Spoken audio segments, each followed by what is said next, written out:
Good evening. I call the opening session of the June 4, 2026 regular board meeting of education to order at 5 p.m. Madam Clerk, do we have a quorum? Yes, we do. Thank you. Madam Clerk, are there any members of the public who'd wish to have comments on issues that will take place in closed session? No, there are not. Hearing none, I adjourn this meeting at 5 o'clock p.m.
Cerro was able to pilot Parent Square for the 25-26 school year, and it has been very beneficial to us.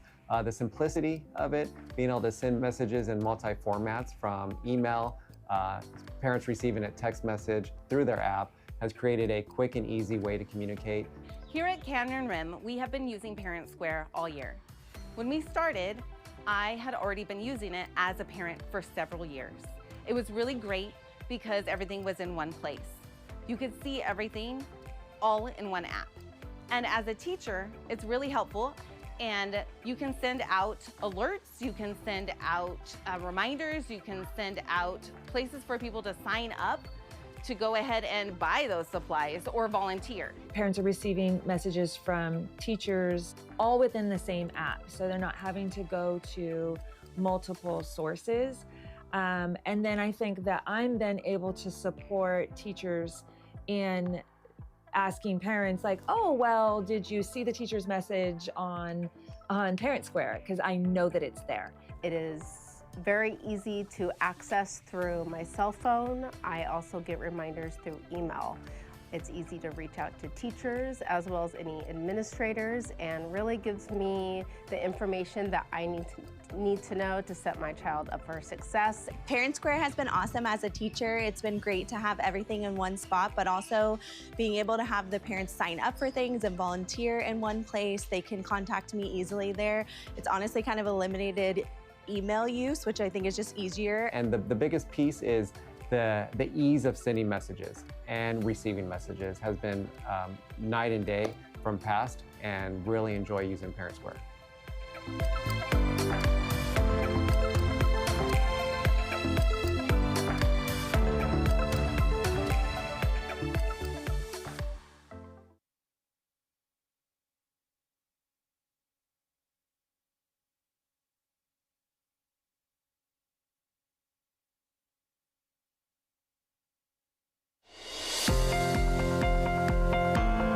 We're here today because we wanted to recognize Nopi Zimmerman, one of our cook bakers here at Orange Unified Nutrition Services. She's been absolutely fantastic and a blessing to our team. So I wanted to present you with this coin from the department. We're supposed to shake hands and I give it to you. Congratulations.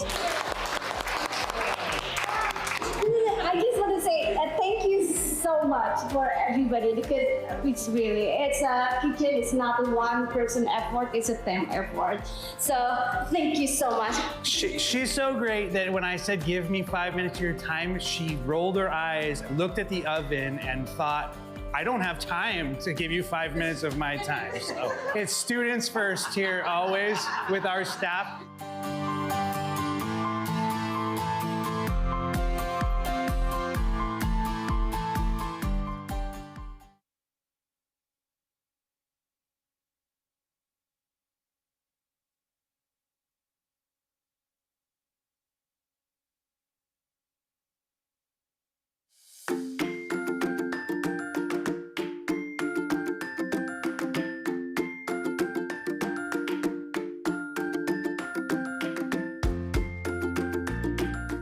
As a parent myself, I really think it's very important to be able to give your child that strong foundation. The ability we have in our TK classrooms to give children an opportunity to grow in so many different ways. You have to do TK. They're ready to learn. They have self-control. They have friendship skills. They have those this certain level of independence that they feel confident. They're ready to come to school. What we're doing is we're showing them that this is a safe place, that they can be themselves. We meet them where they're at. We're setting them up for success to go into kindergarten and all their years beyond. Not only do I see it help them to prep for kindergarten, I just think it's good for them to, learn their social skills and start integrating themselves and learn how to be in a big classroom with a teacher.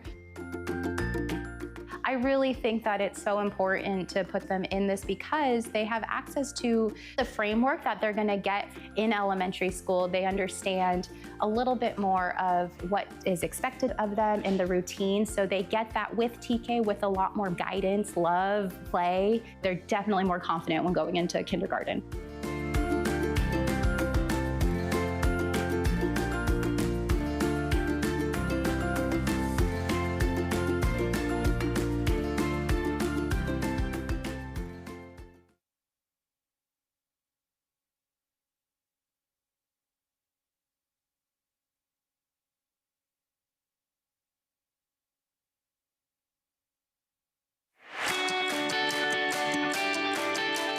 Here at Yoruba, we take pride in our community. We strive to ensure that all students are scholars, leaders, and champions.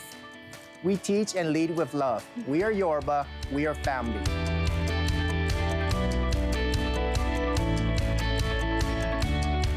The teachers here care. They care for the students, and you'll see that our rooms are open at lunch. The kids know that they can come and ask for help, and we're there for them. They know that they have a place here to come and hang out and create and be who they are. What we're doing here, I think, is super special. The kids are sweet, the parents are nice, the staff and the teachers have been engaging. I couldn't ask for anybody better to teach the kids. It's the only junior high in Orange Unified School District that has a dual immersion program in Spanish. Que tienen definitivamente pues una gran ventaja a otras escuelas de que tengan aquí a los maestros que hablen dos idiomas, inglés y español. Muy buena escuela, la recomiendo porque es excelente los maestros, el personal, se siente uno como en casa, tanto los niños como nosotros los padres. Their staff really makes a difference. The effort they put into it, the love that they have for what they do, it shows in their kids, it shows in the community they're building here. One thing I love about Yoruba is the teachers that make sure the whole class gets it. Like if you don't understand like a thing like that, really come over and help you to really make sure you get it. Like they won't move on until you get it. They really care about you here. Teachers here, they care about your experience and how you learn, and they'll give you different ways to learn your subject.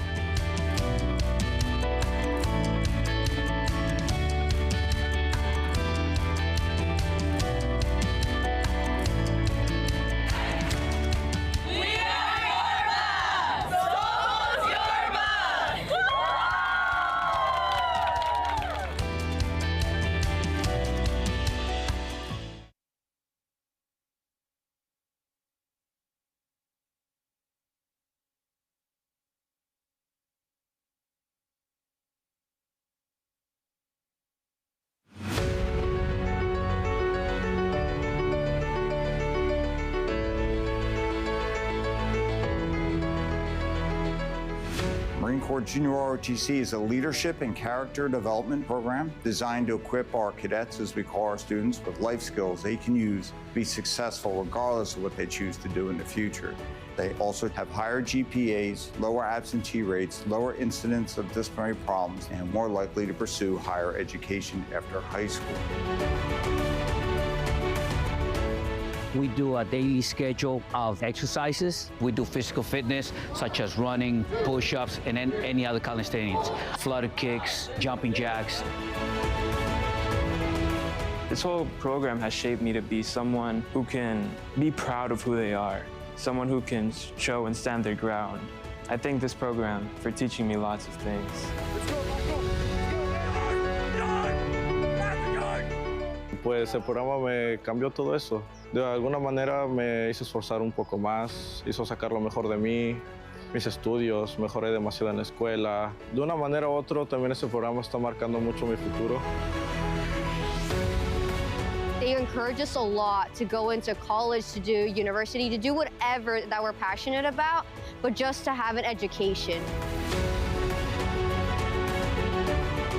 Everything is a team effort. You have to learn how to be selfless, how to help others, how to push the people in front of you. I believe that being a leader is teaching others how to become leaders of their own. I see the results every day when I talk to the cadets about their experiences here, the life-changing experiences that they have, the confidence it develops, the discipline it develops, the self-reliance. Without JRC, I wouldn't know the options. JRC offers a lot of options. They could still guide you to scholarships, but they could even help you with the enlistment. I got to meet good recruiters and they're sending me in the right path. Orange High School has one of the largest Marine Corps ROTC units in the Western United States. And I must say, these cadets are the leaders of tomorrow.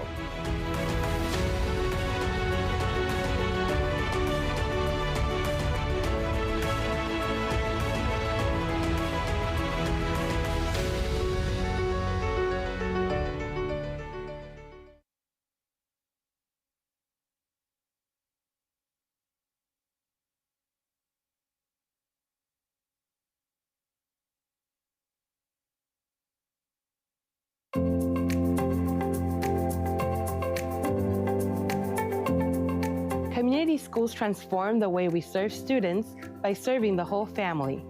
Our community schools thrive because of 4 essential pillars: caring for student needs, enriching their learning, welcoming families as partners, and leading with shared purpose.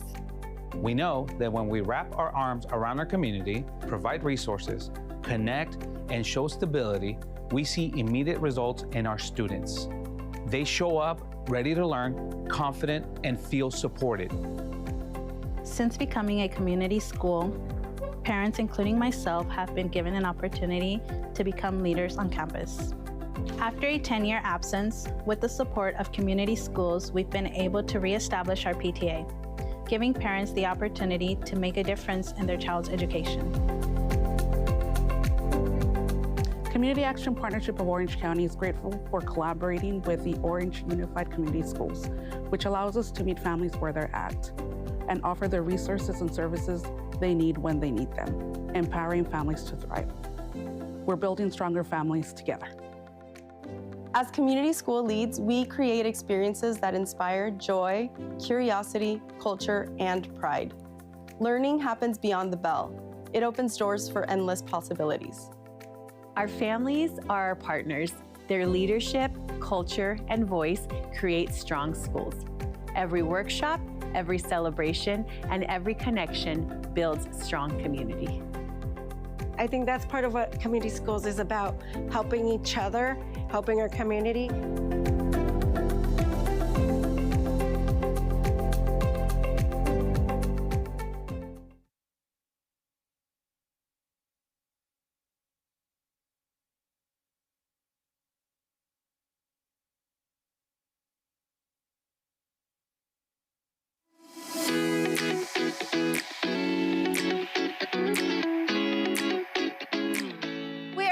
Excited to finally host our inaugural Disney musical, Finding Nemo.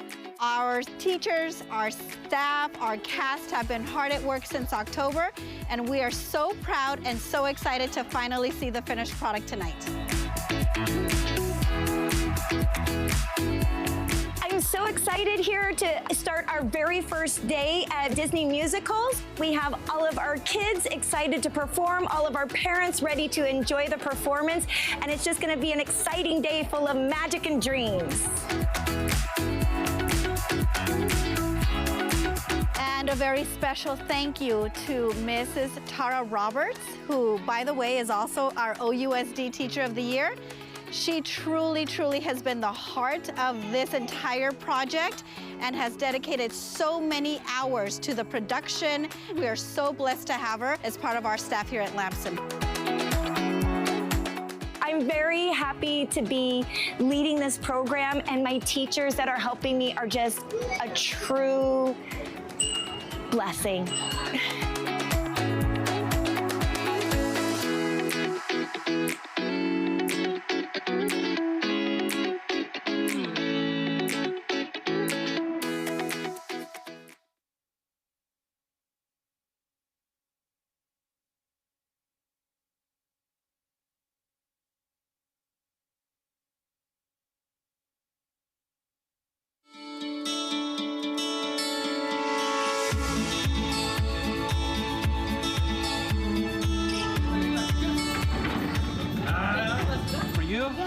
You like that one? Better? Mr. Memo is so lovely, so friendly, and he just always goes out of his way to make my life easier and to be so helpful. A gentleman and a hard worker, so lucky to work with him.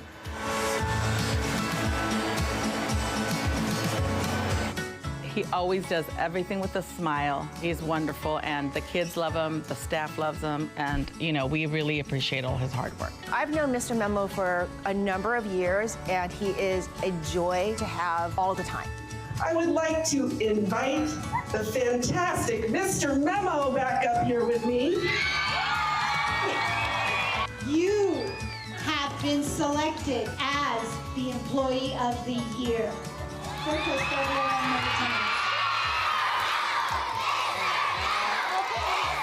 What makes him special is like there's only one of him, and he's just the best. Mr. Memo helps me with Spanish lessons and also helps the house be clean. Mr. Memo is funny, kind, and very respectful. He's kind and he's everyone's friend and he loves everybody. Thank you so much for this surprise. A big surprise for me is you guys give it to me. I really appreciate that. Thank you for Orange Unified. I don't have any words to say it, but thank you very much.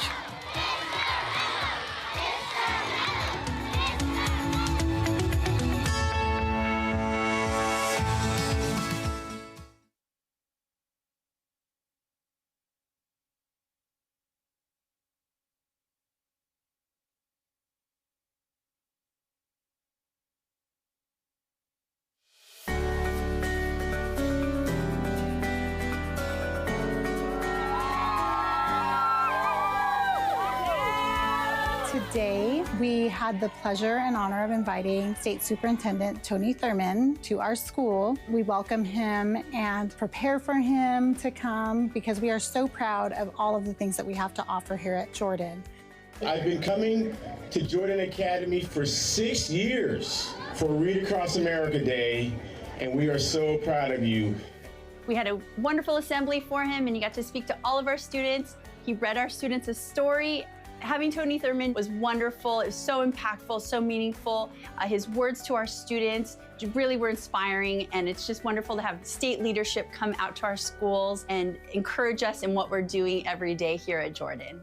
Now remember, when you become famous, I'm gonna want your autograph, okay? Don't forget me, okay? Great job, great job, great job. And up like this. Oh, wow. We're doing push. The first to go and the last, you matter.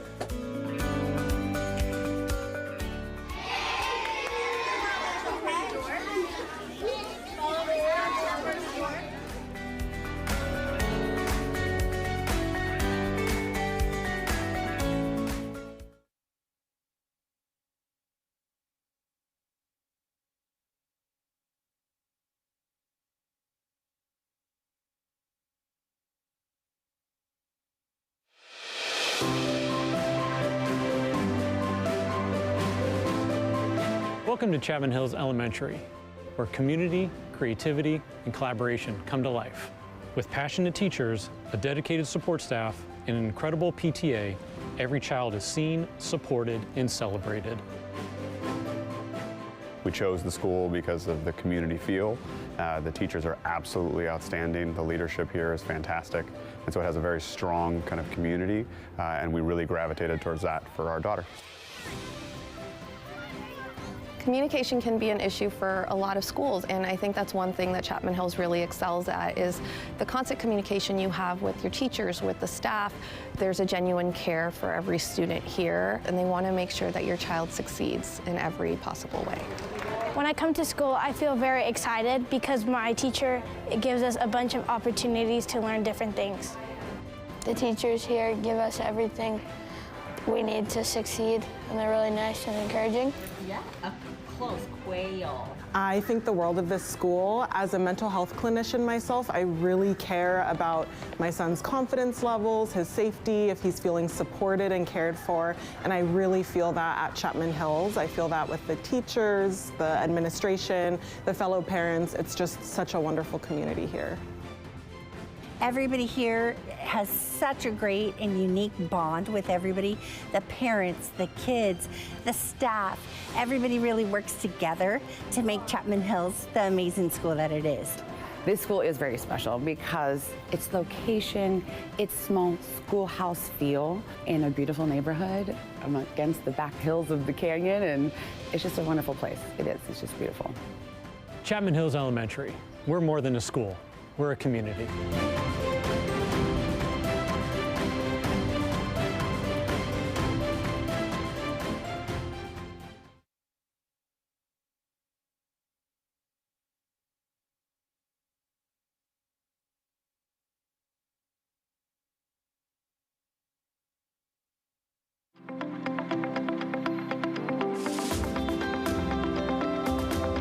Fletcher is a great, loving family. It is the diverse student population here makes us very special and unique. Fletcher is amazing regardless if you're choosing the Mandarin immersion program or the English only. They're getting exposed to different diverse cultures and learning a lot of empathy and respect.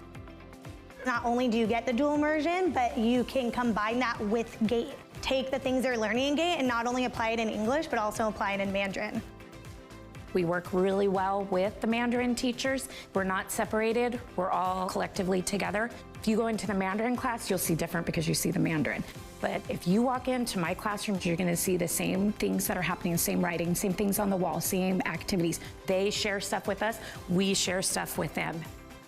Our children are recognized for the great things that they do and the milestones that they've reached. Although my children are not in the Mandarin immersion program, I think it's really important that we embrace all that that has to offer. It's a part of our entire community.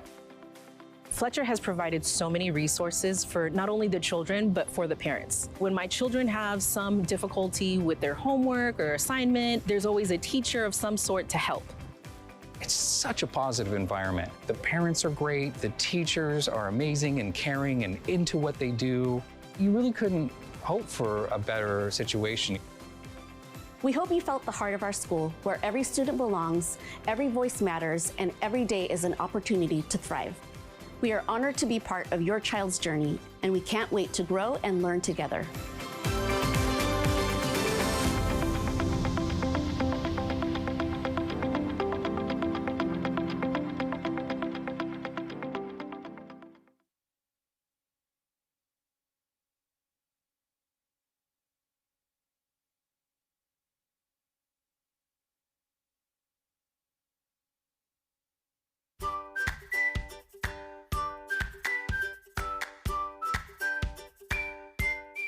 Here in Early Learning at Orange Unified, we are proud to provide our youngest learners a strong foundation. That's why I love our preschool program. It gives our students that love for learning and allows them to start developing their social-emotional skills. They're interacting with other kids. They're not at home where it's like some of them don't have siblings. So they come to school to learn how to share and learn how to problem solve. It's more about socially and emotionally, how to make friends, how to solve problems, critical thinking. As you can see, the classroom is set up where they can explore, they can learn and discover.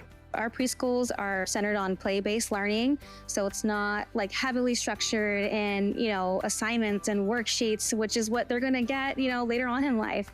And so we like to really foster our program into having fun with our children. Our children spend so much of their childhood in school. It's so important for them to have built that foundation to prepare them for their long educational career that's coming. And that all starts here with preschool. I think it's the best idea to get them introduced right away because it gives your child an opportunity to grow with everyone their own age. It's nice for them to learn how to make those connections with other kids and starting to learn how to talk to other kids and approach them and say, do you want to play with me? And learn that sometimes they want to play, sometimes they don't. As a parent and as a teacher, I love to see my child want to go to school and be happy and want to play with their friends. And to be able to give that gift to students at such a young age, you're not losing anything, but you're gaining so much more.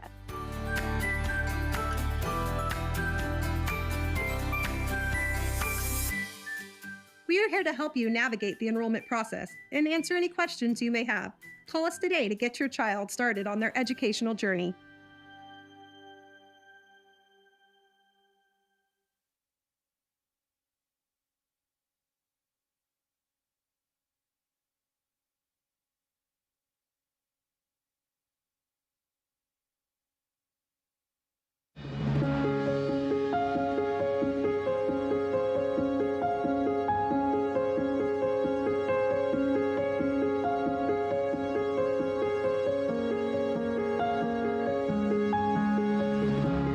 As you grow older, you will always be able to reflect on your high school years and accomplishments proudly. The students in this class represent some of the best and brightest in the nation. As you stand today on the front lines of your future, know this: you are ready, you are resilient, and you will always be part of the El Medina family. Our lives begin to end the day we become silent about things that matter. As you take on this next chapter in your journey, do it with confidence. You've proven time and time again that you are capable of facing sudden change and succeeding.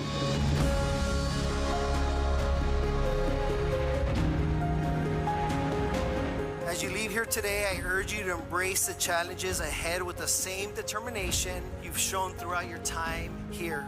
The world is waiting for your brilliance. Carry your experiences with pride and never forget the power of your story. The world needs more people just like you, who can think differently, who can find unconventional solutions to conventional problems. You've proven that there's more than one way to succeed. In life, whatever you do it with purpose, do it with passion, and do it with pride. I close with words from the great Nelson Mandela. It always seems impossible until it's done. Class of 2025, go show the world what's possible.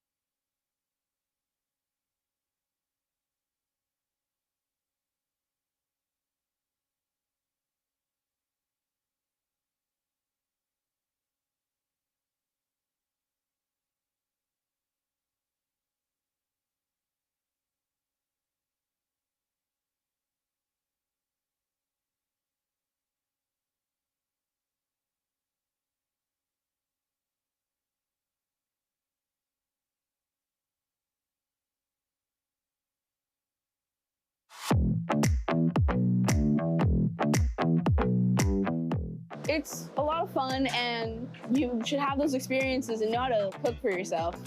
You get to learn about different cultures through their food. There's always so many different things to learn. It's helped me rediscover my love for cooking, and now I want to go possibly to Orange Coast to join their culinary program.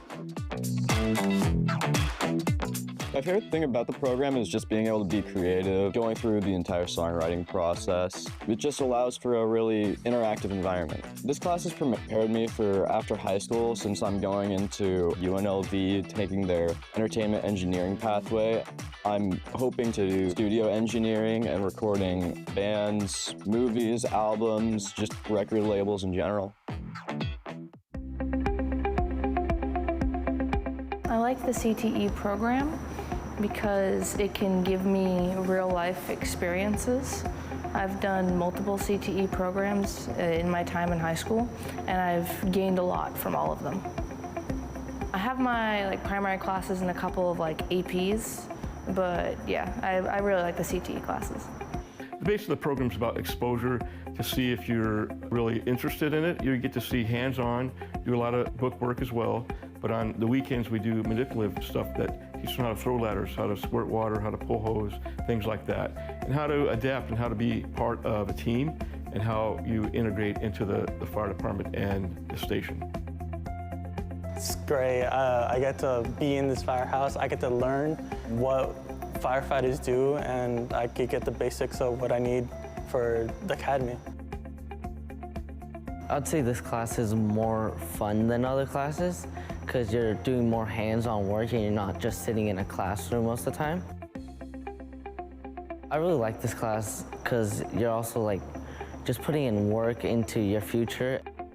We don't expect them to be perfect at it. We want them to have the basic knowledge to do it, so when they're exposed to it and they practice and practice, then they have way ahead of the game. The cool thing about the Spider Lab is that it prepares our students for what's to come next, for those that are interested in following this through not just high school, but as a career in college. I'm very grateful to have CTE as a pathway here at Villa Park. I know everything that I'm going to go into in the future does have to do with technology. I mean, I do content creation on the side right now, so this class as is has prepared me to work and further my career that I've started. I find the hands-on experience about this class interesting because I can think of a design, I can make it in Photoshop, and then I can go onto a machine and I can, go through this process of using raw materials like ink and sticker paper, and I can make the design, and I can put it on something, and I have a physical, tangible object in front of me that's it's awesome because I made it. What I get out of it, I would say there's a lot more professional experience than you would get out of any other high school class, because you learn things like how to create an invoice on QuickBooks, which I don't think any other high schooler knows at this school who hasn't taken this class. They walk out with certificates letting them know that they are certified to use all the machines in this class. So they're already ready to jump into a design or a print shop and be able to assist there, to intern there, to build up more of their value as they go through school. So it's a good opportunity for the students.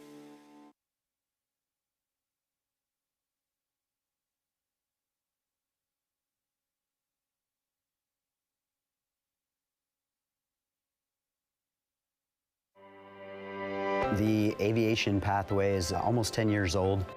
The first class is looking at the history of aviation and then taking kind of an overview of the vast variety of careers in aviation. From there, students can go to one of two classes for their second year. One of them will focus more on non-pilot careers like aviation maintenance, air traffic control, engineering, drones. And then the other class is a full private pilot ground school, so focused on the pilot side, what students would need to know to get that first license. This class has really prepared me for a future in aviation. I've always wanted to be a pilot when I'm older, and this has kind of showed me the opportunities that are available and really what it takes to get there. This has been an amazing experience so far. It's really taught me a lot. There's no part where I'm bored or don't want to do anything in this class. My favorite part of this class is flying on the simulators, because it really simulates what it's like in real life and shows what a future in aviation could look like for me. I think the big thing is getting students to start thinking career and getting them to start thinking about what it would take to get to that career. And so we get to start having those conversations. If it is in aviation, then there's tons of opportunity. I hope to do a career in aviation because what would be better than that?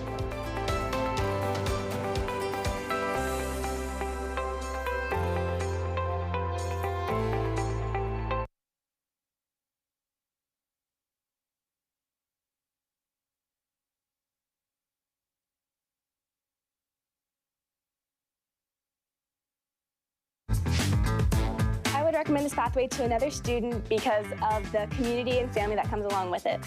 I feel good being in the CTE pathway. It's made me friends and given me plenty of real-life experience. I would recommend this pathway to another student because of the family-like environment and the professional internship that comes along with it. This pathway is full-on career readiness, so I'm ready for my career when it gets there. What inspired me to join the CTE pathway was the fact that I was involved with animals beforehand. So when I found out the agriculture department in Orange High School was a thing, I decided to choose it as one of my classes. This pathway has impacted my education with myself setting academic goals. Advice I would give another student joining this program is this program isn't just about animals or the agriculture part of it. It's about making friends and learning how to be yourself, getting out of your comfort zone, and just getting involved in school projects.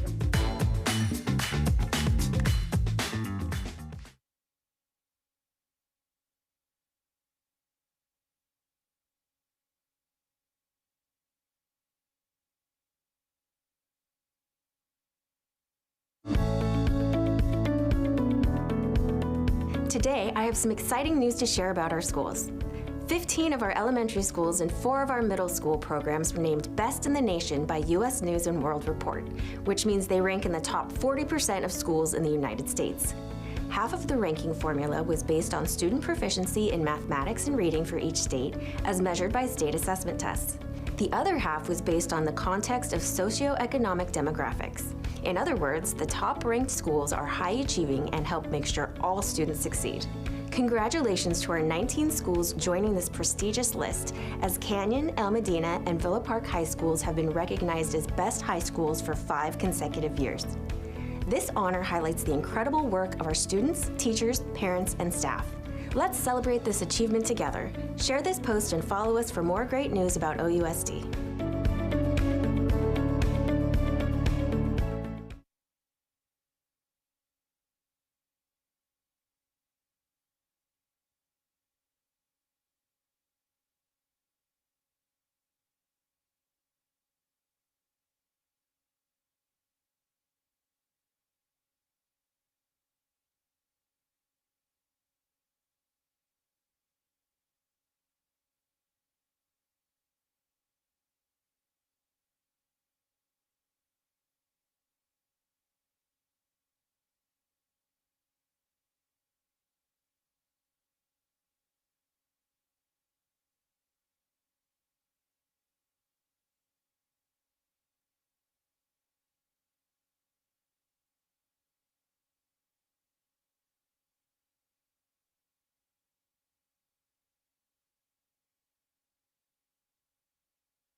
Welcome to Orange Unified Alternative Education Programs. At Parkside, we're the proud home of OUSD's two main independent studies programs, Homeschool K-8 and Edge Virtual Academy K-12.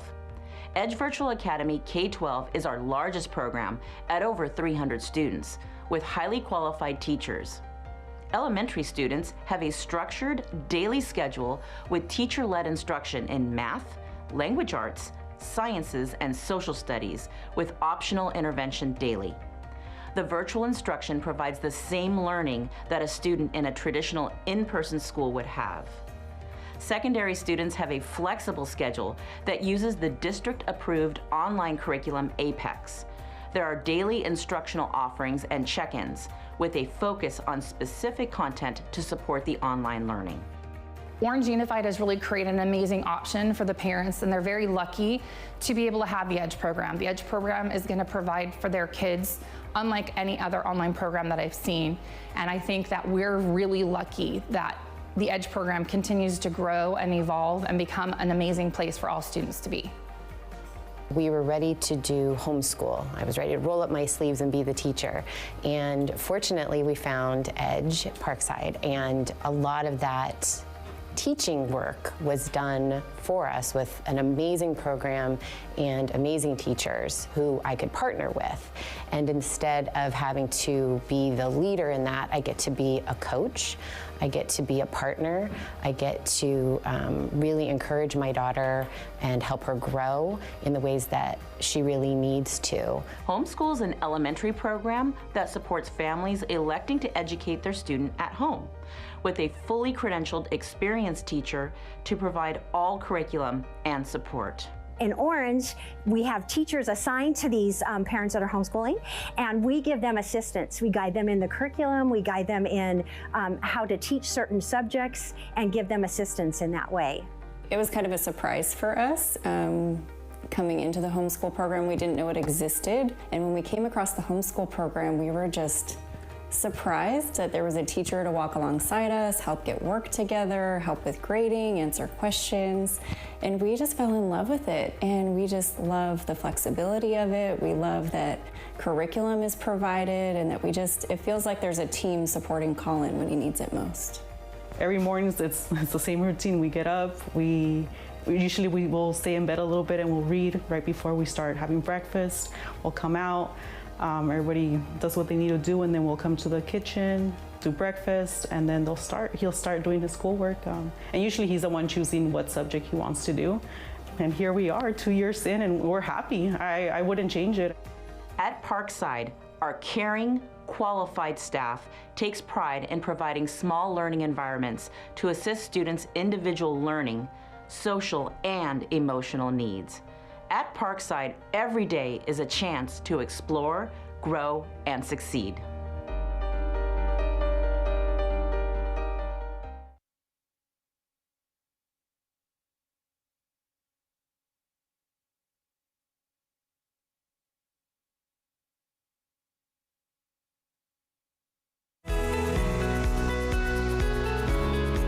Welcome to the latest installment of OUSD in 1.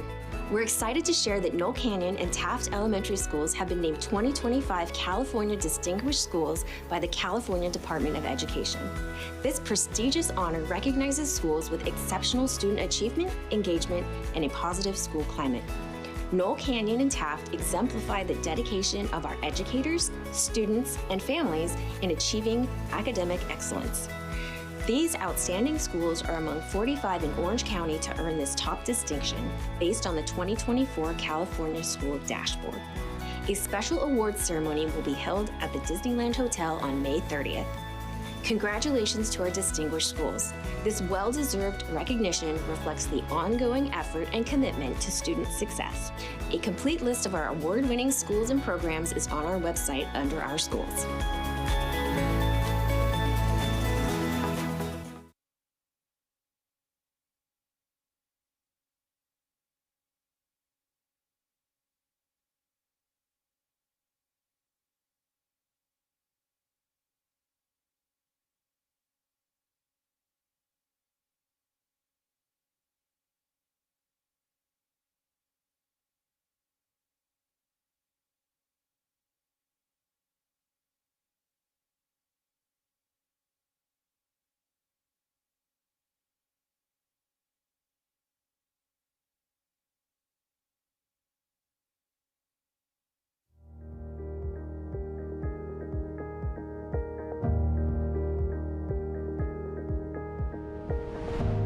The IB believes that we can use education to make the world a better place.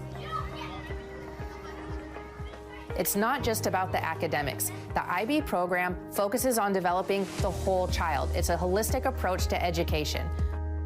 I do have 2 older children, and as a parent, I wish they were a part of the IB program because I feel they would have a better understanding of how different cultures really impact our everyday lives. We seem a little bit different, but we're really not. We want the same things, and we're all part of the same global community. Something that's unique about the IB program is how we build our units of inquiry. We take the California state standards and we connect them to universal concepts. We then use the different subject areas to teach to those universal concepts. For me, the IB program has been a great way to expand children's thinking and children's learning in a deeper way. The students focus on becoming problem solvers. They're learning to recognize problems in their local and global communities, and then they brainstorm ways that they can solve those problems. Parents should know about the IB program because it enables their child to be critical thinkers. It engages them in lifelong learning skills. It also allows the children to be active and going out into their community and making a difference.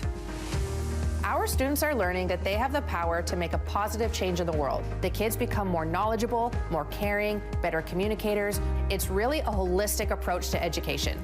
And so when you're able to teach kids in a way that is meaningful, when you get to see their little faces light up like, aha, I got it.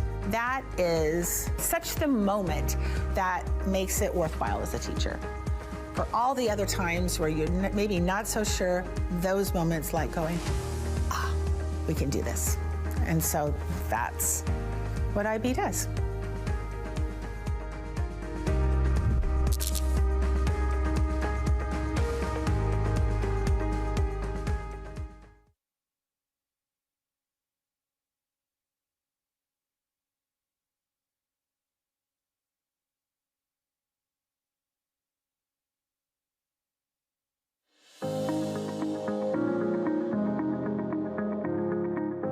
This school means a lot to not only me, but to my family. This is a safe haven for a lot of us. You know, when my mom passed when I was 10 years old, my oldest brother was going to El Medina, and Steve Bernard, the head baseball coach, took unbelievable care of him and our family. So when I graduated here, I always wanted to potentially give back if I had the resources, and God has blessed me in a wonderful way. So I think it's only fitting that I come back to the place where I've spent many hours dedicating to my craft to be able to build a clubhouse for these kids and the future generation of kids at El Medina. He enjoys being at El Medina. He finds it as a place where he can come and just kind of be himself and get away from everything. Freddie is someone anyone can look up to, even if you're not even the biggest Dodger fan. His swing is textbook. He does all the things right. Gold Glover, Silver Slugger. Freddie's just a great overall guy, very generous, homegrown, played on this exact field that we're playing on. Knowing that this program can make Major League and Hall of Famers and know that the coaches are here and you can trust them. A lot of these kids might not go on to play baseball beyond high school, so to experience a really cool clubhouse with an awesome coaching staff and Josh Kleiner, I think that's something that these kids will be able to cherish for the rest of their lives. As a program as a whole, we're very thankful for Freddie and his generosity toward us, and we can't wait to see what his clubhouse is going to look like and what it's going to do for us as a program. We're super proud of you, the way you handle everything, class through and through, and everything that you do. It never ceases to amaze me. On top of that, this extremely incredible donation that you're giving us and what you're giving back to your high school is so incredible to us, and I just want to thank you from the bottom of our hearts. Thank you very much, Freddie. It's gonna be awesome. Thank you, Freddie.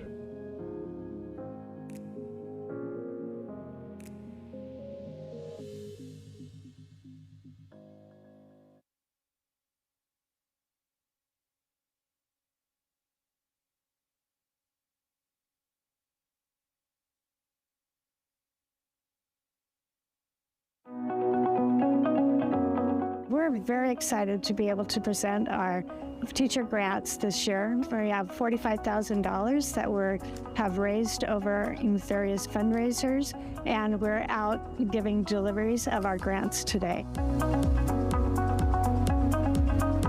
Days like today make it so worthwhile because any money we raise goes straight back into the schools. Today we gave out money for new iPads, we gave out money for a library vending machine. I've been trying so hard to get this money for an art vending machine at Villa Park Elementary. I've written multiple grants and I'm super excited to get this one. Thank you so much for your support. Super excited, obviously, to get help with buying stuff for our kids. We plan on buying reading. We have a reading program that we will buy. We're also buying a lot of sensory items for our kids. I'm incredibly excited. Thank you so much for the grant.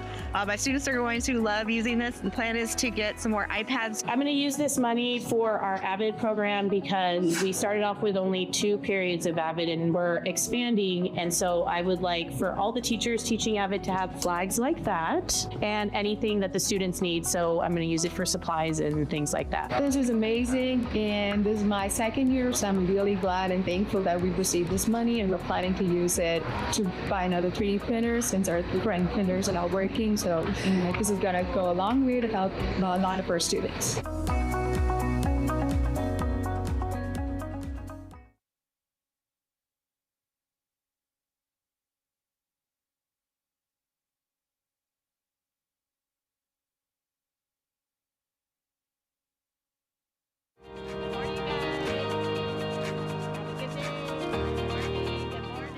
My favorite thing to do at Palmyra is in the morning welcome all of our students as they enter the gate. That's the way we start our day right, is knowing that they're welcome and that they are special. Palmyra is a great place to be, a great place for students and parents and our staff. We work hard here to provide a valuable, strong education. We're excited that we are now Palmyra Gate Magnet to highlight our program, to really promote what we do here. We have excellent teachers, staff, aides, and front office, and we're proud of it. I love Palmyra. I've been here this is my 26th year teaching. So that's where I started, same classroom, same grade. The teachers, the students are amazing. So when I was subbing, I just noticed the culture here was different than any other school I had visited. So when I was offered the job, I took it, and I've been here ever since. I think the students here feel safe. They feel safe, they feel loved. That makes kids want to come to school. So when kids want to come to school, they're going to listen, they're going to learn, and they get all the things they need to be successful in the future. The students love to come to Palmyra every day because in the classrooms they have a positive environment where they can be with their friends, they grow in their creativity, they grow in their learning. We think about a lot of complex questions and go deeper into the content, and there are so many programs at our school, both after school and in school, that really help them flourish and allow them to do what they like and to grow in that area. The students, for me, are the #1 reason why I do this job. Making a difference in their lives is what I want to do, and it's my passion. So when kids look back on their time at Palmyra, I would like them to remember the relationships that they've built, the excellent foundation of education that they received at Palmyra, the experiences, whether it was newspaper club, robotics, dance, folklorico, chess, that they knew that they were able to enjoy their elementary years and that Palmyra was a great school for them.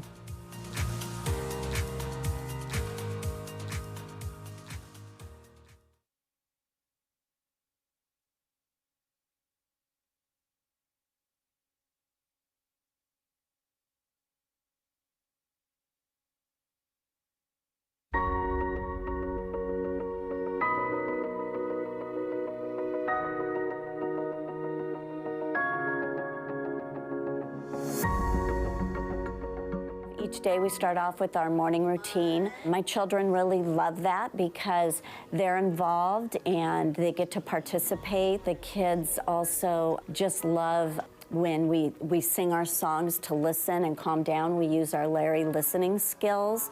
They understand that if we don't listen, we won't learn, and how important that is. Very quiet, you should really try it.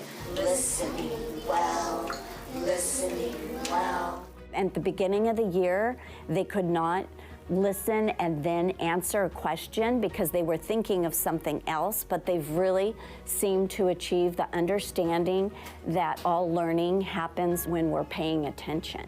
And so that has been super exciting in our class. I agree.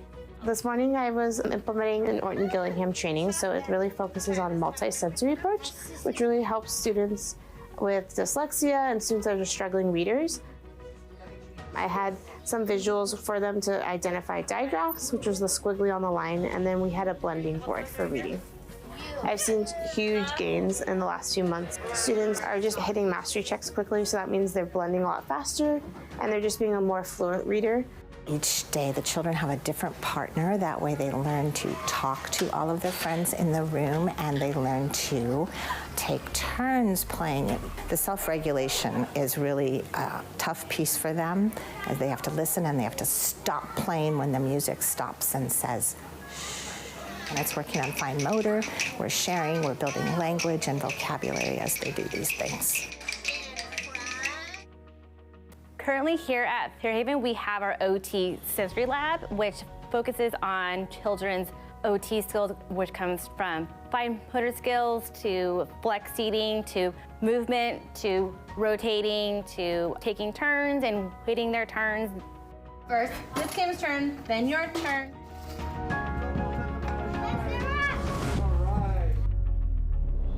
Working with the ed specialists, we've realized that pushing into the class and helping them focus and just sit to learn would have been the best thing for them. So we do reflex integration exercises, which helps them focus and attend when they're at their desk for a longer period of time. They started off at the year not being able to do any of it, and now most of them are pretty independent with their exercises. Stephen is a 6th grade student here at Canyon Hill School who is deaf and blind. Stephen has improved in 3 different areas: his receptive communication, his expressive communication, and his mobility. His expressive and receptive language is based on a communication system for individuals that are deaf and blind, which include objects, tangible symbols, texture symbols, and sign language. He's more able to understand and express himself. He has shown tremendous growth in his mobility. He started in a wheelchair and is now able to move about campus with minimal support and trailing with his hand along his path. Overall, Stephen has worked hard to participate in the school environment as well as with adults and peers. Right here, our parallel lines. COTOT has really brought a lot more energy into my teaching here over the last 5 years. It's 6, and what's the angle measurement over there? Perfect. Are those equal? Yes. Done deal. Usually we have about 25–30% of the students have an IEP within the classroom. Over the next 48 minutes, I'm really proud of the teamwork that my co-teacher and I have done, because I really feel like we have like a magic trick that goes on in here. These students who have an IEP by this age know they have special education, but what COTOT does for about 48 minutes is make that disappear. Jessica, she and I were working on a little bit on cane skills, just a review of constant contact cane technique. We were also working on street crossings in a business district. Visually she's crossing, but she's also auditorily, using the traffic sounds. She's using the pedestrian walk signal. As she's graduating, moving into college, and going to be independent, these are skills that we're working on and preparing her for independent life in her future. This is Inclusion PE at Canyon High. Basically, the biggest, most important thing for us is to get these kids moving with their typical friends. The biggest benefits that our kids acquire here are independent skills, teamwork skills, and also a lot of sportsmanship skills.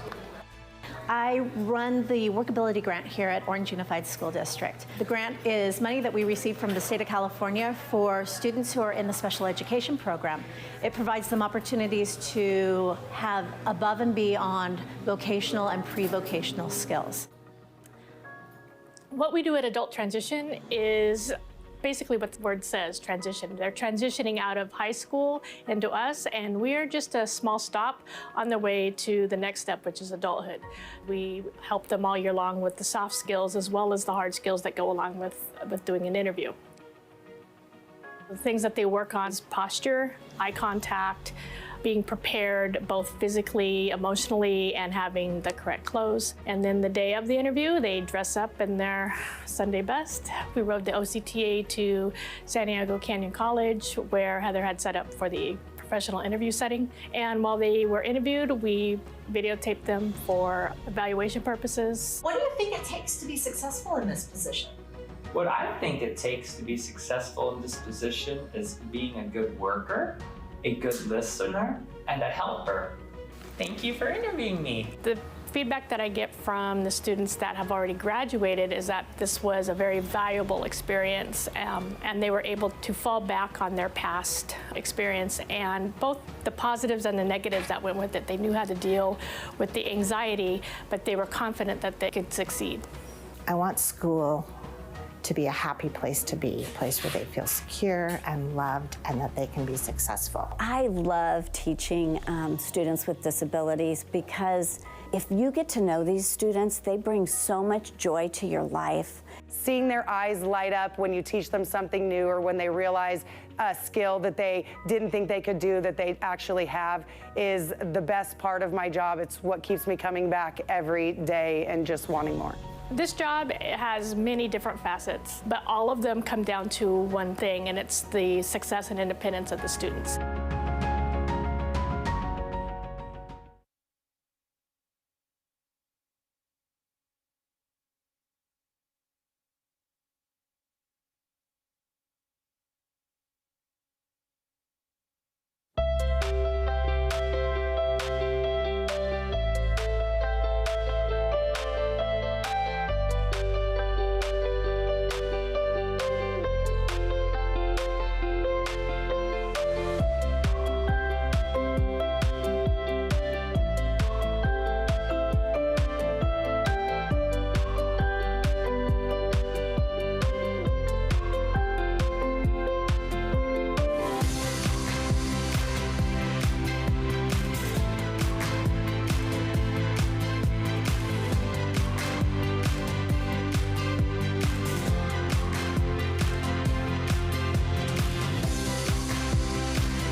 is excited to recognize Mrs. Heather Irwin as one of Orange Unified Teachers of the Year. Heather embodies the Panorama spirit. She is courteous, she achieves, and she is responsible for all of our Kinder Bees and all students in Panorama. Your hive appreciates you, but the real buzz happens in the classroom every day with Heather. Congratulations, you are the Teacher of the Year. Yay! Thank you so much to my principal, Ms. Hinton. Thank you to all of Panorama who makes me a better person every day. And thank you to Orange Unified for teaching me all of the great things that I implement in the classroom. And thanks to my family. We thank Heather so much for her dedication. We appreciate her being the center of our hive.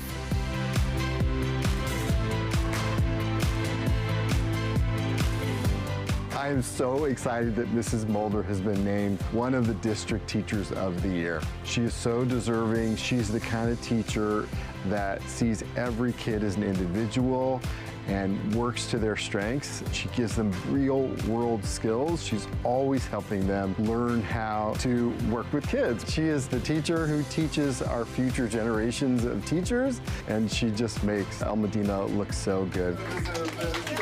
I want to thank everybody that's been a part of this. This is a team effort.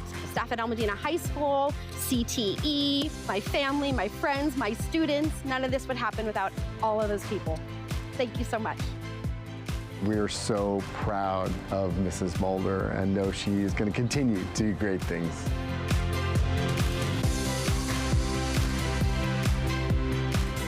Lamson Elementary congratulates Mrs. Tara Roberts for being one of Orange Unified's Teachers of the Year. We are so proud of Mrs. Roberts and everything that she does for the Lamson community. She really, really is the embodiment of a teacher that gives from her heart, makes connections with children. They love her. It's evident in her interactions. And she's also instrumental in our leadership. Mrs. Robert is very, very active in our school, and she represents all the very best of not only Lamson Elementary, but Orange Unified. I am so blessed and honored to have Teacher of the Year. My school, my teachers, all my staff, everybody here at my school makes this possible for me. But you know the ones that really make it happen is my kids. I love every single one of them. Thank you to everybody. You have made this possible. We couldn't think of a more deserving educator for this recognition. Congratulations, Tara.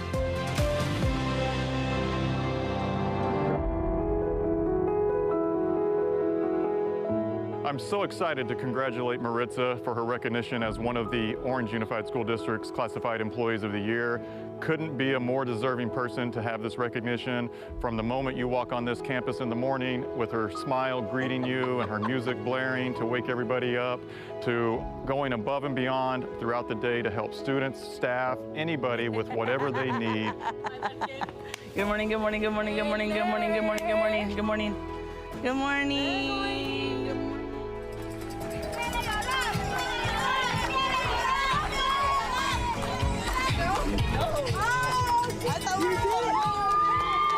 I just want to thank my staff. I wouldn't be here without them. They are literally the people that push me every day. My counselors, they are amazing. And honestly, I wouldn't be here if it wasn't for the kids.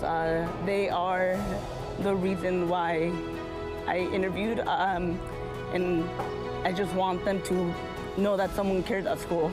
So being that person for them is more than enough for me. Thank you to OUSD, thank you to Richland, and just thank you to everyone that believed in me, and especially my kids. They are family to me. They're not students, they're family. Maritza is truly the heart and soul of the Richland High School campus, and we couldn't be more excited for her.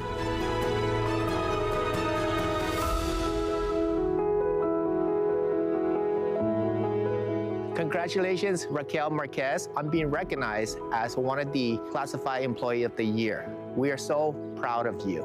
Raquel is very deserving of this recognition. She leads with her heart, her students are her family, and more importantly, we are her home.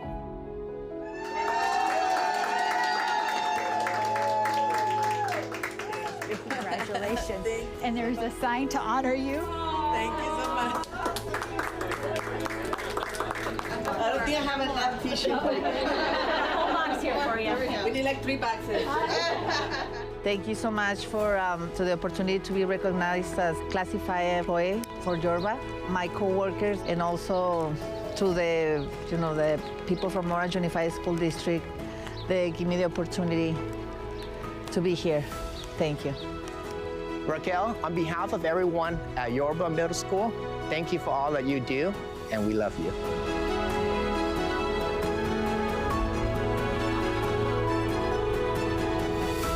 Congratulations, Navaz, on being chosen as one of OUSD's Classified Employees of the Year. We are so lucky to have you as part of our Running Springs staff. You support our teachers, you support our students. We are beyond proud of you. Congratulations. Running Springs Academy, we did it, because when a district nominates an occupational therapist as their nominee, it means all of us are willing to do what it takes and collaborate to get our students successful. Thank you to all my schools that I work at for all that you have taught me, my administrators, my fellow OTs, and even the parents of those children that I work with. I so appreciate your support.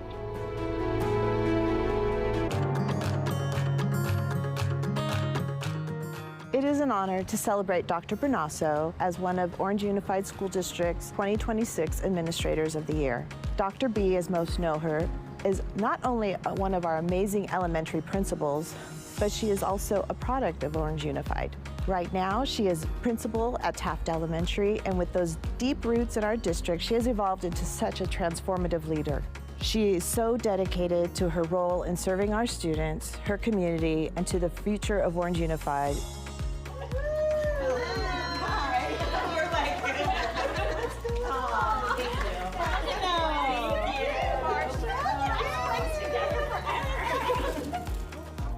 Thank you, Orange Unified, for this honor. I've spent 27 years here, and I'm proud to be representing our administrators and all of their hard work. So thank you to everyone who voted for me and selected me. It is no surprise that she has earned the title of Administrator of the Year. Congratulations, Misty. I am so proud of you. I would like to congratulate Adriana Hernandez on being named one of Orange Unified's Administrators of the Year. She has been a great addition, bringing a new perspective and new ideas to our team. She is great at what she does, from managing the crews to implementing new programs and improving policies and procedures.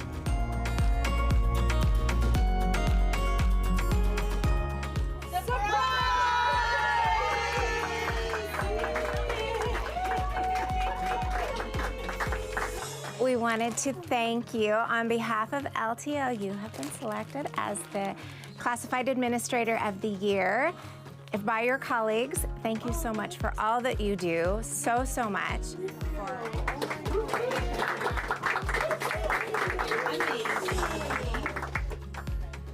Thank you, OUSD, for your honor in naming me Classified Administrator of the Year. Thank you for every opportunity I've had here. I'm truly thankful for all the staff, the students, and our community. Thank you.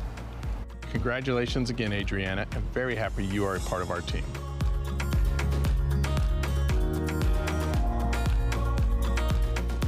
I would like to congratulate Jana Sines on being one of OUSD's Administrators of the Year. Jana is an outstanding leader whose impact is felt across our entire district. She leads with purpose, clarity, and an unwavering commitment to students, staff, and our community. She oversees our teacher induction program, supports multilingual learners, leads our GATE program, and coordinates professional development, always with a focus on strengthening instruction and improving student outcomes. I want to thank LTO for nominating me. I am so grateful and truly honored to get to work alongside some amazing colleagues. I have been in Orange Unified for over 25 years, and this is truly an amazing recognition, and my heart is happy. Thank you. Thank you, Jana, for all you do for OUSD, and congratulations.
Cerro was able to pilot Parent Square for the 25-26 school year, and it has been very beneficial to us.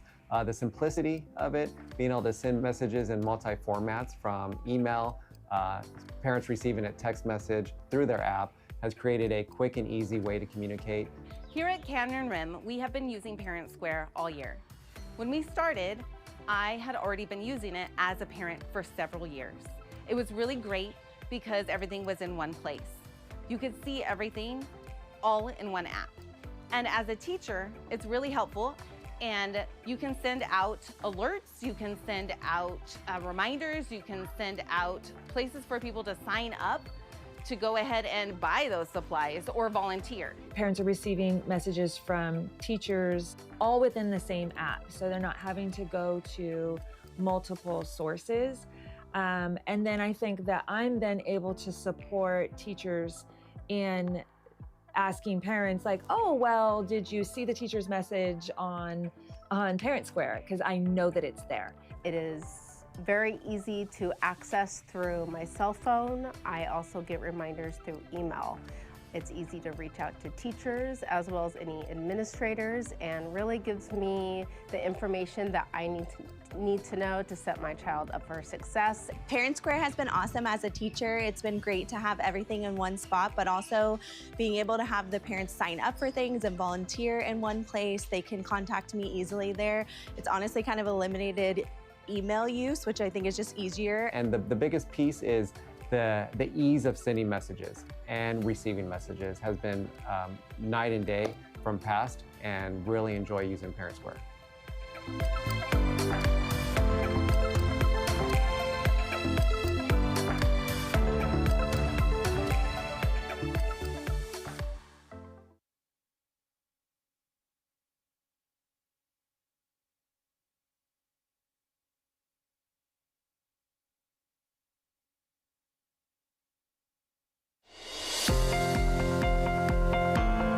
We're here today because we wanted to recognize Nopi Zimmerman, one of our cook bakers here at Orange Unified Nutrition Services. She's been absolutely fantastic and a blessing to our team. So I wanted to present you with this coin from the department. We're supposed to shake hands, and I give it to you. Congratulations.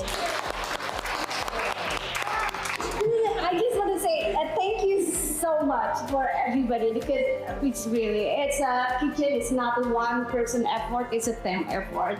So thank you so much. She's so great that when I said, give me 5 minutes of your time, she rolled her eyes, looked at the oven, and thought, I don't have time to give you 5 minutes of my time. So it's students first here, always, with our staff.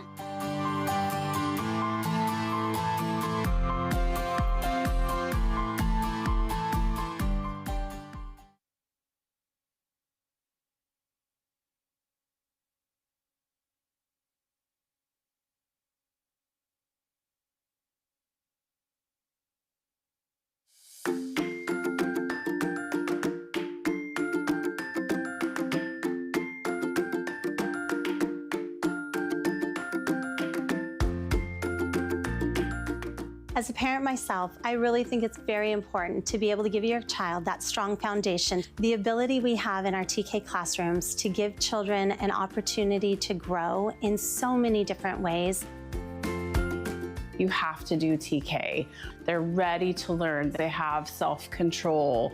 They have friendship skills. They have those this certain level of independence that they feel confident. They're ready to come to school.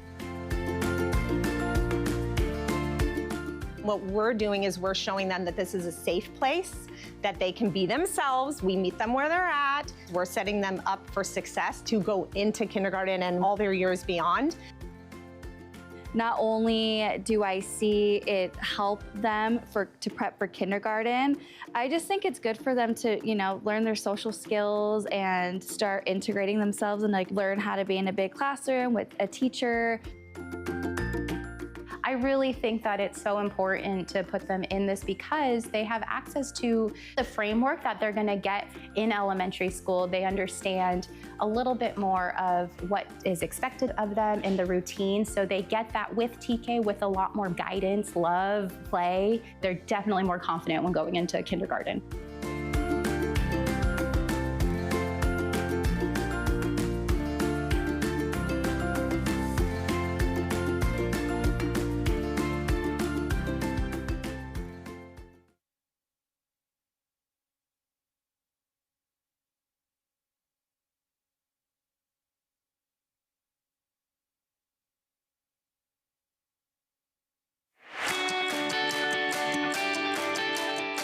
are Yorba, we take pride in our community. We strive to ensure that all students are scholars, leaders, and champions. We teach and lead with love. We are Yorba, we are family.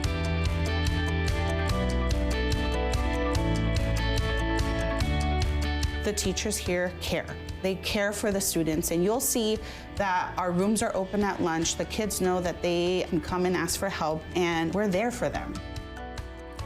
They know that they have a place here to come and hang out and create and be who they are. What we're doing here, I think, is super special. The kids are sweet, the parents are nice, the staff and the teachers have been engaging. I couldn't ask for anybody better to teach the kids. It's the only junior high in Orange Unified School District that has a dual immersion program in Spanish. Que tienen definitivamente pues una gran ventaja a otras escuelas de que tengan aquí a los maestros que hablen dos idiomas, inglés y español. Muy buena escuela, la recomiendo porque es excelente los maestros, el personal, se siente uno como en casa, tanto los niños como nosotros los padres. Their staff really makes a difference. The effort they put into it, the love that they have for what they do, it shows in their kids, it shows in the community they're building here. One thing I love about Yorba is the teachers that make sure the whole class gets it. Like if you don't understand like a thing like that, really come over and help you to really make sure you get it. Like they won't move on until you get it. They really care about you here. Teachers here, they care about your experience and how you learn, and they'll give you different ways to learn your subject.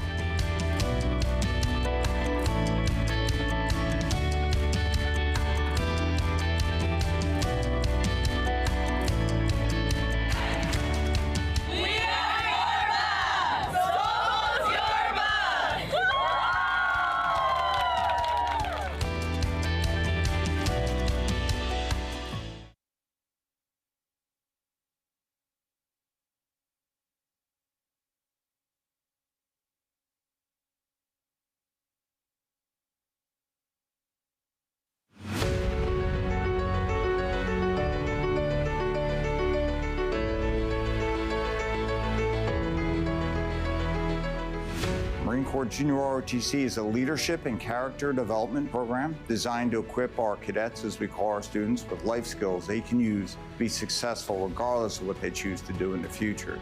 They also have higher GPAs, lower absentee rates, lower incidence of disciplinary problems, and more likely to pursue higher education after high school. We do a daily schedule of exercises. We do physical fitness, such as running, push-ups, and any other calisthenics, flutter kicks, jumping jacks.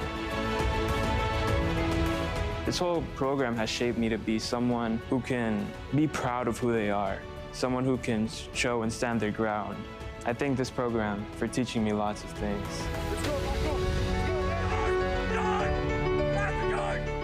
Pues el programa me cambió todo eso. De alguna manera me hizo esforzar un poco más, hizo sacar lo mejor de mí, mis estudios, mejoré demasiado en la escuela. De una manera u otra también este programa está marcando mucho mi futuro. They encourage us a lot to go into college, to do university, to do whatever that we're passionate about, but just to have an education. Everything is a team effort. You have to learn how to be selfless, how to help others, how to push the people in front of you. I believe that being a leader is teaching others how to become leaders of their own. I see the results every day when I talk to the cadets about their experiences here, the life-changing experiences that they have, the confidence it develops, the discipline it develops, the self-reliance. Without JRHC, I wouldn't know the options. JRHC offers a lot of options. They could still guide you to scholarships, but they could even help you with the enlistment. I got to meet good recruiters, and they're setting me in the right path. Orange High School has one of the largest Marine Corps ROTC units in the Western United States. And I must say, these cadets are the leaders of tomorrow.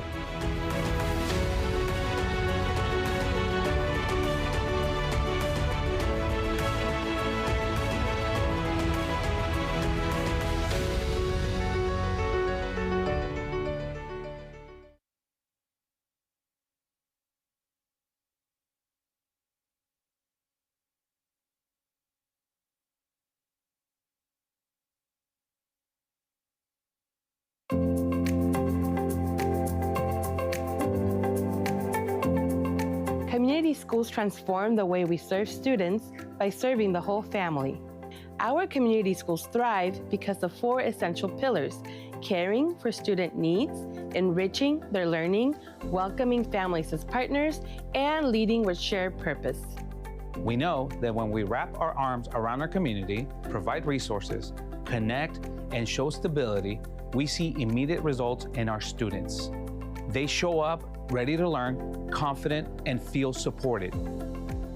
Since becoming a community school, parents, including myself, have been given an opportunity to become leaders on campus. After a 10-year absence, with the support of community schools, we've been able to reestablish our PTA, giving parents the opportunity to make a difference in their child's education. Community Action Partnership of Orange County is grateful for collaborating with the Orange Unified Community Schools, which allows us to meet families where they're at and offer the resources and services they need when they need them, empowering families to thrive. We're building stronger families together. As community school leads, we create experiences that inspire joy, curiosity, culture, and pride. Learning happens beyond the bell. It opens doors for endless possibilities. Our families are our partners. Their leadership, culture, and voice create strong schools. Every workshop, every celebration, and every connection builds strong community. I think that's part of what community schools is about, helping each other, helping our community.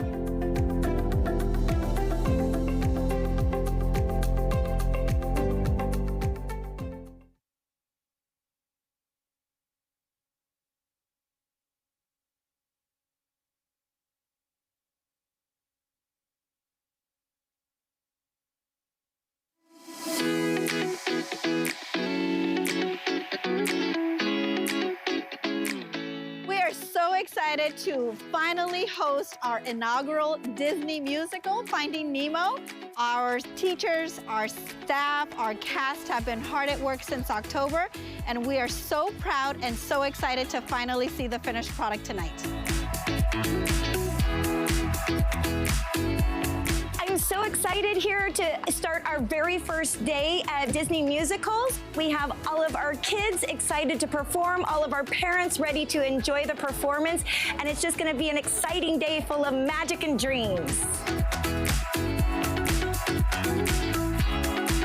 And a very special thank you to Mrs. Tara Roberts, who, by the way, is also our OUSD Teacher of the Year. She truly, truly has been the heart of this entire project and has dedicated so many hours to the production. We are so blessed to have her as part of our staff here at Lamson. I'm very happy to be leading this program, and my teachers that are helping me are just a true blessing.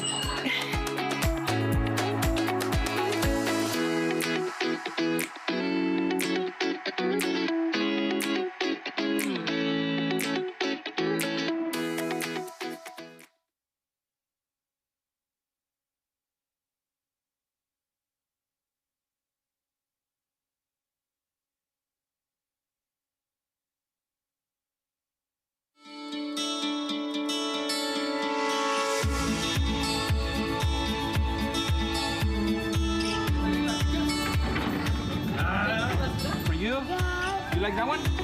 Better? Mr. Memo is so lovely, so friendly, and he just always goes out of his way to make my life easier and to be so helpful. A gentleman and a hard worker, so lucky to work with him.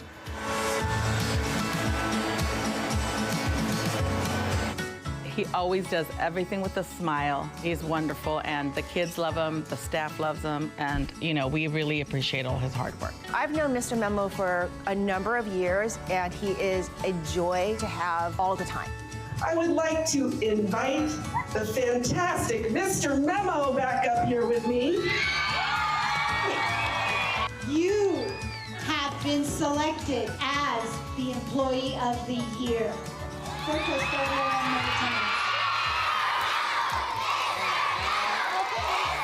What makes him special is like there's only one of him, and he's just the best. Mr. Memo helps me with Spanish lessons and also helps the house be clean. Mr. Memo is funny, kind, and very respectful. He's kind and he's everyone's friend and he loves everybody. Thank you so much for this surprise. A big surprise for me is you guys give it to me. I really appreciate that. Thank you for Orange Unified. I don't have any words to say it, but thank you very much.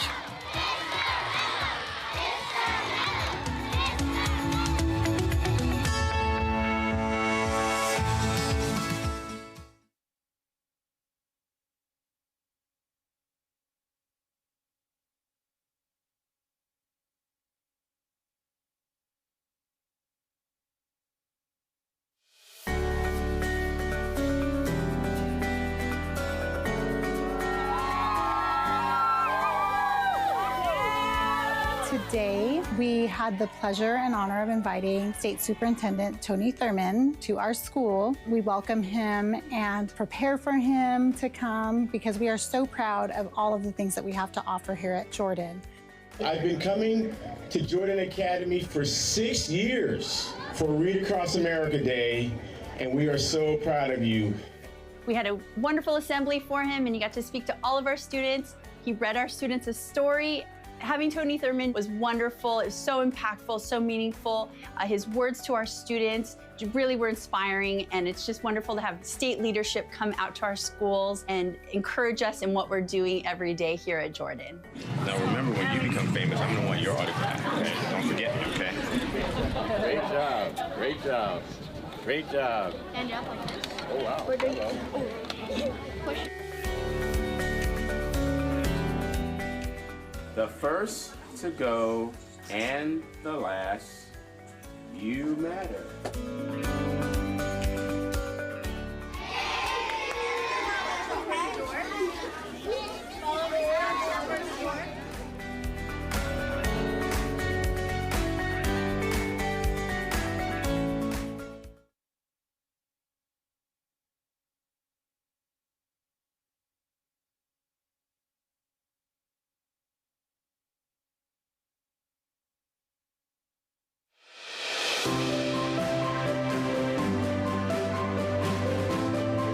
Welcome to Chapman Hills Elementary, where community, creativity, and collaboration come to life.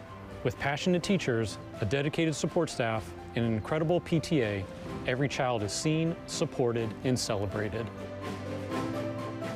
We chose the school because of the community feel. The teachers are absolutely outstanding. The leadership here is fantastic. And so it has a very strong kind of community, and we really gravitated towards that for our daughter. Communication can be an issue for a lot of schools, and I think that's one thing that Chapman Hills really excels at is the constant communication you have with your teachers, with the staff. There's a genuine care for every student here, and they want to make sure that your child succeeds in every possible way. When I come to school, I feel very excited because my teacher gives us a bunch of opportunities to learn different things. The teachers here give us everything we need to succeed, and they're really nice and encouraging. Yeah, up close, quail. I think the world of this school. As a mental health clinician myself, I really care about my son's confidence levels, his safety, if he's feeling supported and cared for, and I really feel that at Chapman Hills. I feel that with the teachers, the administration, the fellow parents. It's just such a wonderful community here. Everybody here has such a great and unique bond with everybody. The parents, the kids, the staff, everybody really works together to make Chapman Hills the amazing school that it is. This school is very special because its location, its small schoolhouse feel in a beautiful neighborhood against the back hills of the canyon, and it's just a wonderful place. It is, it's just beautiful.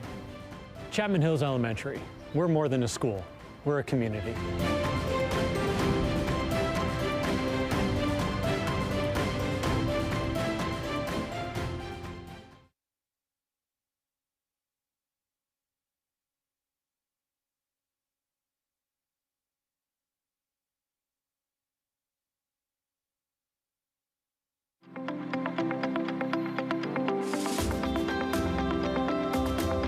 Fletcher is a great, loving family. It is the diverse student population here makes us very special and unique. Fletcher is amazing regardless if you're choosing the Mandarin immersion program or the English only. They're getting exposed to different diverse cultures and learning a lot of empathy and respect. Not only do you get the dual immersion, but you can combine that with GATE. Take the things they're learning in GATE and not only apply it in English, but also apply it in Mandarin. We work really well with the Mandarin teachers. We're not separated, we're all collectively together. If you go into the Mandarin class, you'll see different because you see the Mandarin. But if you walk into my classroom, you're gonna see the same things that are happening, same writing, same things on the wall, same activities. They share stuff with us, we share stuff with them. Our children are recognized for the great things that they do and the milestones that they've reached. Although my children are not in the Mandarin immersion program, I think it's really important that we embrace all that that has to offer. It's a part of our entire community. Fletcher has provided so many resources for not only the children, but for the parents. When my children have some difficulty with their homework or assignment, there's always a teacher of some sort to help. It's such a positive environment. The parents are great, the teachers are amazing and caring and into what they do. You really couldn't hope for a better situation. We hope you felt the heart of our school, where every student belongs, every voice matters, and every day is an opportunity to thrive. We are honored to be part of your child's journey, and we can't wait to grow and learn together.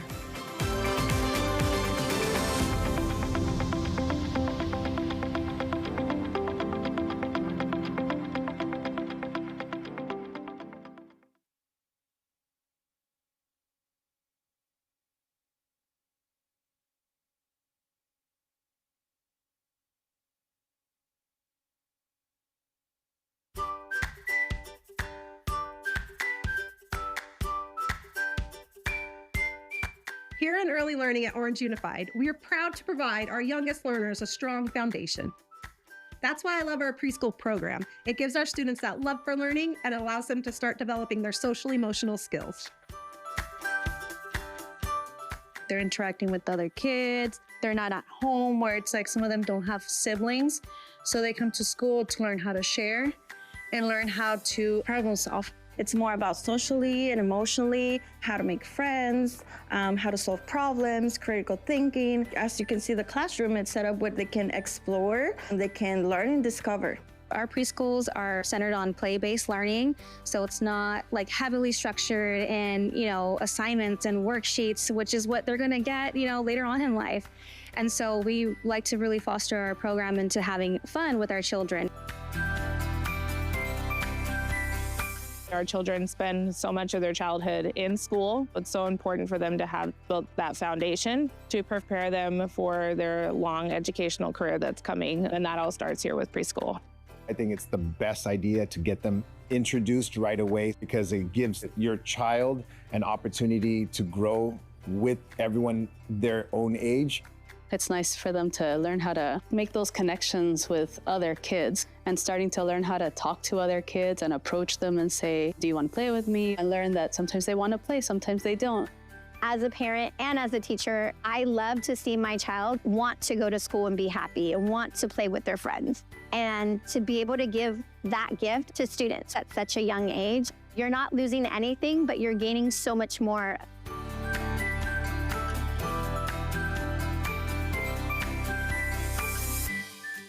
We are here to help you navigate the enrollment process and answer any questions you may have. Call us today to get your child started on their educational journey.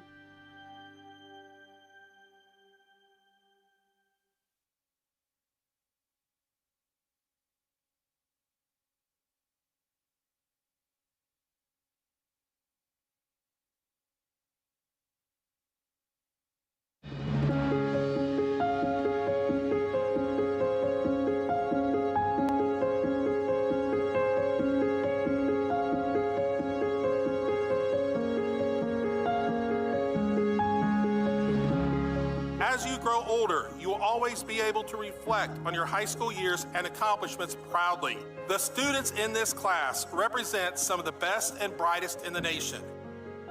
As you stand today on the front lines of your future, know this: you are ready, you are resilient, and you will always be part of the El Medina family. Our lives begin to end the day we become silent about things that matter. As you take on this next chapter in your journey, do it with confidence. You've proven time and time again that you are capable of facing sudden change and succeeding.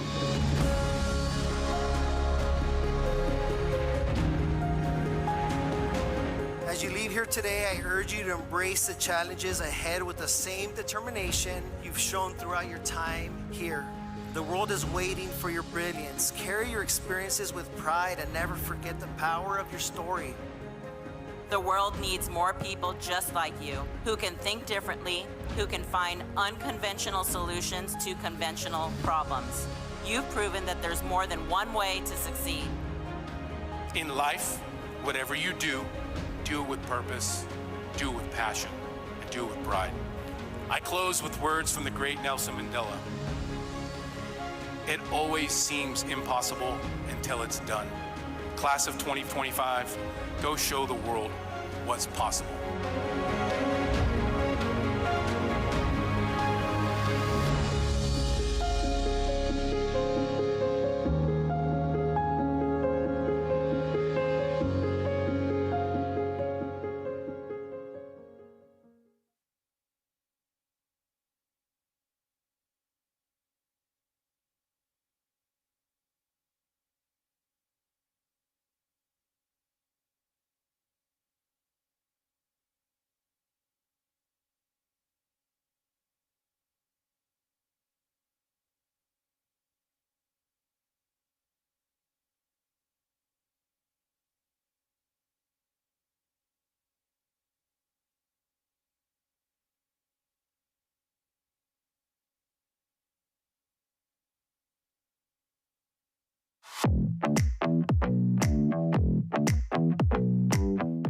It's a lot of fun, and you should have those experiences and know how to cook for yourself. You get to learn about different cultures through their food. There's always so many different things to learn. It's helped me rediscover my love for cooking, and now I want to go possibly to Orange Coast to join their culinary program. My favorite thing about the program is just being able to be creative, going through the entire songwriting process. It just allows for a really interactive environment. This class has prepared me for after high school, since I'm going into UNLV, taking their entertainment engineering pathway. I'm hoping to do studio engineering and recording bands, movies, albums, just record labels in general. I like the CTE program because it can give me real-life experiences. I've done multiple CTE programs in my time in high school, and I've gained a lot from all of them. I have my primary classes and a couple of APs, but yeah, I really like the CTE classes. The base of the program is about exposure to see if you're really interested in it. You get to see hands-on, do a lot of book work as well, but on the weekends we do manipulative stuff that teaches them how to throw ladders, how to squirt water, how to pull hose, things like that, and how to adapt and how to be part of a team and how you integrate into the fire department and the station. It's great. I get to be in this firehouse. I get to learn what firefighters do, and I could get the basics of what I need for the academy. I'd say this class is more fun than other classes because you're doing more hands-on work and you're not just sitting in a classroom most of the time. I really like this class because you're also just putting in work into your future. We don't expect them to be perfect at it. We want them to have the basic knowledge to do it, so when they're exposed to it and they practice and practice, then they have way ahead of the game. The cool thing about the Spider Lab is that it prepares our students for what's to come next, for those that are interested in following this through not just high school, but as a career in college. I'm very grateful to have CTE as a pathway here at Villa Park. I know everything that I'm going to go into in the future does have to do with technology. I mean, I do content creation on the side right now, so this class as is has prepared me to work and further my career that I've started. I find the hands-on experience about this class interesting because I can think of a design, I can make it in Photoshop, and then I can go onto a machine and I can, go through this process of using raw materials like ink and sticker paper, and I can make the design, and I can put it on something, and I have a physical, tangible object in front of me that's it's awesome because I made it. What I get out of it, I would say there's a lot more professional experience than you would get out of any other high school class, because you learn things like how to create an invoice on QuickBooks, which I don't think any other high schooler knows at this school who hasn't taken this class. They walk out with certificates letting them know that they are certified to use all the machines in this class. So they're already ready to jump into a design or a print shop and be able to assist there, to intern there, to build up more of their value as they go through school. So it's a good opportunity for the students.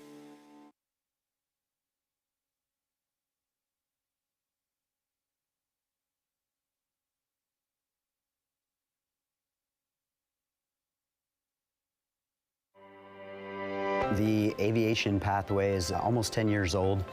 The first class is looking at the history of aviation and then taking kind of an overview of the vast variety of careers in aviation. From there, students can go to one of two classes for their second year. One of them will focus more on non-pilot careers like aviation maintenance, air traffic control, engineering, drones. And then the other class is a full private pilot ground school, so focused on the pilot side, what students would need to know to get that first license.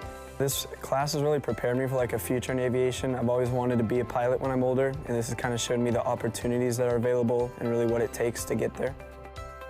This has been an amazing experience so far. It's really taught me a lot. There's no part where I'm bored or don't want to do anything in this class. My favorite part of this class is flying on the simulators, because it really simulates what it's like in real life and shows what a future in aviation could look like for me.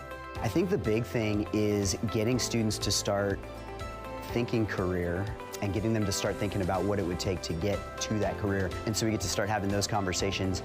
If it is in aviation, then there's tons of opportunity. I hope to do a career in aviation because what would be better than that?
2.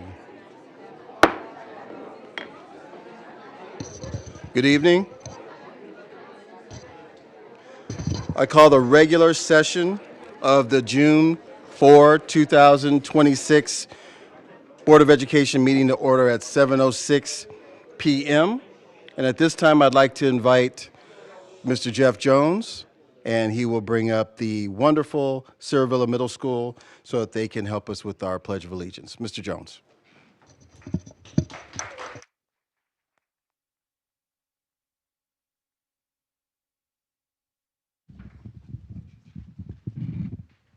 Is it on? There we go. Oh. Please rise for the pledge. Put your right hand over your heart. Ready, begin. I pledge allegiance to the flag of the United States of America and to the republic for which it stands, one nation, under God, indivisible, with liberty and justice for all.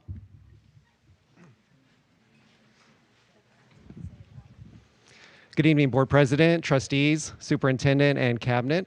I'm Jeff Jones, proud principal of Cerro Middle School, and I am here with 5 representatives of our leadership class that will give their experience of their 2 years at Cerro and what it's meant to them and different culture, climate items that we have at Cerro.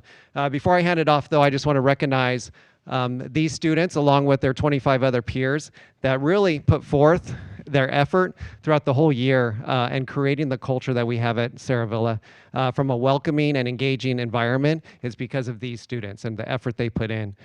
From the very beginning of registration, the very beginning of the school year, to our first day of school, to our dances, to just appreciation for all of staff, lunchtime games. They put in so much effort throughout the year, and it's their positive attitude and what they bring, the kindness that they bring really sets a tone for Cerro. So I am very appreciative of the students behind me and the rest of their peers as well.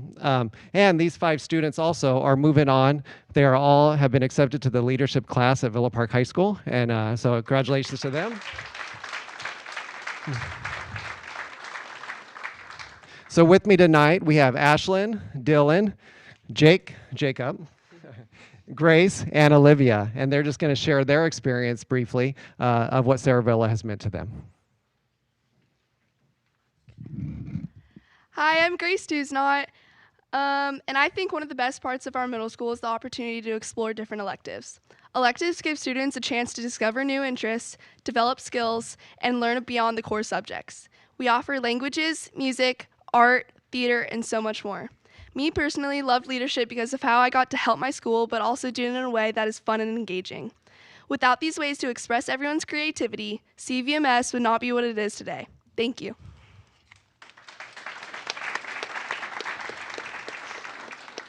Hi, my name is Ashlyn, and another thing we have at CV that's so great about it is the fun variety of activities, and one of these is lunchtime games. During lunch every Thursday, a different leadership committee hosts an engaging game in the amphitheater. Some lunchtime games we have held this year include water balloon toss, musical chairs, and bowling. These activities are a great way to get people more involved and excited to come to school. They're a break from classes and something that students can look forward to, and are one of the great things about Cerro.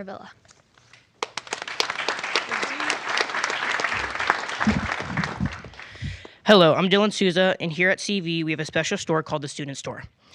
At the Student Store, students can buy items ranging from computer mice to school supplies such as pencils, pens, and markers.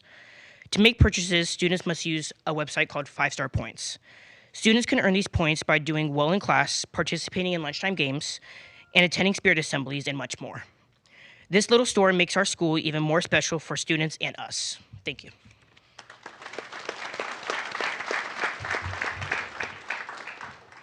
I'm Jacob Hoskins, and I want to talk about all the opportunities we have at CV.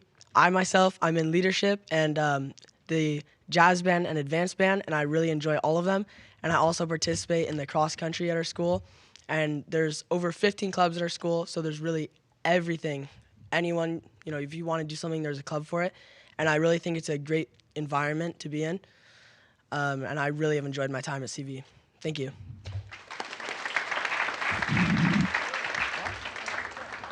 Good evening. I'm Olivia Stetler, and I think one of the amazing opportunities CVMS has to offer is the Mental Health Awareness Month that we take very seriously. During this month, students participate in activities such as coloring, writing positive sticky notes that are displayed around campus, and wearing awareness wristbands to spread awareness. Also during this time, Phoenix House comes and visits our school to teach important lessons about mental health and ways to support ourselves and others. We also have spirit days that encourage students to get involved and help spread positive messages.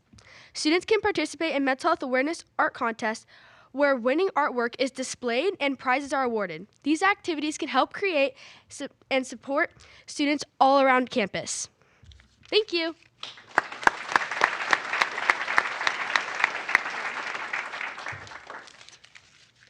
Thank you to. Thank go you, right students. ahead. Yes.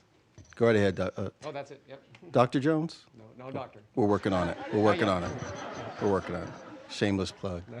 Thank you, Sarah Villa. We appreciate your presentation and good luck with your ongoing activities at your high school. Fantastic. Go Vikings. Thank you.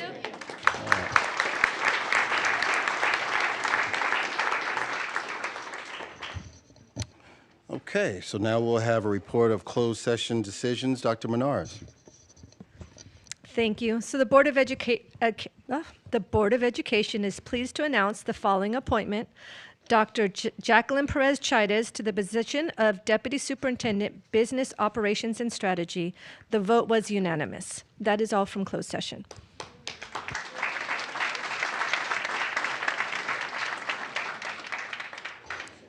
Congratulations, Dr. Perez Chides. Okay, we're moving into this next element, which is one of our favorites as a board, which is the recognition of high school students. I'm sorry. Sorry. So before we do that, though, we want to adopt the agenda, of course. So may I hear a motion to adopt the agenda? I'll move. Thank you, Trustee Thomas and Trustee Pelley. It's been properly moved and seconded. All in favor? Aye. Any opposed? Motion carries unanimous. And now we'll go to our fun part, which is the recognition of the high school students. Class of 2026, are you here? Okay. All right. Excellent, excellent. So the end of the school year is marked by many significant events at Orange Unified School District, but the one event high school students and parents are most excited about is graduation. So this year's graduates from the district's 4 comprehensive high schools are among the most competitive and talented group of students in our district and have set the bar very high in both the classroom and in the community. So tonight, we're proud to recognize the high school seniors who have achieved outstanding scholastic achievement at their high school. So at this time, I'd like to invite Principal Brent McKee over here from Canyon High School to the dais to introduce his high achievers.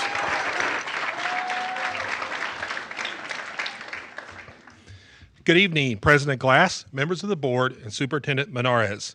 I would like to invite our first highest achiever, Logan Calaguire, to join me at the dais. Thank you, Logan.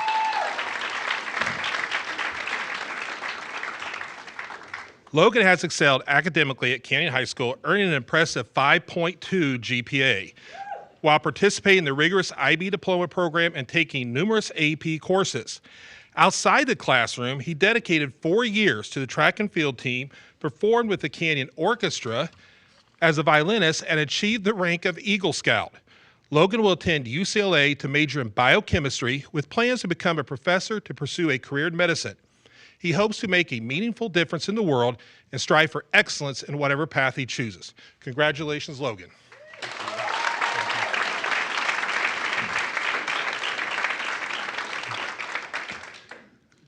I would now like to invite Anish Kaluri to join me at the dais.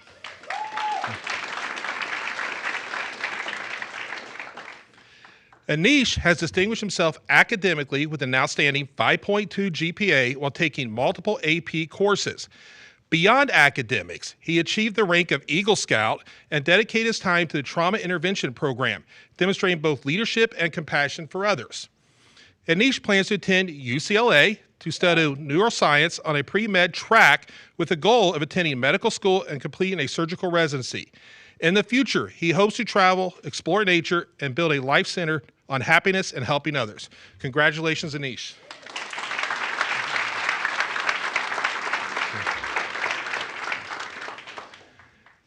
I would now like to invite Morgan Wong to join me at the dais.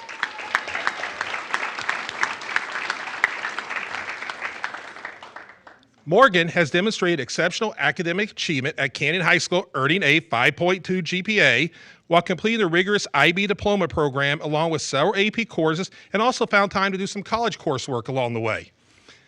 She has also been actively involved in her community as a congressional campaign intern, a fundraiser for Mattel Children's Hospital, and president of AAPI Youth Health Advocate. In addition, Morgan dedicated 4 years to the golf team. She will attend, surprise, UCLA, all three of them. Apparently that is a theme for Canyon High School this year, to major in molecular cell and developmental biology with plans to attend medical school and become a doctor. Morgan hopes to build a long, fulfilling life centered on helping others and making a positive impact. Congratulations, Morgan.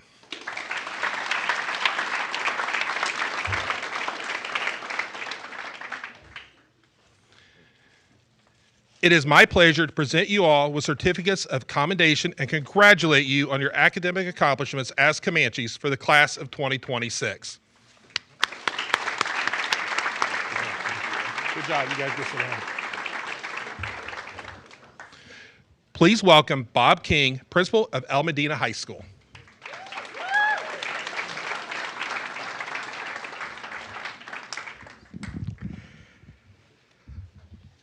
I would like to invite our first high achiever, Michael Tu, to join me at the dais.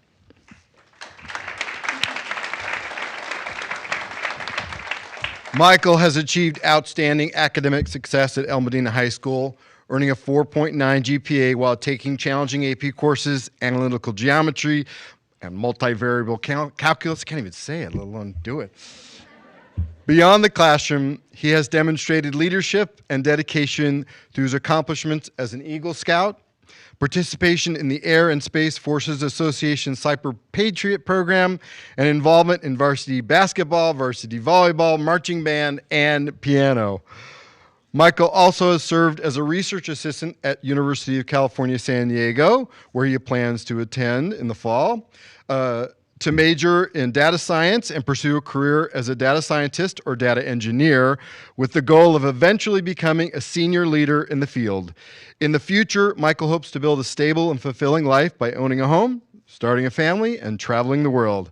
Congratulations, Michael.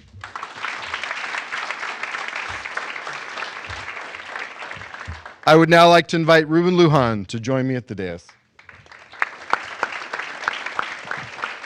Ruben has excelled academically at El Medina, earning a 5.0 GPA while completing numerous AP and dual enrollment college courses. A dedicated leader both on campus and in his community, Ruben served as an NHS board member, participated in Christian Club, and played guitar for his church worship team. He was also deeply involved in the music programming, participating in jazz band and marching band all 4 years, serving as drum major during his final 2 years. Ruben will attend the University of California at Los Angeles to study mechanical engineering, where he hopes to apply his education to innovative projects, possibly even designing rockets for missions to Mars. He could do it. In the future, Ruben hopes to have a large family, continue growing his faith, and help create a better future for the world. Congratulations, Ruben.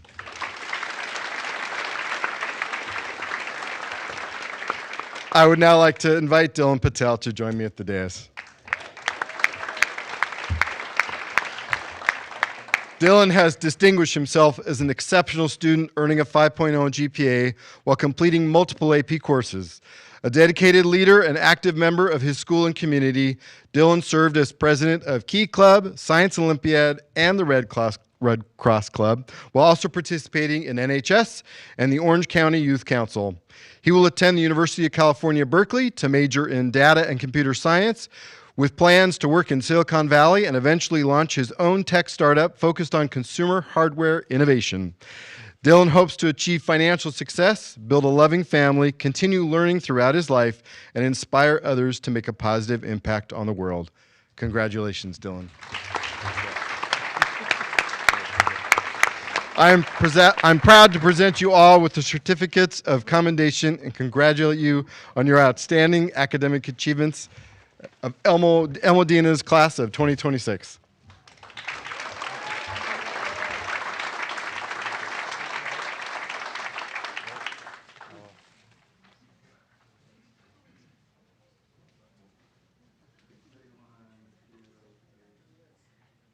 Don't worry, Canyon, we'll come back to you guys. And CV. At this time, please welcome Cheryl Anderson Glass, principal of Orange High School.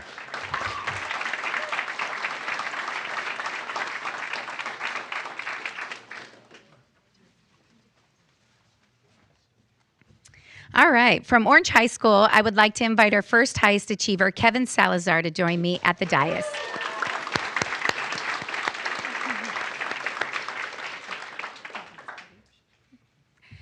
All right, Kevin is a high-achieving student with a 4.92 GPA who will be attending UC Berkeley to study mechanical engineering.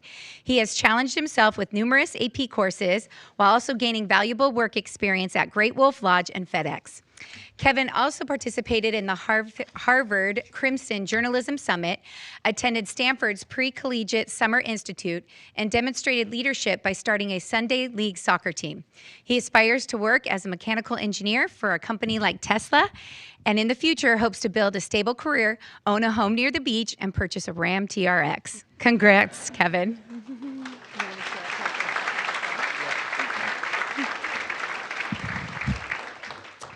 I would now like to invite William Tran to join me at the dais.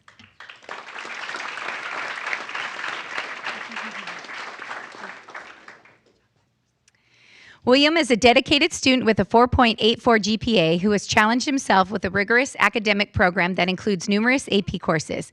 He is actively involved in AVID, Red Cross, and NHS, and demonstrates a commitment to service through his volunteer work at his church.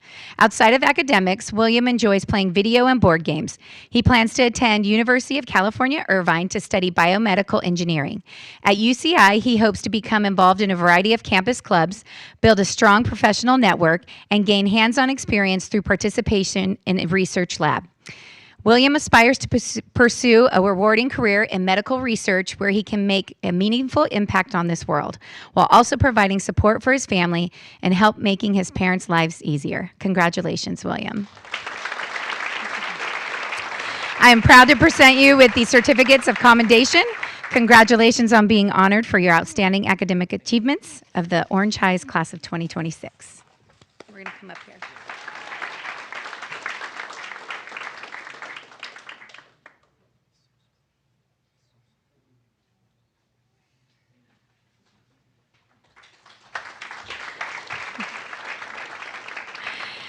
At this time, please welcome Dennis McHouston, principal of Villa Park High School.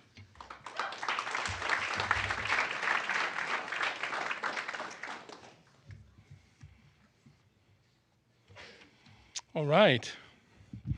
I'd like to recognize Caden Oyanoki. Can you come on up?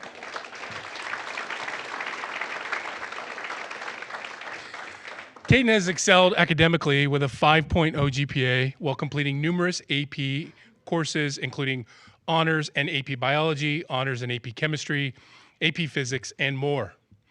He is actively involved on campus and in the community as a peer tutor. NHS member, participant in Science and Math Olympiad, and volunteer at the Orange Public Library, and a member of the Korean Culture Club. Caden will attend the University of California, San Diego to major in electrical engineering and computer science. He hopes to intern at a technology company, pursue both a master's degree and PhD, and build a successful career while remaining in California. In the future, Caden hopes to achieve financial stability, don't we all? Start a family and live a comfortable and fulfilling life. Congratulations, Caden.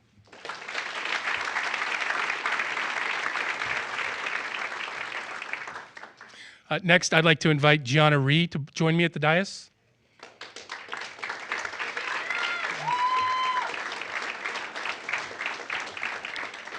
Gianna has demonstrated exceptional academic achievement, earning a 5.2 GPA while taking rigorous courses including AP Calculus, AP Physics, AP Bio, and many others.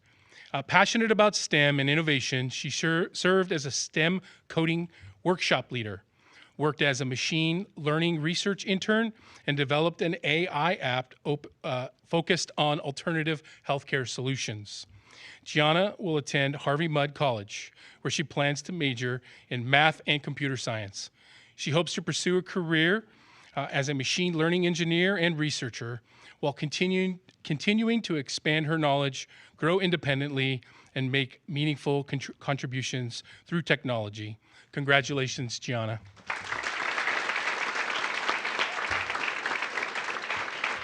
I'm proud to present you with these certificates of commendation. Congratulations on being honored for your outstanding academic achievements, pride of Villa Park High School and Orange Unified's class of 2006. Jump. Step back.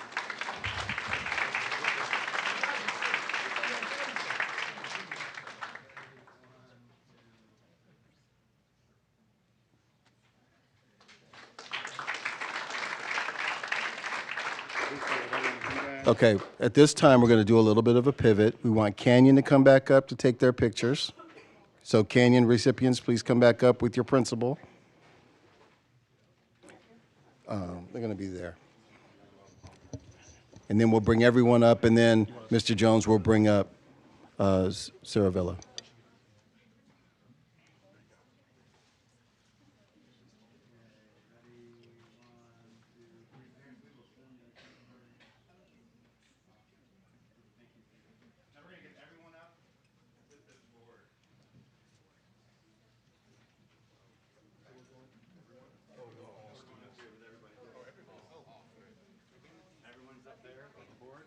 Can we have all of the high achievers and their principals come up so we can take pictures, please?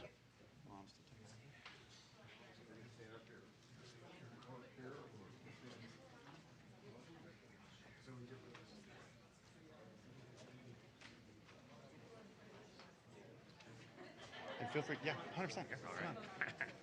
Is this going up somewhere? This one will be on the website. Website, okay. This mic is live.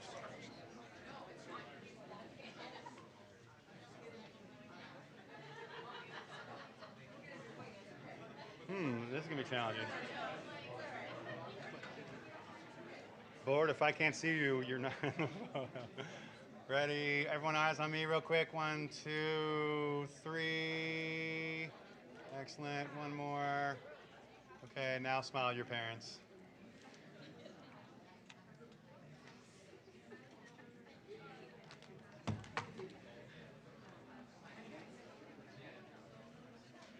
Parents, you good? Yeah. Okay, awesome. Congratulations.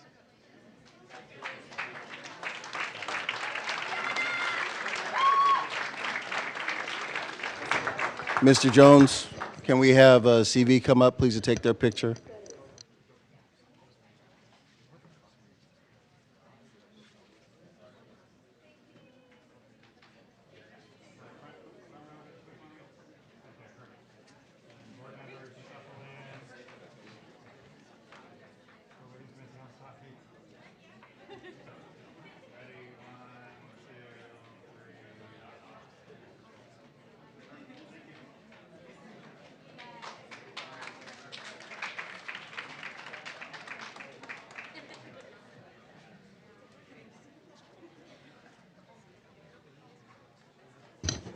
All right, thank you to all the recipients. Thank you to all of the parents that accompanied them. We're moving into our recognition of our outgoing and incoming student board representatives. So our student representatives are elected each year from each of our district's five comprehensive high schools. These representatives join us at board meetings and provide wonderful insight and highlights of their school's activities and events. This evening, on behalf of the Board of Education, we would like to thank our student board representatives for their excellent service during this school year. So at this time, I'd like to have Trustee Martinez-Goodlander and also Trustee Pelly, who are already at the podium, to recognize our student representatives.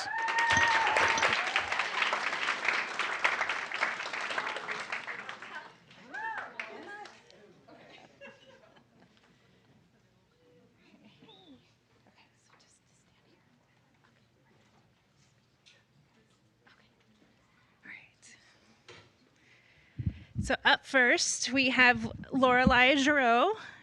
She is a graduating senior from Canyon High School. This fall, she will attend the University of California, Riverside, where she plans to study neuroscience on the pre-med track.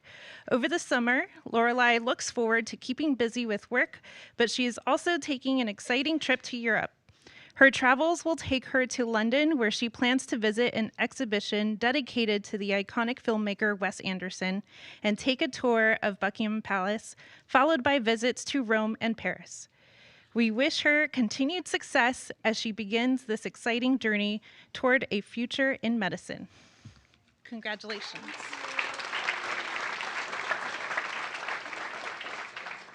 I'll have her come back here. Why don't you come across this way and then we can stay right here. Okay, next we have Dylan Plattfoot. Dylan is a graduating senior from El Medina High School. This fall, Dylan will begin his higher education journey at Orange Coast College with plans to soon transfer to a four-year university, keeping his sights firmly set on UC San Diego as his ultimate goal. While currently leaning toward a major in psychology or business, Dylan plans to spend his summer productively by interning at various locations and job hunting for the upcoming school year. We wish him all the best as he prepares for his next chapter.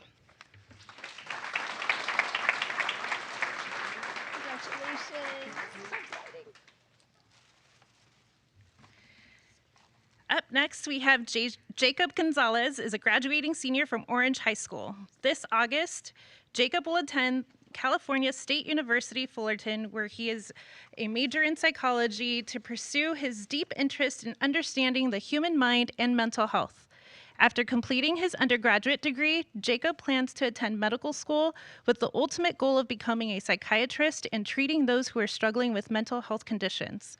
This summer, he will be joining the team at Wild Rivers Water Park, where he is excited to work hard, meet new people, and take on new responsibilities. He also looks forward to spending quality time with friends and family before heading off to college. We are incredibly proud of Jacob's drive and dedication to helping others. Congratulations.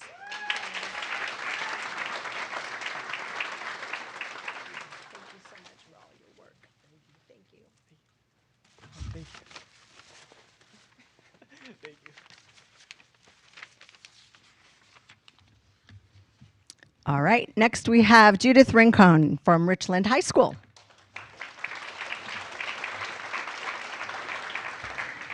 Judith is a current junior at Richland. Judith has already shown incredible academic dedication by completing 2 college courses through Richland this year, and she is eager to take on more in the coming year. She has a strong interest in health sciences, specifically phlebotomy, as this is essential for diagnosing illnesses, as well as a passion for real estate. In fact, Judith will spend her summer taking online real estate courses through Santiago Canyon College, aiming to earn her certification before she graduates high school. After high school, she plans to earn her associate's degree. This summer, alongside her online students, Judith plans to visit family in Mexicali and catch as many beach days as possible before returning for an exciting senior year. We commend her hard work and multifaceted ambition. Congratulations.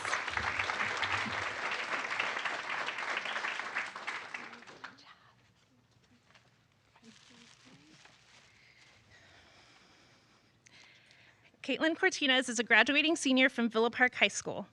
This fall, Caitlin will attend Santa Ana College to pursue pre-nursing and earn her certificate as a licensed vocational nurse, providing vital hands-on patient care in the medical field. She then plans to transfer to California State University Fullerton's RN BSN program to achieve her ultimate goal of becoming a registered nurse. Alongside her academic pursuits, Caitlin is very active, and she will be spending her summer studying at the Elite Dance Academy, where she will be playing the witch in their summer ballet production of Snow White, running her small embroidery business, Stitched by Bear, and auditioning for the Anaheim Ducks Power Players professional cheer team. We congratulate Caitlin on her leadership and wish her the absolute best. Congratulations to all of you on a job well done.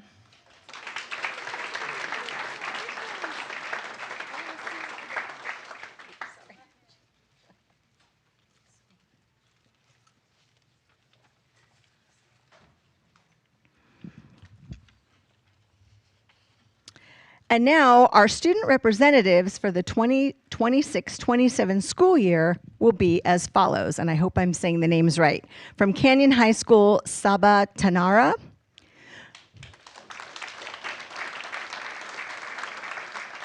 From El Medina High School, Peyton Thibodeau. From Orange High School, Atziri Lopez. And from Villa Park High School, Nicholas Franks. Richland High School will announce its representative at the start of the school year. Thank you again to all of our outgoing members for your dedicated service to your schools and to the Board of Education. As for next year's student representatives, we look forward to having you join us at our board meetings in the new school year. Thank you and enjoy your summer.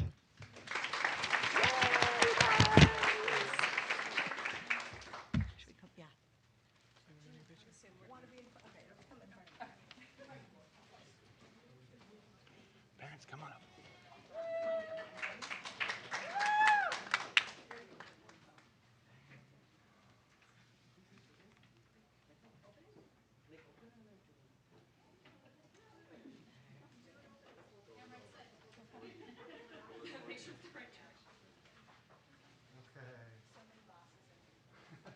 Ready, 1, 2, 3, all eyes right here. Beautiful, perfect. Now look at the parents. Thank you. Wow. Thank you.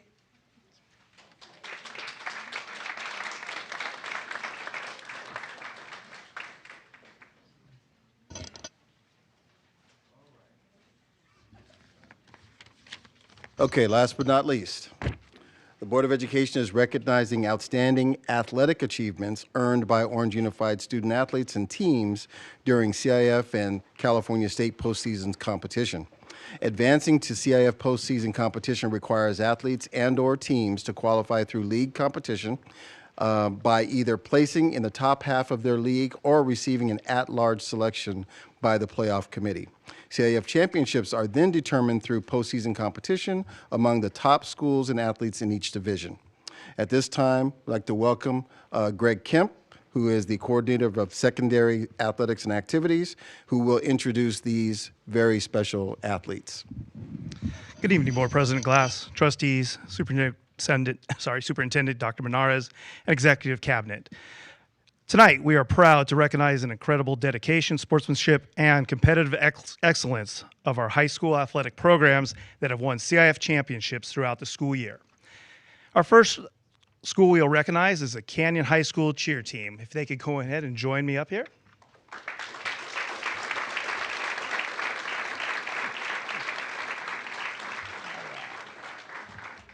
And we'll have you can join on both sides, as there's a lot of you.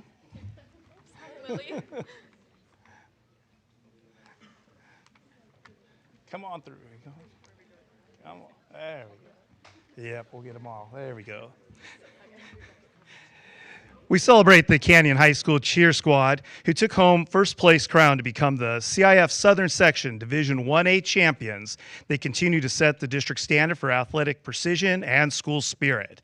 We're going to have you go ahead and line up towards the front, and we'll get a photo of the whole team.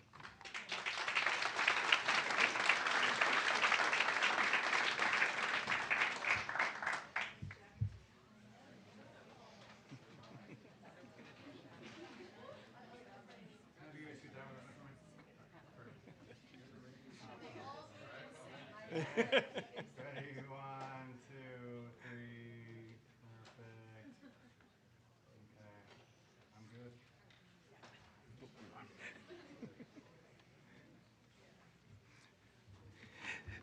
Thank you. You can return to your seats.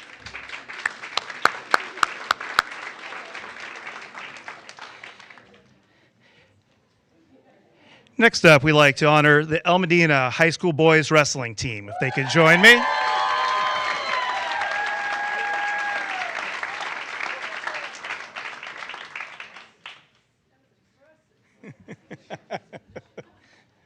You guys can go and join on both sides. I love you guys. We got a lot of people.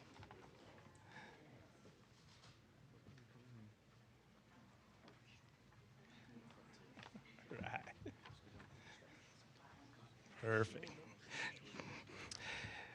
A resounding congratulations to the El Medina boys wrestling team who captured the CIF Southern Section Division 5 championship in a thrilling 36-34 dual meet victory, showcasing immense grit, strategy, and discipline on the mat. Great job, and you'll go ahead and move forward for a photo.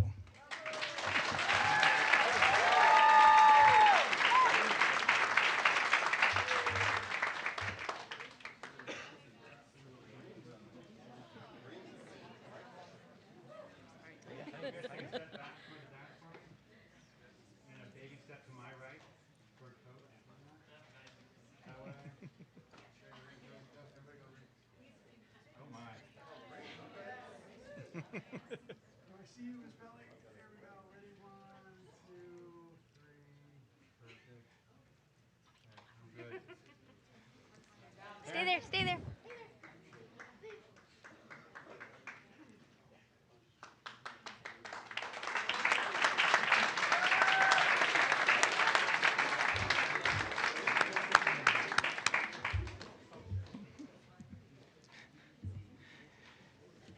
Next up is our Orange High School wrestler, Stephanie Caballero. I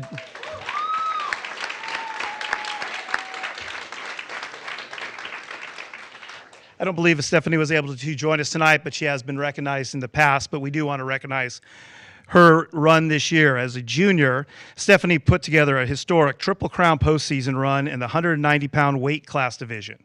Stephanie captured the CIF Southern Section Northern Division Girls Wrestling Championship and also won the Elite Southern Section Masters Meet title and capped off her legendary season by winning the coveted CIF State Championship. So another round of applause for Stephanie.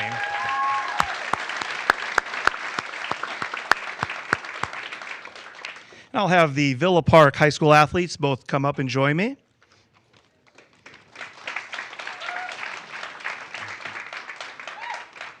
Or one. Just you. All right.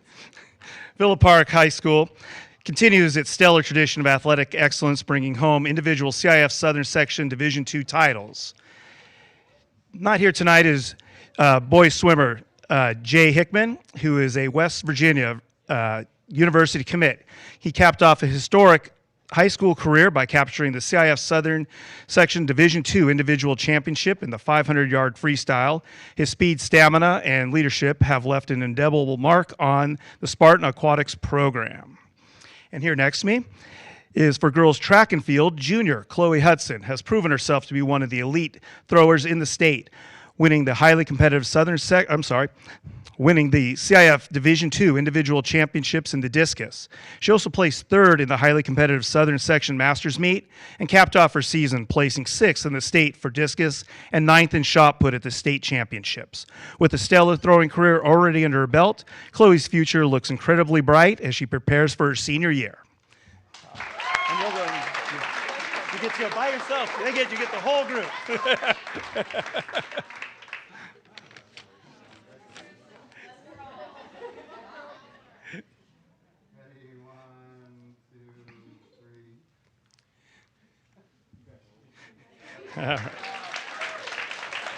And these student athletes and teams embody the hard work, resilience, and pride of our school district. We congratulate them and their coaches and their families on these remarkable championship-winning achievements.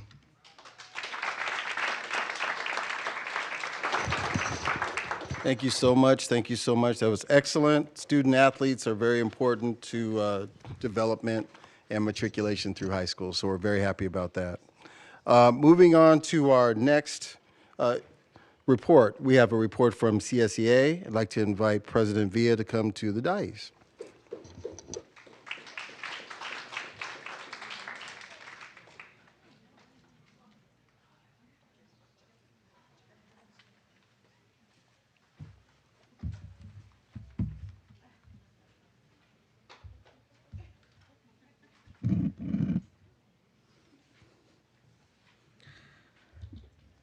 Good evening, President, Board Members, Superintendent, and Cabinet. As we close another year, I would like to take a moment to recognize the classified employees of Orange Unified School District. Every day, classified staff play a vital role in supporting our students, families, and schools, whether serving in transportation, nutrition services, maintenance and operations, child development, instructional support, clerical services, technology, or countless other departments. Classified employees are the steady foundation that helps our schools operate successfully. This year brought both challenges and opportunities. Through it all, classified employees continue to demonstrate professionalism, dedication, adaptability, and resilience. Their commitment to student and their work deserves recognition and appreciation. As president of CSEA Chapter 67, I have had the opportunity to visit work sites, represent employees, participate in meetings, speak before this board, and work collaboratively with district administration to address concerns and seek solutions. While we may not always agree on every issue, progress is made when we maintain open communication, mutual respect, and a shared commitment to serving students. I would also like to acknowledge the ongoing work surrounding negotiations. Our members have made it clear that competitive compensation, affordable health care, safe working conditions, and respect in the workplace remain important priorities. In addition, we look forward to continuing discussions regarding job descriptions and ensuring that accurately reflect the duties, responsibilities, and expectations of the employees who perform this work every day. These conversations are important not only for our members, but also for recruitment, retention, and the long-term success of our district. This year has reminded us that a union is more than its executive board or negotiations team. It is every employee who asks questions, attends meetings, supports a coworker, shares information, and advocates for what is right. Every concern raised, every conversation held, and every act of solidarity helps strengthen our workforce and our district. On behalf of CSEA Chapter 67, I would like to thank the board, district administration, and our classified employees for their service throughout the year. We look forward to continuing to work together in the year ahead to support students, strengthen our schools, and ensure that classified employees remain valued partners in the educational mission of Orange Unified School District. I also have to address negotiations. I know I'm getting a lot of questions from my members and things like that. Just for everybody's understanding, OUEA had 2 articles and the district had 2 articles to open. So that's 4 compared to our successor, which is the whole contract. So we're talking about maybe 12 to 16 articles. On top of that, compensation and benefits, things like that. Believe me, we're not taking forever on purpose. We're just trying to make sure that we address everything and the work conditions. And I know we're getting there as far as negotiations. It's just we're not trying to rush through the process. So thank you.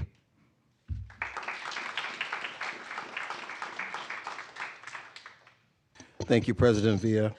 At this time, we'd like to have Mr. Nate Dawson for the purpose of the OUEA report. Good evening, Superintendent Menares, President Glass, and members of the board. That was purposeful. I am reading this public comment on behalf of OUEA President Karen Barone. I am standing here tonight to focus on the positives and celebrate the incredible things happening across the Orange Unified School District as we close out another year. First, I want to celebrate our students. Tonight, we are recognizing several of our high school seniors for their outstanding academic achievements. Along with them, we've had many students earn English Learner Reclassification status this year. Congratulations to all of them. These success stories are the direct result of a powerful partnership between parents, teachers, and students working together. As educators, nothing warms our hearts more than seeing what our students can accomplish. I also want to send a huge thank you and congratulations to our student board representatives. You have stepped up and given your time to be a vital voice for your fellow OUSD students. The tremendous time commitment you've put toward this position does not go unnoticed, and we thank you for your service.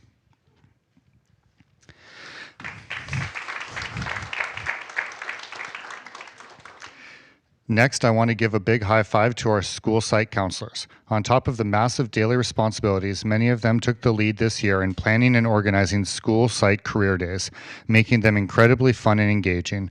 I've seen firsthand how much work that involves, and I want to deeply thank them and all of the staff who supported them for making those days a success. We also have educators doing extraordinary things in specialized programs. I want to recognize Danny Chang, a teacher at Santiago who runs the Creative Career Leadership Lab.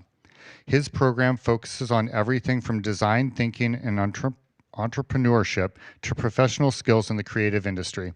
Recently, he had one student group place 5th and another group place 1st in a student showcase program. These are just a few examples of the amazing things OUEA educators are doing every single day. We truly love our jobs, even with the stress, exhaustion, and strain it can bring. We are always striving to do what is best for students. While educators face daily obstacles, some that are just part of the job, and some that could be avoided with proper, consistent support from site and district administration, we still show up every single day, putting our absolute best efforts forward. So as we round the corner into the very last week of school, I have a small ask of the parents and students watching from home or here in the room. Your teachers and support staff have worked incredibly hard this year, and to be completely honest, some of us are hanging on by a thread and running on fumes. Yet we are still putting in tremendous energy to make this final week memorable with field days, performances, parties, finishing projects, and celebrating our graduating seniors. Please be kind and patient with us. If you can, take a moment to tell your teachers thank you. Share what you liked most about the year.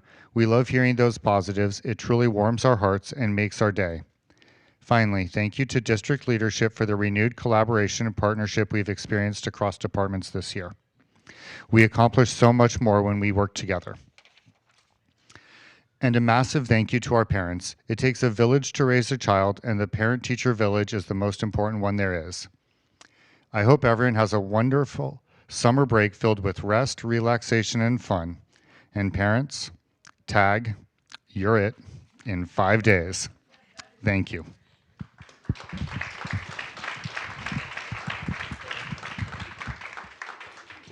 Thank you, sir. We'll now move to our superintendent's report. Dr. Menares. Thank you. Well, good evening, OUSD families and community. I cannot believe we're closing out the 25-26 school year. This means I have had the privilege to lead this great school district for 1 year. Wow.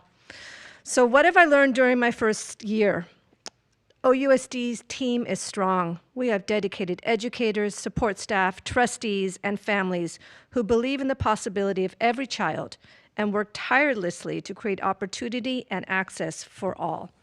I've learned that listening to learn continues to be a core value and behavior we must all practice. Finally, I have learned that there is a deep desire and passion to be the top learning organization in Orange County through a commitment to teamwork and continuous improvement. This year, we have created building blocks that will serve as foundational to our future. Some of these blocks include the OUSD instructional framework, a prioritization of learning communities at the school level, a shared understanding of behavioral supports, and identifying resources to support a streamlining of initiatives and a commitment to not add, but deepen adult learning so all children thrive.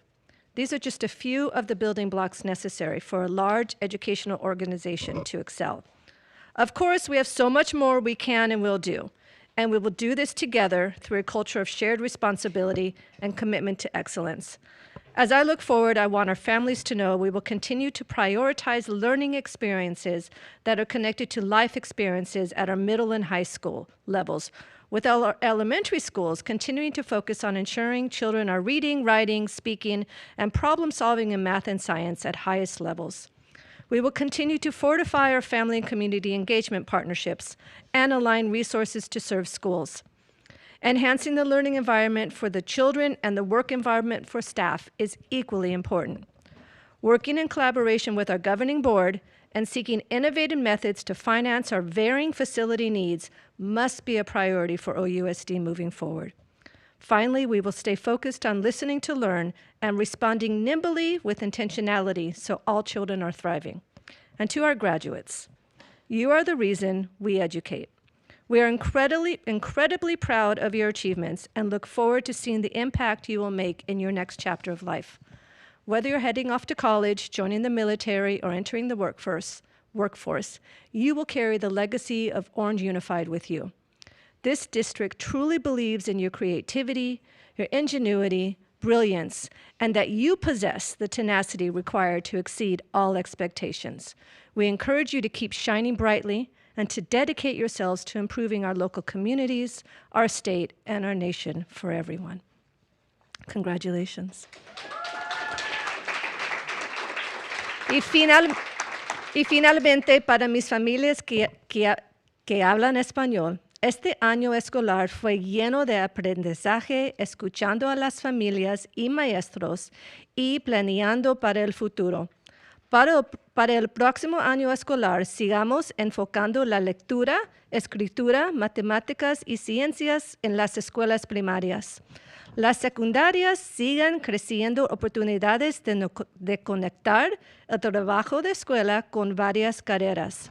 Al mismo tiempo, queremos mejorar la conexión entre escuela y casa, trabajando juntos al parte de los niños. Finalmente, por el apoyo de la mesa directiva, seguimos mejorando nuestros edificios.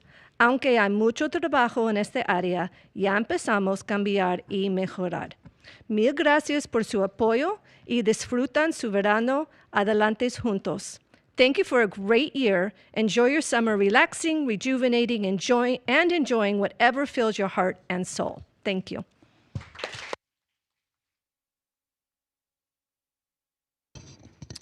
Thank you so much, President Menard. Oh, Superintendent Menares. You want to be president? You want to be president? Shit. You want to trade? Your day's too long. Your day's too long.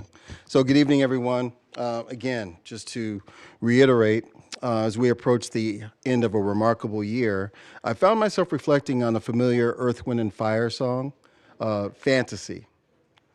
If you don't have it, you should look it up. It's incredible. The song encourages us to come to see victory in a land called fantasy, inviting us to imagine a place where dreams become reality, where possibilities are limitless, and where people come together to create something greater than themselves. It's a message that we can find a way to live the dream that speaks directly to the purpose of public education. We help students discover their potential and turn aspirations into achievement. Public education is, in many ways, the embodiment of that vision. Every day throughout Orange Unified School District, our students, our teachers, staff, administrators, and families work together to transform aspiration into achievement. What may begin as a dream in the mind of a child becomes an accomplishment through hard work, support, and opportunity. So tonight, I'd like to recognize 3 examples of that transformation. First, I want to celebrate the multilingual learners who have achieved the highest performance levels on the LCAP, the English Language Proficiency Assessments for California.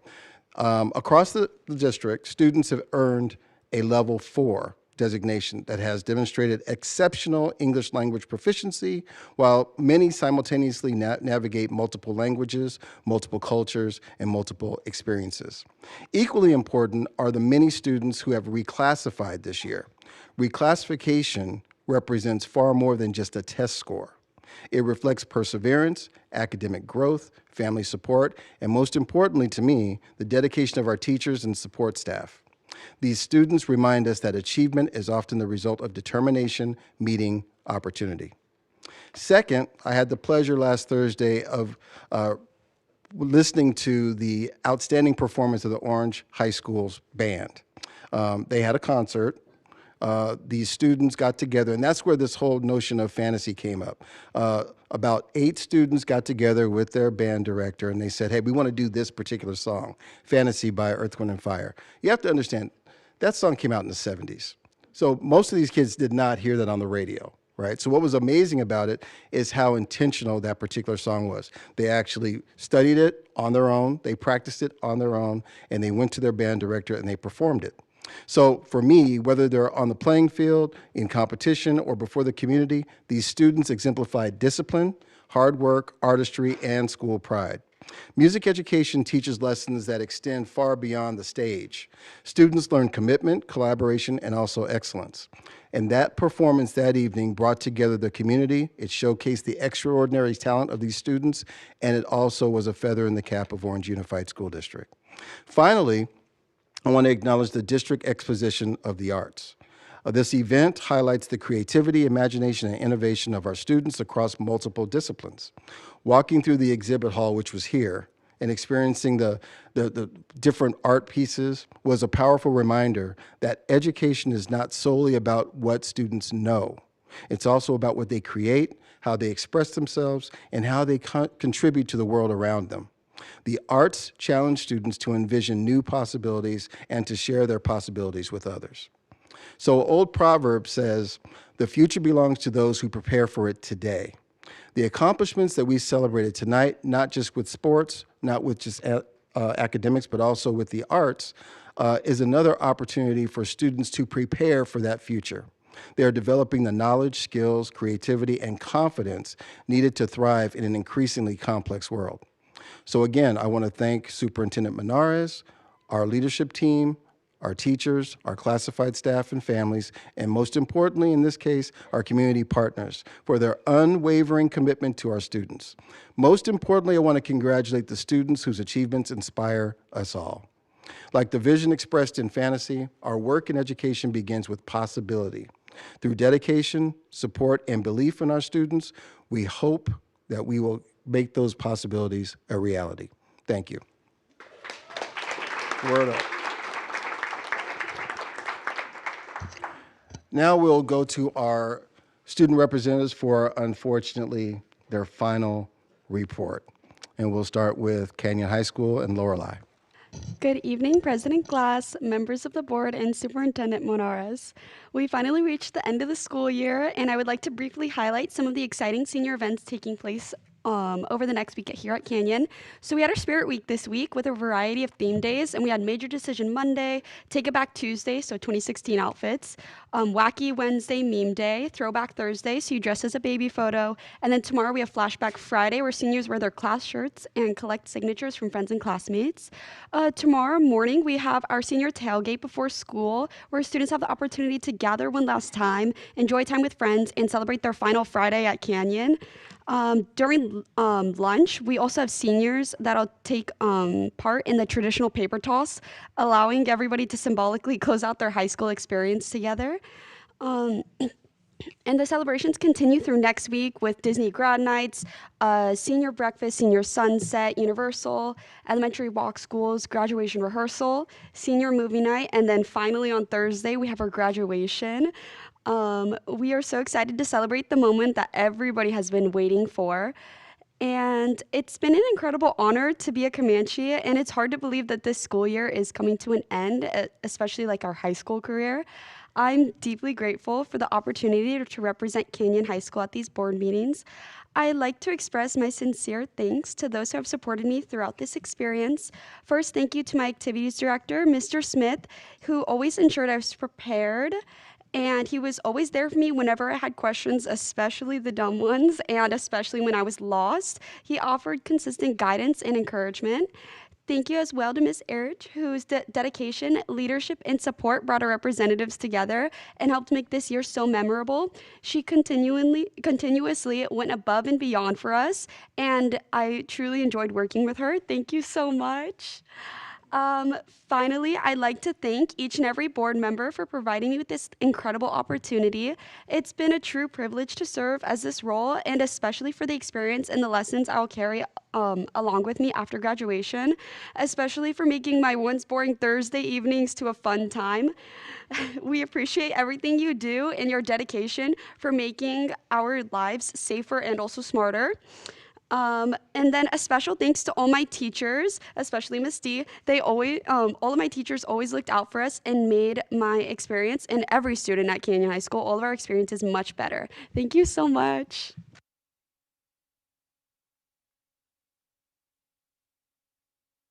Representing Almadena High School, Dylan. Good evening, President Glass, Superintendent Menares, and members of the board. So I actually wrote a lot, so I'm going to skip through a few things. But anyways, so the last day of school is tomorrow. We're all really, really scared, but also excited. And I'm proud of all the vanguards, not only those graduating, but for those who have survived another year and still have plenty to go, but it couldn't be me, I'm out. And then along with it being the last day of school, tomorrow is Senior Sunset at Newport Beach. And then continuing is our next week, Senior Activity Week, where Monday is our Universal Studios trip, where seniors are advised to arrive by 8 a.m. to be picked up by the buses. And then Tuesday is Senior Brunch, held at the Clubhouse in Anaheim Hills. And then following in the same day is the Regalia ceremony, where seniors will be rewarded with their stoles, tassels, and more. Wednesday is graduation practice along with grad walk. And then Thursday is our graduation at Fred Kelly Stadium. And then the day after is our diploma pickup. And then all our extra information will be listed on our Instagram. But then two thank yous, because I have a lot to say. I'm so grateful to have been given the opportunity to represent Almadena High School at the Orange Unified School District meetings. I'm not only thankful for the experience, but for the friendships and faculty connections that I would not have been able to experience without this opportunity. I would like to start by thanking the board itself for serving the district, as you guys have done a spectacular job showcasing your dedication towards your roles, where we owe the community and familial connections to you guys. The extra effort you guys put into your roles, such as attending events and pushing yourselves to familiarize yourselves with members of the community, is what truly sets you guys apart. And we are all forever grateful. Now to a short spiel again to specific people this time. I would like to start with thanking Mr. Vera, which is my ASB teacher. And I would like to thank her because actually I was not originally going for this role. So if not for her, then I wouldn't have, I would have missed out on this really big opportunity. Continuing, Bob King, the GOAT. He goes to almost every single school event, and he's super, super dedicated. And then I would also like to thank Miss Eric. Thank you so much for your dedication to working with us students. Although we may be overwhelming at times, you remain unfazed and continue to go above and beyond to make sure we are informed and ceased of confusion. Your passion truly shines in every room you walk in, and personally, the first day I arrived to the first gathering, you're what instantly eased my fear, and I'm forever grateful for that. I would also like to thank Jimena, which is my last year board member. Love you, girl. She's out in college. I think UCSD. Okay, well, continuing, I would also like to thank the rest of the student board members, you guys. We've all been locked in together. I love y'all with my heart. I also specific shout out, a little spotlight onto Lorelai. I love you. I'm saying you're always there. Honestly, this is from my head, not planned. But from the first day, I was so scared I was going in alone. And then as soon as I met you, I'm like, wait, you're gonna be with me. So everything's okay. So then I'm moving on with the knowledge that although we will all be separated by location, we'll all be united by our memories and experiences here under the Orange Unified School District. Thank you all for listening to my rant.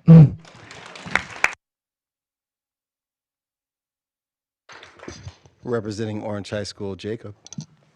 For the last time, good evening, Superintendent Morales, President Glass, Board Trustees, and Board members. Thank you for the opportunity to report on the recent happenings at Orange High School this evening. Our seniors are currently celebrating their final week of high school with a Spirit Week and with only one day of school remaining. We recently hosted our Awards of Excellence ceremony where we recognized many of our outstanding Panthers for their hard work and achievements and contributions to our school community. Tomorrow we will hold our Hello Goodbye Assembly, which will be our final assembly of the school year, and a special opportunity to celebrate the memories and accomplishments of our students. Many scholarships will be announced, and we will honor several outstanding students.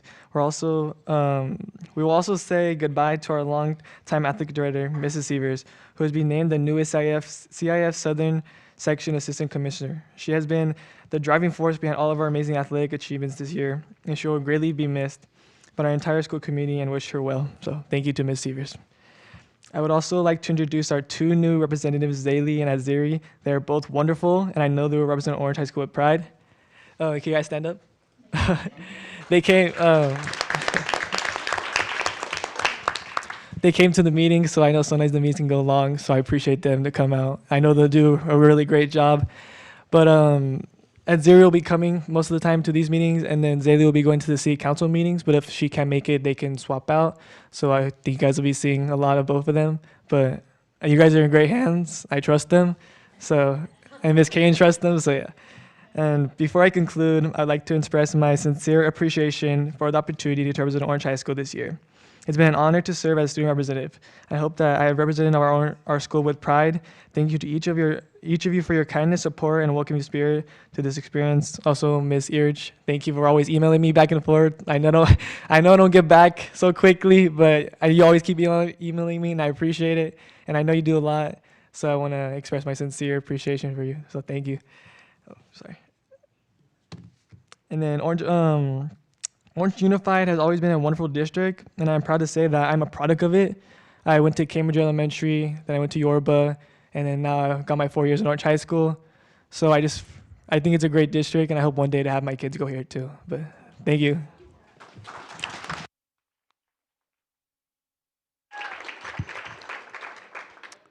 Representing Richland High School, Judith.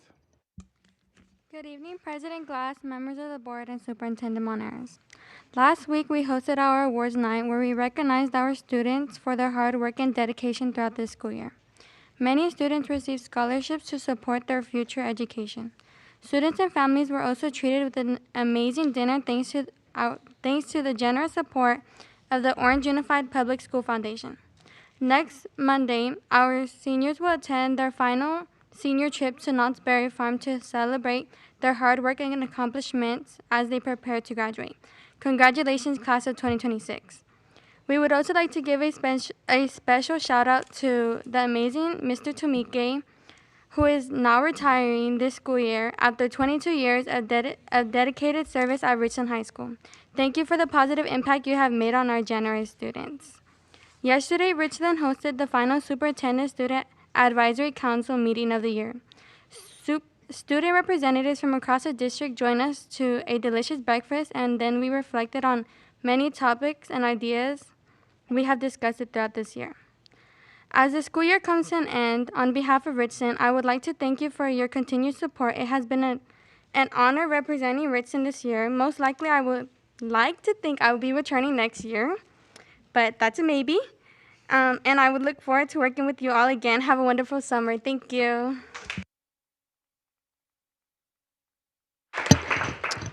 And last but not least, representing Villa Park High School is Caitlin. I'm gonna try not to cry right now, but I have no promises. I would like to start by giving a huge shout out to our Spartan, Chloe Hudson. She's a member of ASB and a member of track and field for 6th place in discus at state and 9th in shot put, and being awarded Century Conference MVP. Congratulations to Chloe. She was here earlier, so kind of feels redundant, but you know what? She is awesome. So good job. Tomorrow's our last day for seniors. Tomorrow we will be having our senior blowout assembly with performances from our seniors on varsity dance and on JV dance, as well as performances from band, choir. I'll be singing the national anthem, as well as some fun games. Tomorrow seniors are also encouraged to decorate their cars. We have baccalaureate on Sunday. And then next week, it is all about the grads. We have a NOS trip on Monday, grad rehearsal on Tuesday, as well as senior sunset. I believe they're watching High School Musical as usual. And then Wednesday is graduation. Thursday will be diploma pickup. And Friday is grad night at Disney. Wear comfortable shoes. And last day of school for the remainder of the campus will be on Thursday the 11th. Before I finish up, I just want to say some quick thank yous. I just want to say a quick thank you to our activities director, Ms. Scott Sawyer. I promised I'd wait till the end of the year. I had absolutely zero intention on this position. I applied for publicity. I run a mean Instagram. I do. I applied for publicity. This wasn't in my second or third option. And she was like, you just interviewed so well. And I was mad. I'm like, I don't want to sit at a board meeting. Like, my parents can probably attest to this. I wasn't happy about it. I am so happy to say that I was proven wrong. This has been absolutely a highlight of my senior year. And I'm so blessed to have had this opportunity, and I'm so grateful that she saw something in me that I didn't see in myself. I'd like to take a second to thank all the teachers I've had the honor and privilege of being in classrooms with the last 4 years. Teachers don't get enough recognition, and maybe I'm saying that because I am the product of a public school teacher. But thank you to all the wonderful teachers I've had the last couple years. And I would like to thank all of you. You've all had an incredible impact on me. Getting to know you guys this year has been an absolute privilege. When you walk in as a student board member or as any person, I feel, or at least my perspective, when you walk into these meetings, you see a bunch of important people behind an important desk, and it looks a little scary. I'll be completely honest. And I like talking to adults.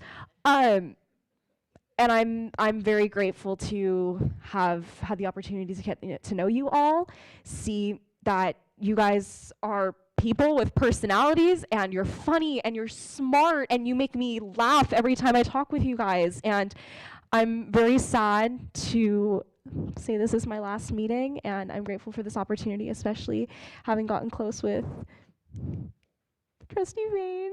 I love being your neighbor. I do love being your neighbor. I love catching up with you before meetings. So yeah, congratulations, class of 26, and this is student board member Barbie signing off.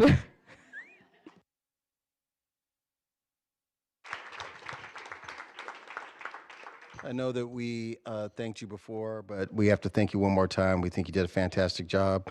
We look forward to all the remarkable things you're going to do in your future.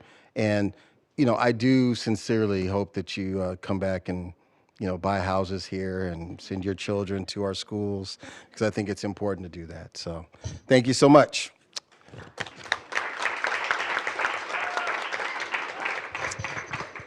I'd like to entertain a motion to approve the minutes from May 21st, 2026.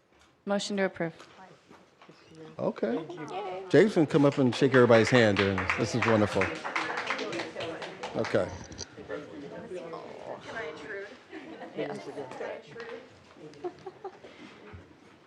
I also want to say how much fun it's been getting to see all of you grow throughout the year.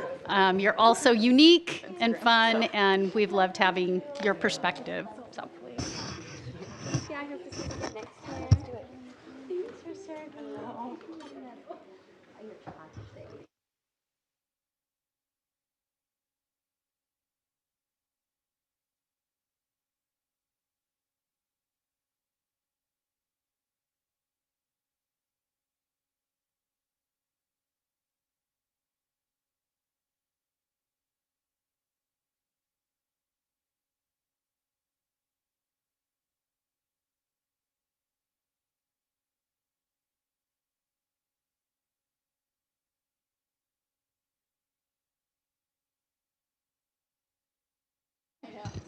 The children just took over. We're in the middle of a vote. It's all right.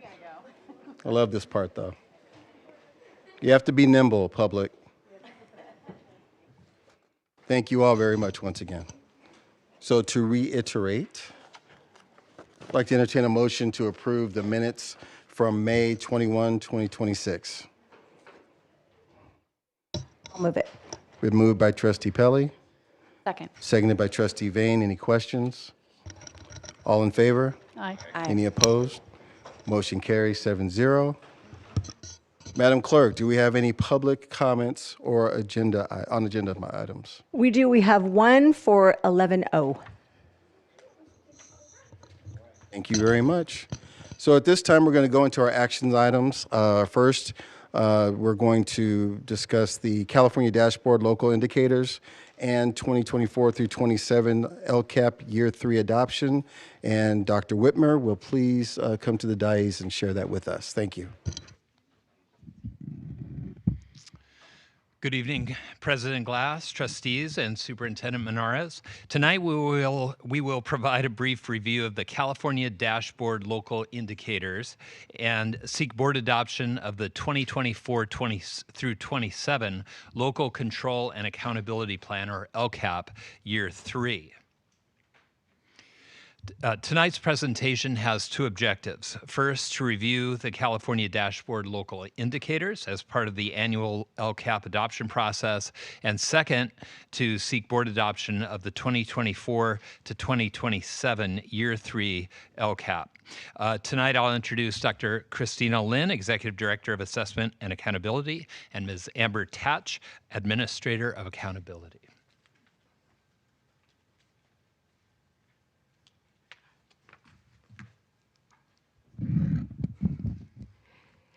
Thank you.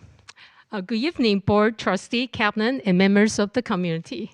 California state regulation required districts to publicly report local indicators during the same meetings in which the LCAP is adopted.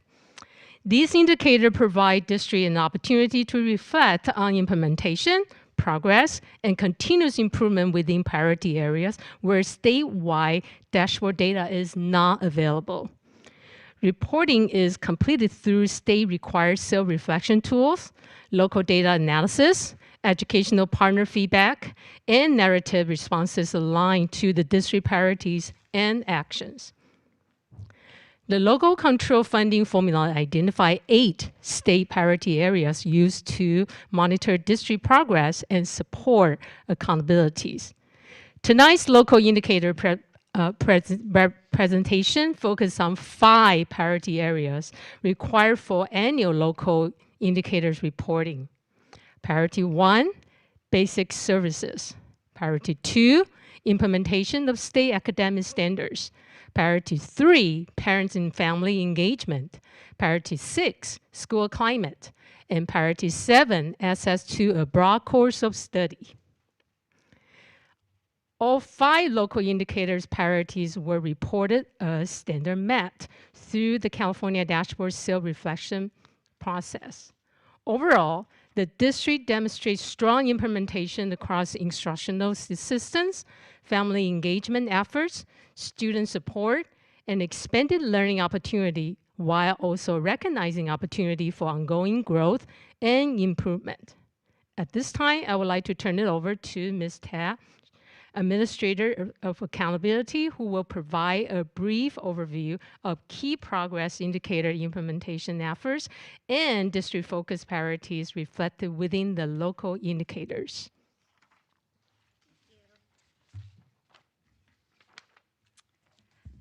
Good evening, everyone. So under Priority 1, OUSD maintained 100% Williams instructional material sufficiency, continued facility and credential monitoring, and expanded instructional technology and classroom access supports. The district also continues to monitor facility needs and support campus modernization efforts, including the board-approved $40 million campus improvement investment focused on enhancing student learning environments district-wide. Under Priority 2, continued implementation of standards-aligned instruction, professional learning, multi-tiered systems of support, and student ownership practices across schools, the district also reported full implementation and sustainability ratings across all state academic standard areas. Under Priority 3, the district collected more than 21,000 LCAP survey responses and facilitated over 2.2 million school-to-home communications through Parent Square, multilingual outreach efforts, and expanded family engagement supports district-wide.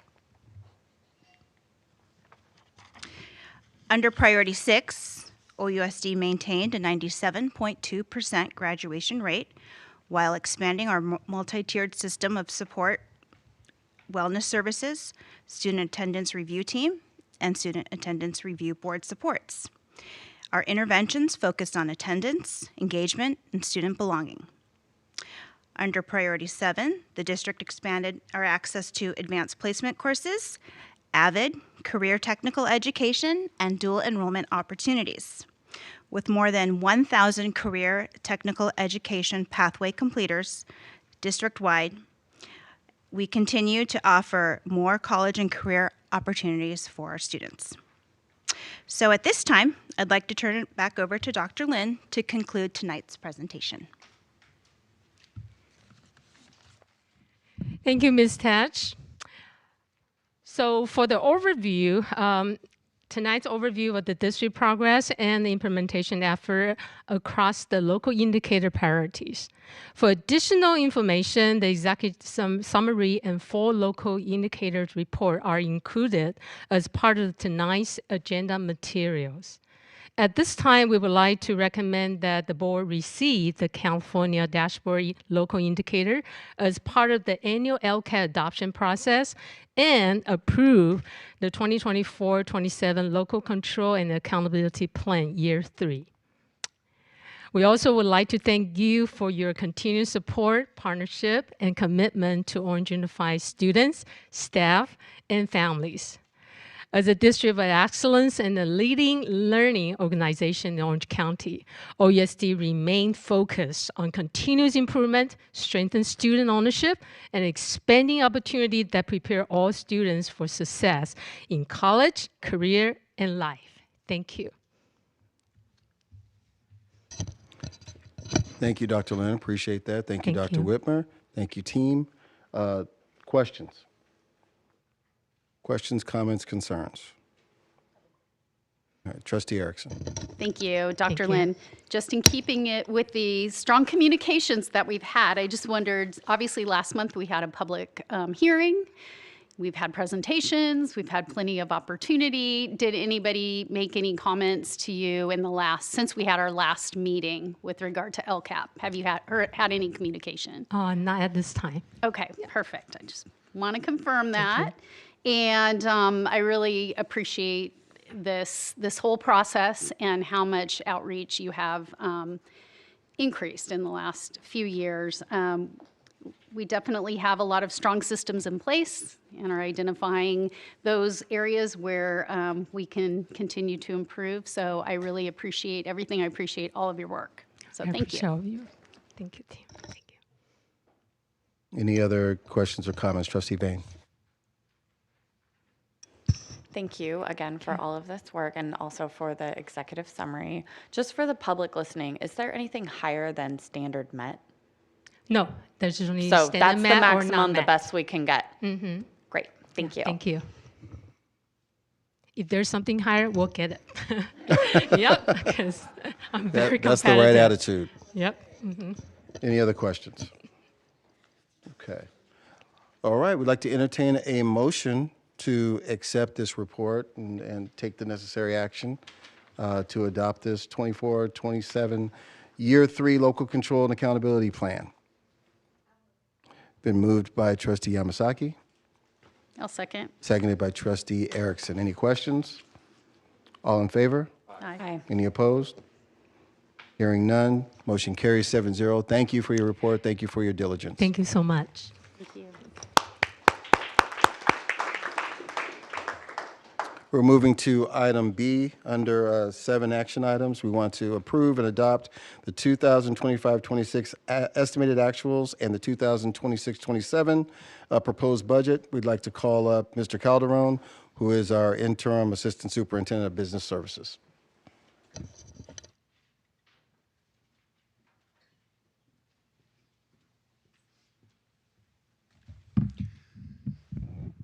Mr. President, members of the board, community, last month we presented to you the budget for the fiscal year, as well as a multi-year projection that included the next 3 years for the district.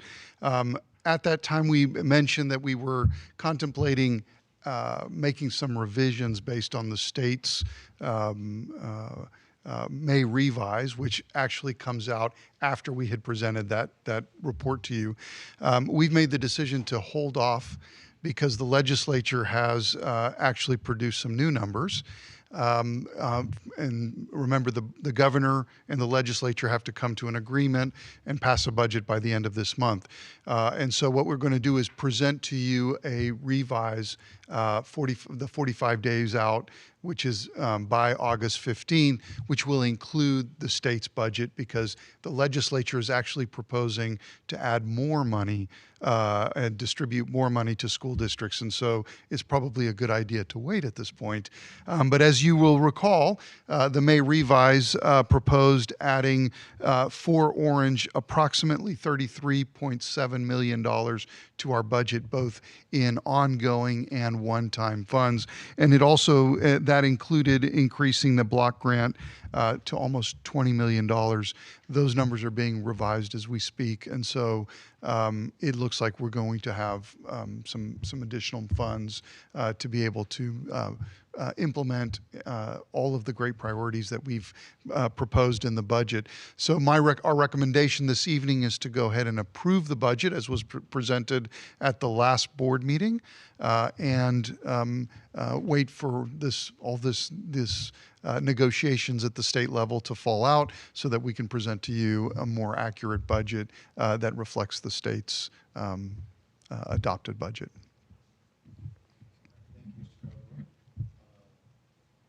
Questions? All right.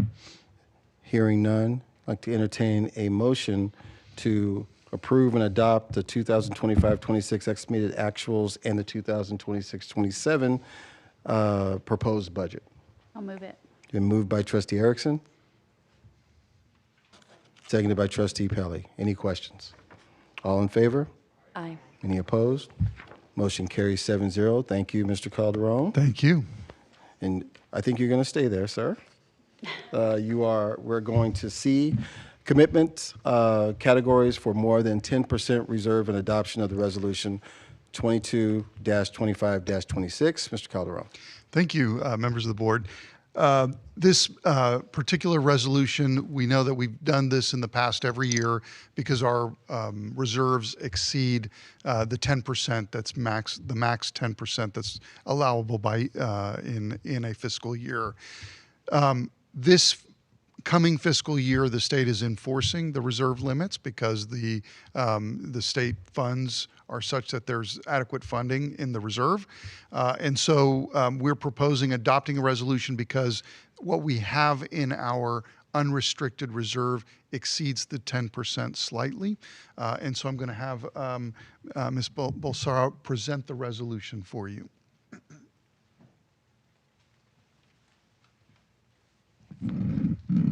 Thank you. Good evening, everyone.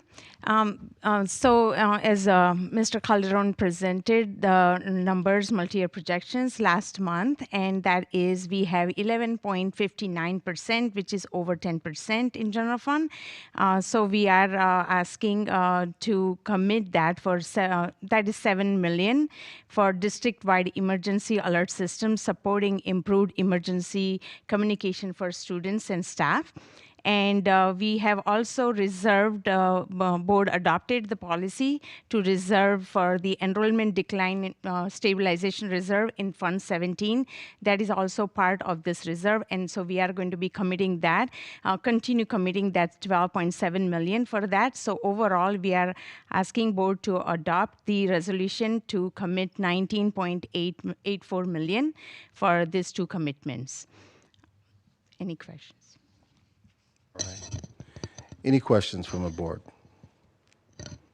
Just a comment. It's a good problem to have. So yes, absolutely. Thank you. Thank you.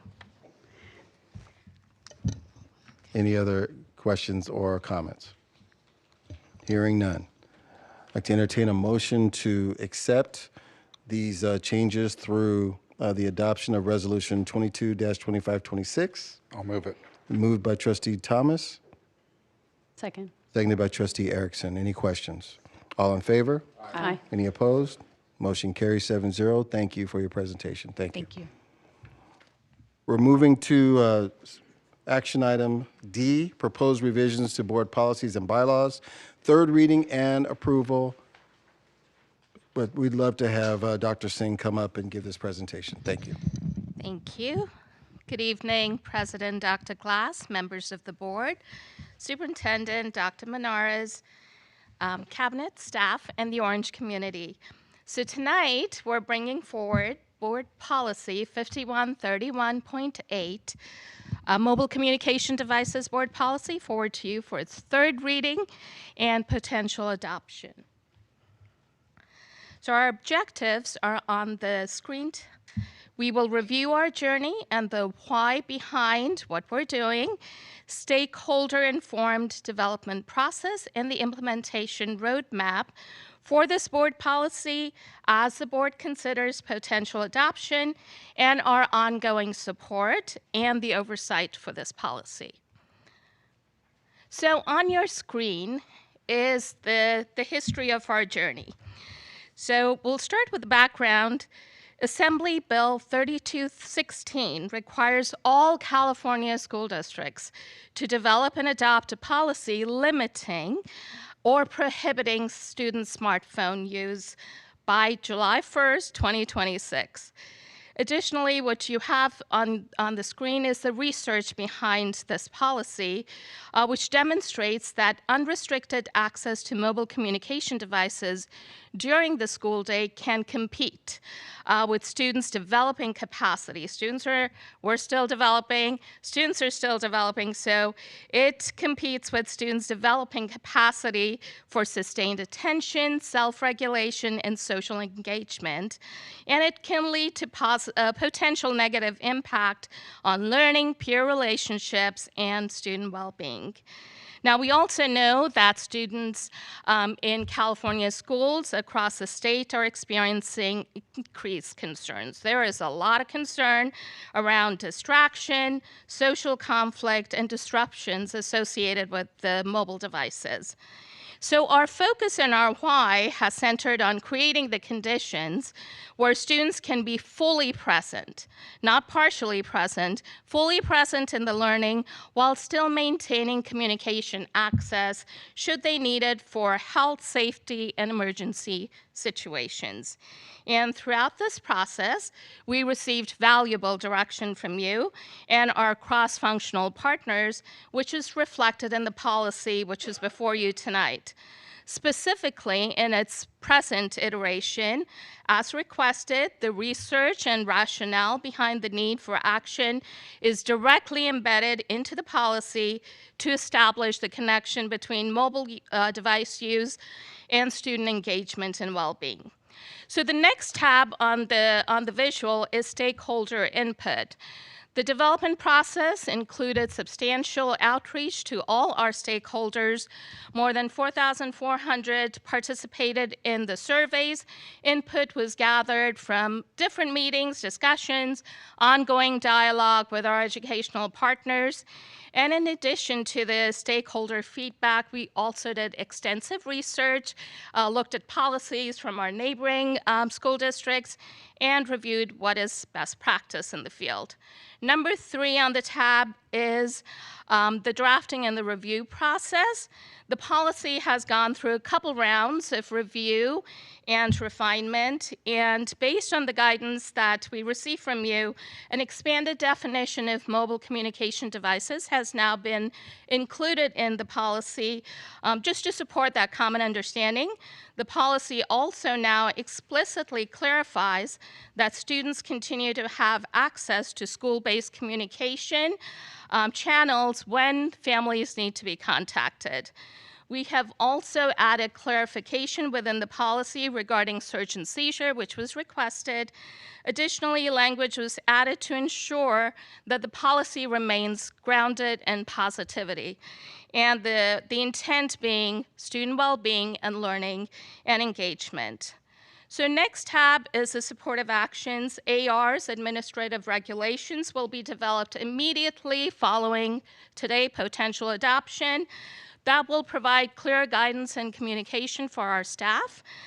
We heard from you the importance of bringing and supporting our families, and accordingly, we have developed parent-facing resources that explain the purpose, the intent, the research behind the policy, and can answer common questions.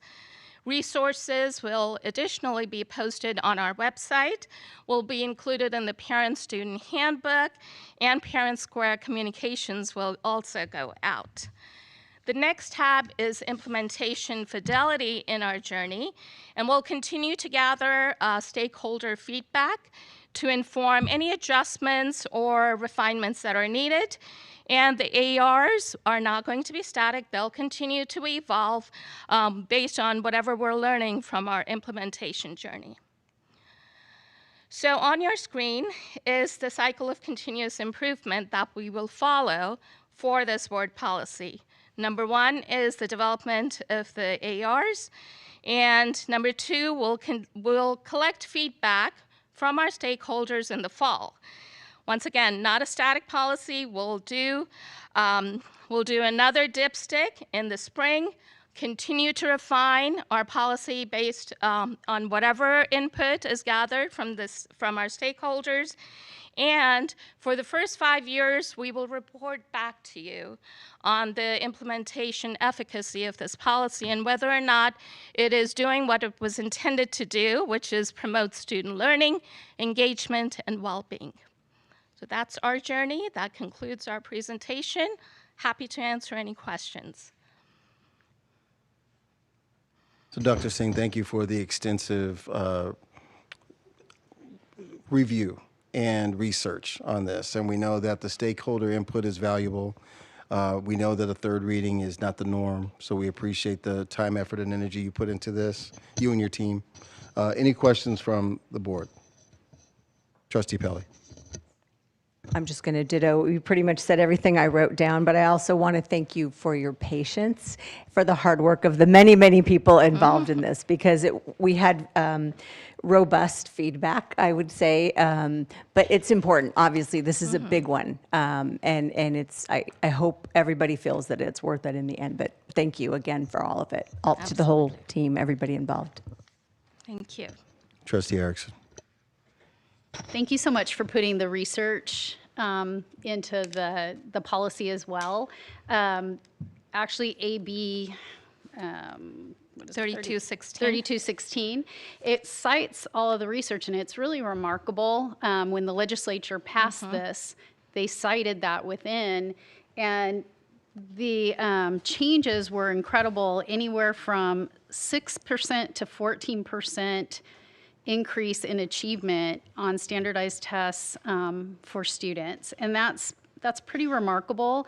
They said that it's the equivalent to adding 5 days to the school year or an additional hour per week of studying. That's how much of an impact these cell phone policies have based on the studies. So the information and the academic part of it, the studies are really important, and I do appreciate that it's there, and that is the purpose, is that we improve student engagement, improve student mental health and emotional health, and improve academic achievement. So thank you so much. And as we said, we've given you the runaround on this a lot, but it is a really important We've enjoyed policy. the runaround, and in fact, you'll enjoy the parent resources we've created. Has links to all the research clearly outlined, so that will be linked as soon as the policy is adopted. Thank you. Just to clarify to the public, the board policy is our responsibility as members of the governing board. And the AR, which Dr. Singh referred to, is the administrative regulation. That's the how it's going to be implemented. And that's not our work. That's the work of the superintendent and her team to make that happen at the school sites. So I just want to make that clear. Any other questions? Okay. Hearing none, I would like to entertain a motion to adopt this particular board policy. I'll move it. Been properly moved by Trustee Erickson. I'll second. Seconded by Trustee Pelley. Any other questions? All in favor? Aye. Any opposed? Motion carries 7-0. Thank you. We should clap.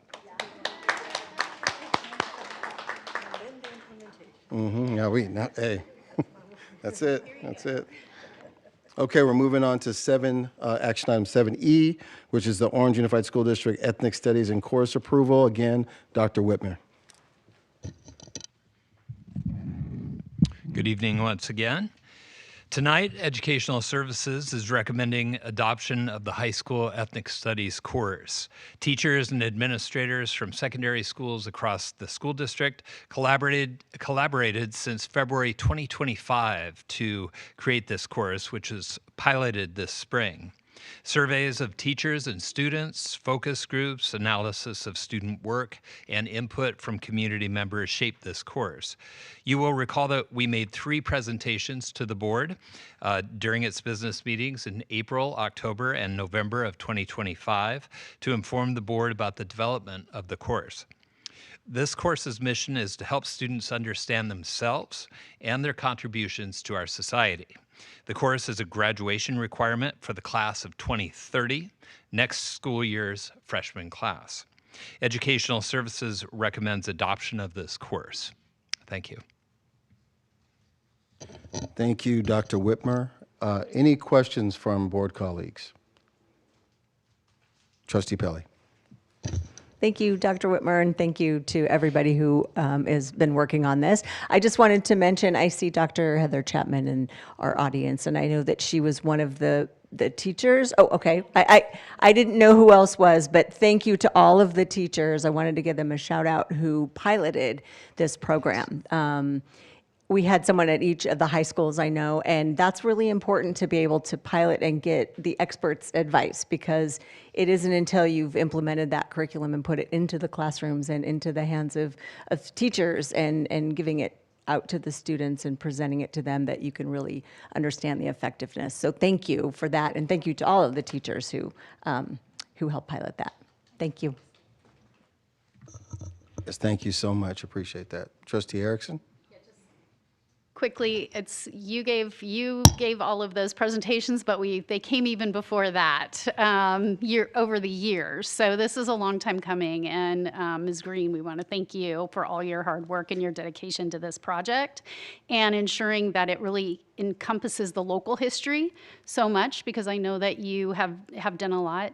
Probably my favorite part of a presentation was when the student board members got to comment on it, and they were so incredibly excited about it and wished that they could take the course, and that probably was the best moment in all of the many presentations we've had. So thank you so, so much.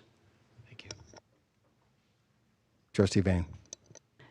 Yes, to echo my colleagues, thank you so much. I also wanted to highlight we had a collaboration with UC Irvine here, yes. And I really appreciate that we went to that area of expertise and brought them in, and that we had an opportunity to touch base with them and look at the readings, and I hope that when we have future curriculum development that we maintain that relationship. Thank you. Thank you. Trustee Martinez-Goodlander. I echo a lot of the comments that my fellow trustees have shared, but I do want to take a moment because the feedback that Dr. Lucer received was so valuable that I'm wondering if you can share some of that from the pilot course. Putting you on the spot. No, yes, thank you. Good evening, and thank you so much. I do just want to continue to recognize we have Dr. Chapman here, one of our pilot teachers from Al Medina, and we also have Mr. Weston Hawkins from Orange as well. So just grateful that they wanted to spend their evening with us tonight. Yes, we are so grateful. They are too, but part of their investment into this course has been why it's been successful. We have taken surveys with our students after every one of the units, and we've taken midpoint and end of course surveys. And from that, overwhelmingly, students have felt an increase in their sense of knowing where they are as a part of a community, not just within their own school community, but within the city of Orange. Like overwhelmingly on a Likert scale of 1 to 4, we're looking at 85–90% of students all saying that it's a 3 or 4 as far as what they feel has increased for them. We have found that students, just recently I've been stopping by and presenting a certificate of completion to our students for this inaugural pilot course, and had some informal conversations. And through the informal conversations, very anecdotally, we just did like, how was it? What's the advice? And the students overwhelmingly just shared like, please take this course. This course has taught me more about myself, more about the people that I go to school with, and more about the things that I'm able to do. The sense of empowerment that they have seen has, I think it will forever impact them. They're walking away with backs a little bit taller and shoulders back and a little bit more sense to just not just be a part of OUSD, but to know where they fit within society. And that has been truly beautiful. The other pieces is students have really kind of like clinged on to key assignments within the curriculum. A People's Guide to Orange County has been kind of this seminal text for them where they get to see Orange County with new eyes and appreciate the history that is so rich within our community. And so there's obviously a lot more data I'm happy to share with you and continue to collect, but those are some key pieces to really highlight the work of this inaugural class. Thank you. Thank you. That's absolutely amazing.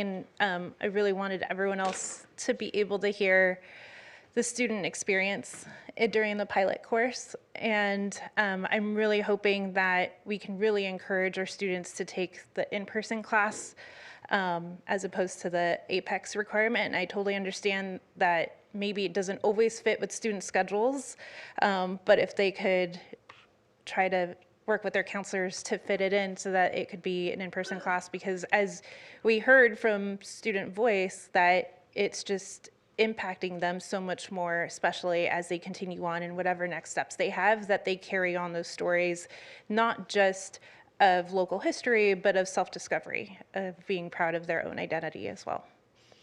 And so just thank you for everyone doing their great work. Excellent, thank you. Any other questions, comments? Seeing none, you do? No. Okay, all right. No, thank you all, thank you all.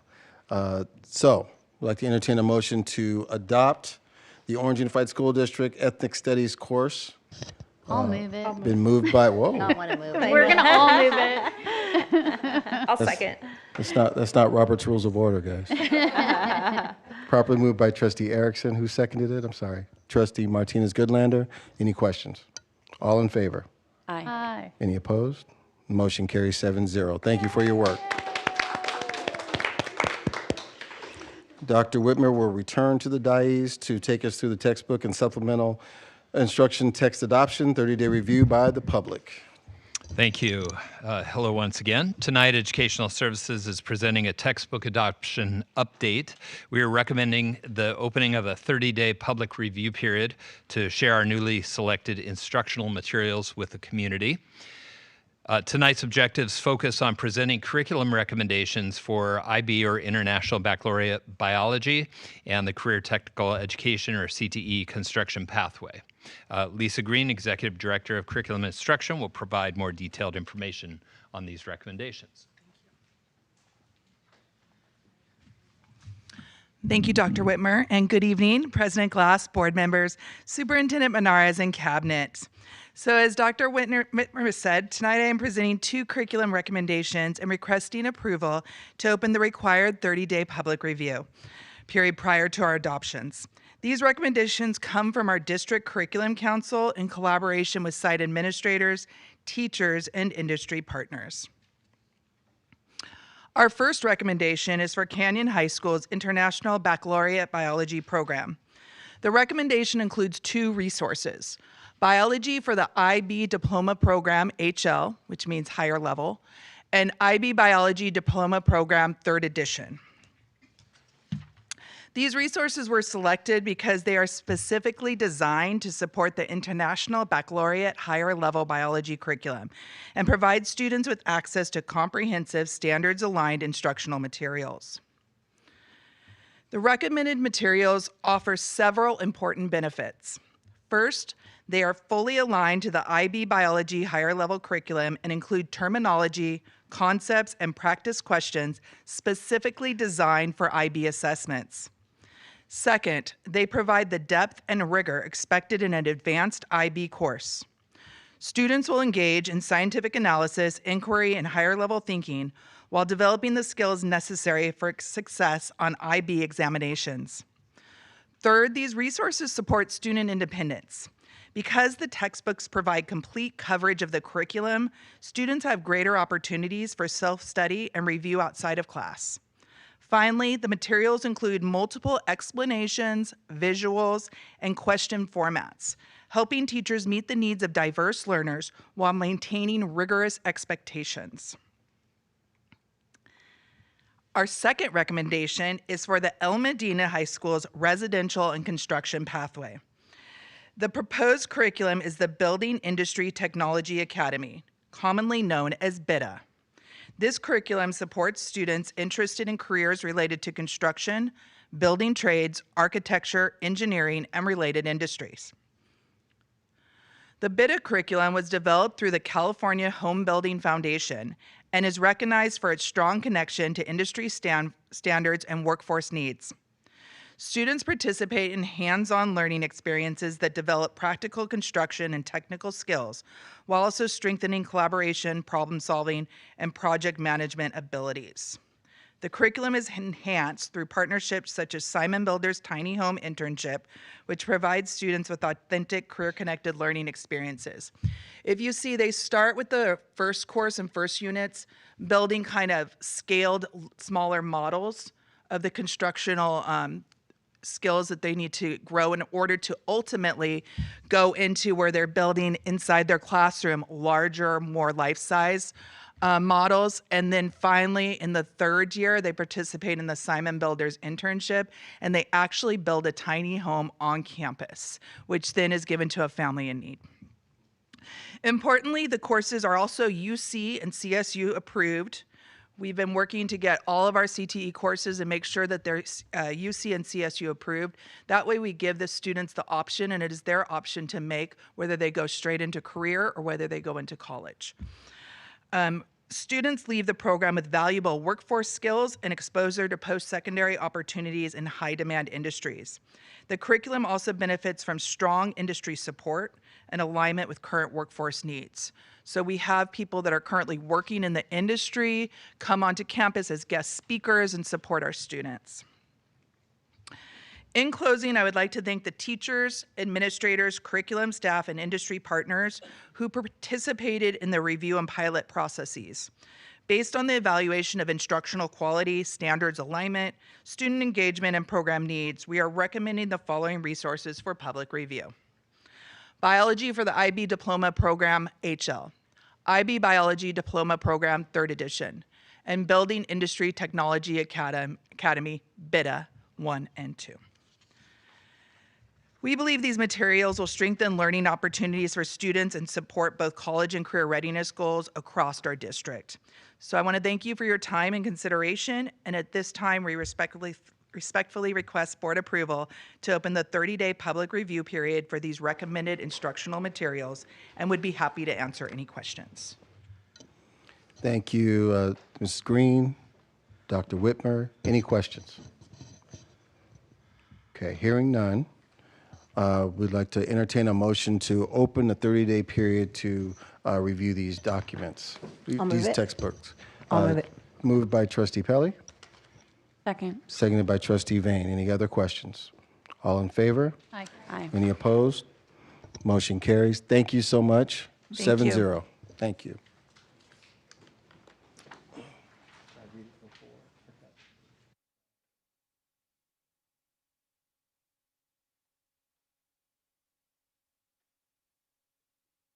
Okay.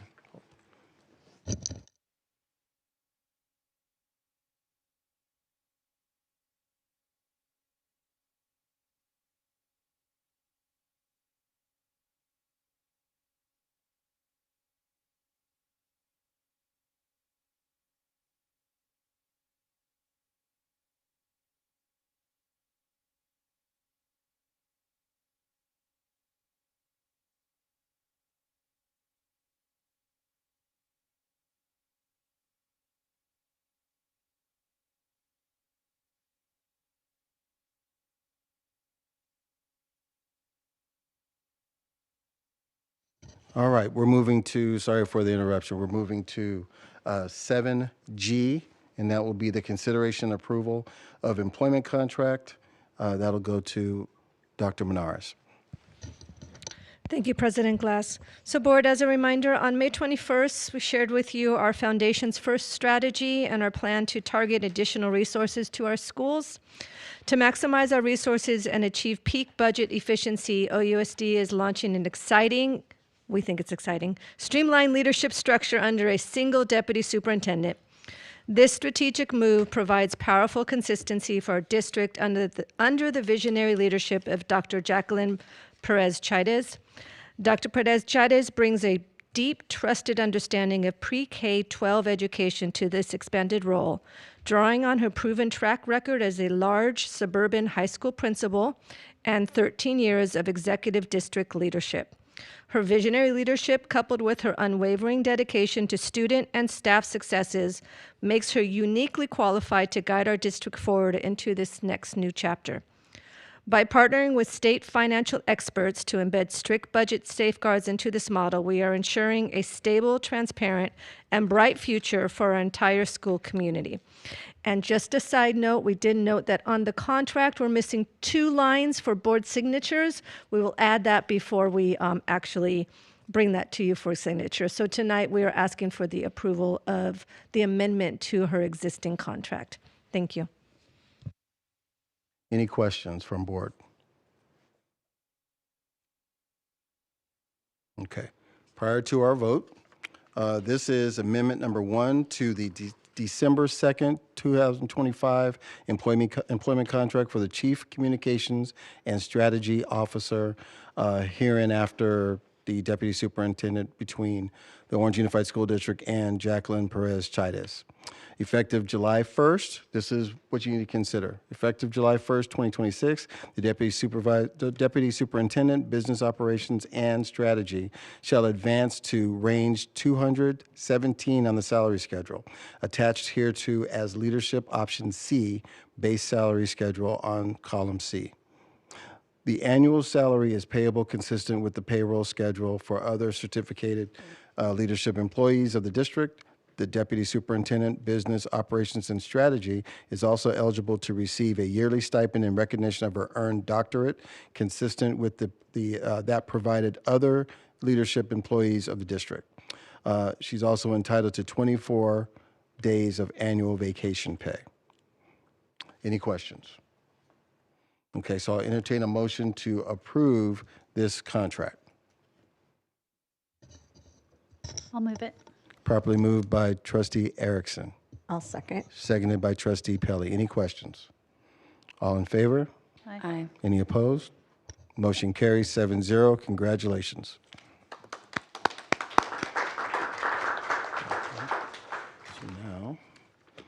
All right, so our last item is an information and discussion item, which is a carryover from our previous board meeting.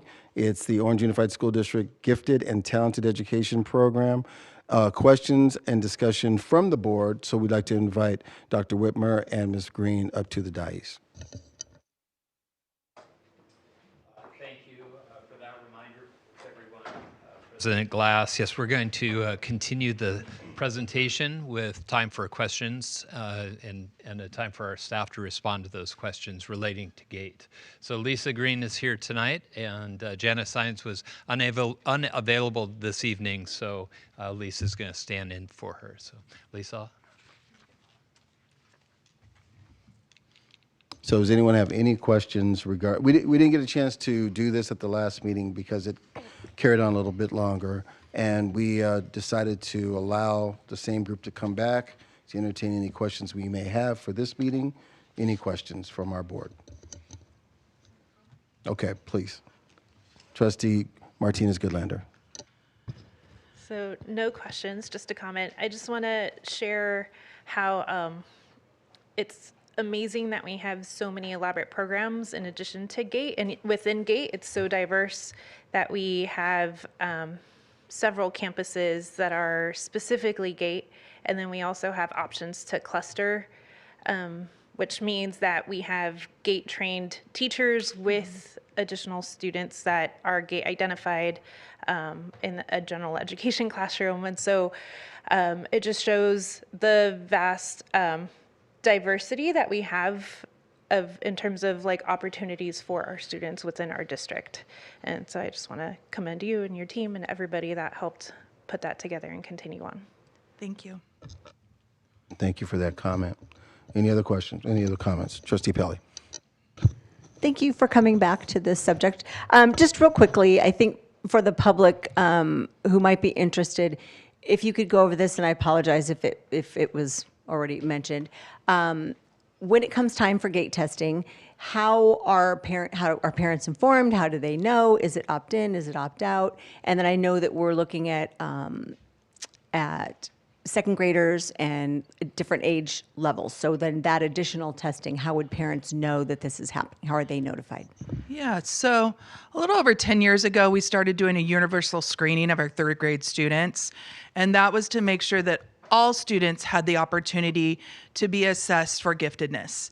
We wanted to make sure, prior to that, it was mainly if a teacher recommended a student to be tested or if a parent requested a testing. But this way we made sure that every student has an opportunity to be assessed and an opportunity to be a part of our GATE program. Besides the third grade universal assessment, and parents can opt out of that assessment, so it is something that they may opt out of. Besides the third grade, then we do have the opportunity for students in grades 2, 4, and 5 to also be assessed. We have information on our district website about that, and it's information that teachers can share with parents at conference time in October. And also teachers, we have teachers across the district that notice the qualities of students with giftedness and will recommend them for assessment. We have parents that ask for their students to be assessed, and then we also assess private school students. So those are multiple ways that they can be assessed. If a parent requested a student be assessed in second grade, the student can still be assessed again in third grade, and then again in fourth grade, and again in fifth grade. There's no limit to that. Great, thank you. So there's multiple ways parents are notified and everybody gets the screening, which nobody's left out, which is great. Yes. And then I just wanted to mention the fact that we have so many different opportunities and different kind of what my colleague was saying here.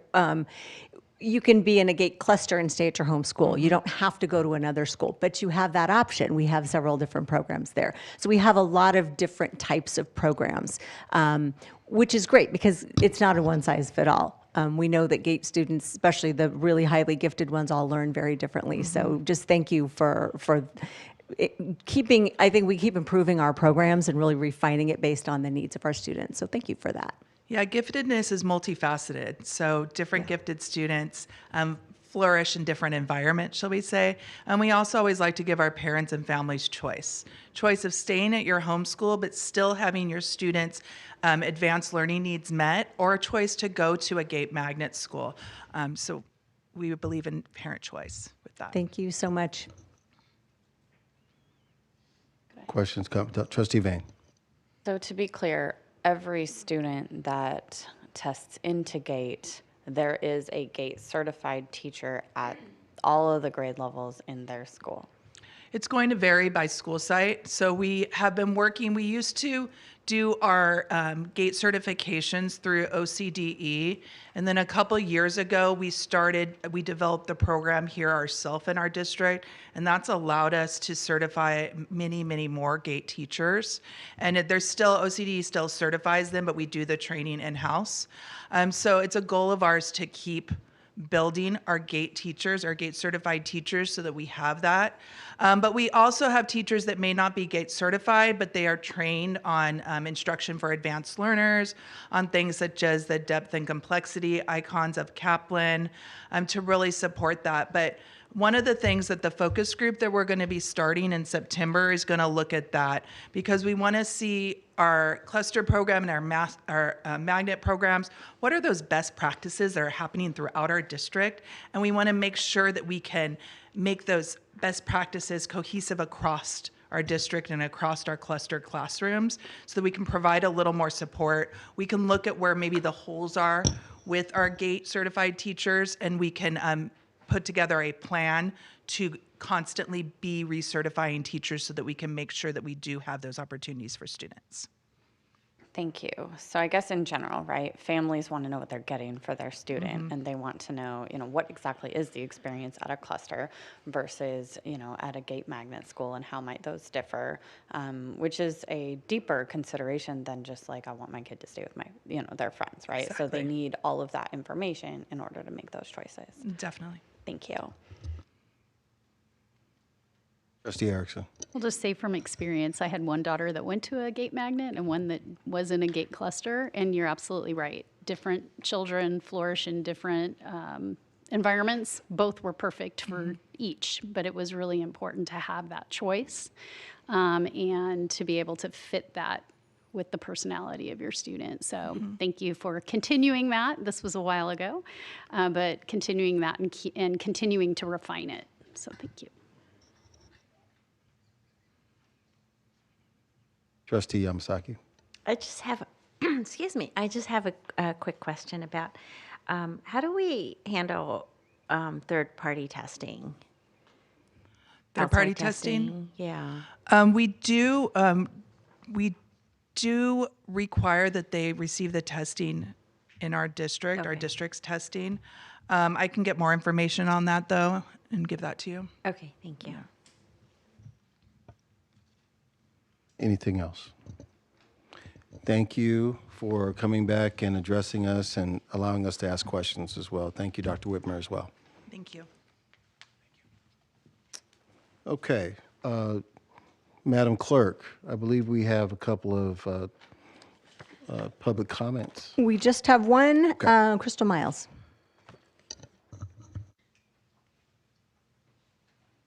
Miles, public comment, yes.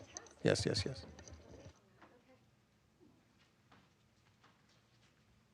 don't know if somebody wants their papers back. I don't know. This is somebody's stuff. I don't know if you want me to see any of this. Can I give that to you guys? I'd be happy to take that for you. I don't know if this is something take I that as shouldn't well. be seeing. Okay. Are we ready? Okay. Well, good evening. I'm back. So I am here again this evening regarding another consent item. It's actually a continuation. And this is, again, a large sum of money that is on the consent calendar for a specific legal expense or legal contract, legal document. So I am going to ask again if one of you would please pull this so that we can have an understanding. It's now up to $1.6 million. When I was here in May, it was 1.2 from the initial 400,000. And I am asking if any one of you would please pull this. I know you all know that you can pull this to discuss without breaking any kind of attorney-client privilege.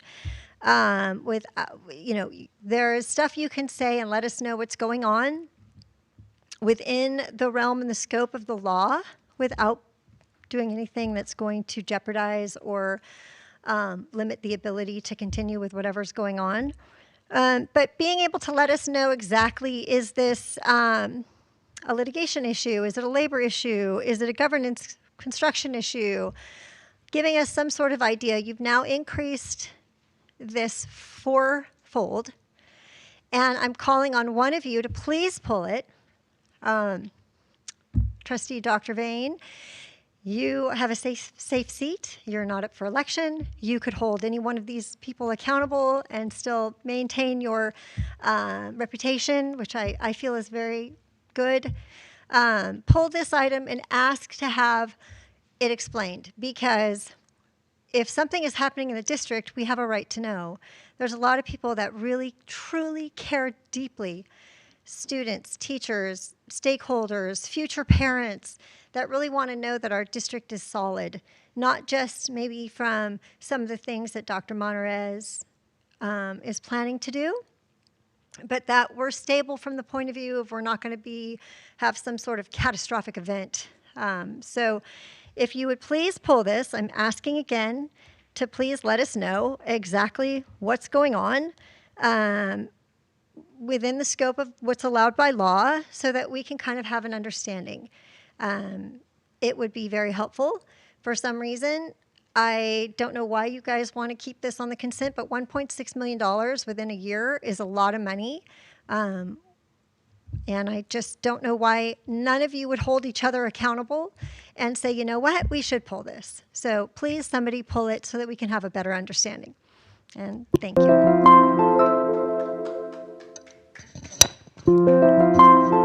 Thank you for your public comment.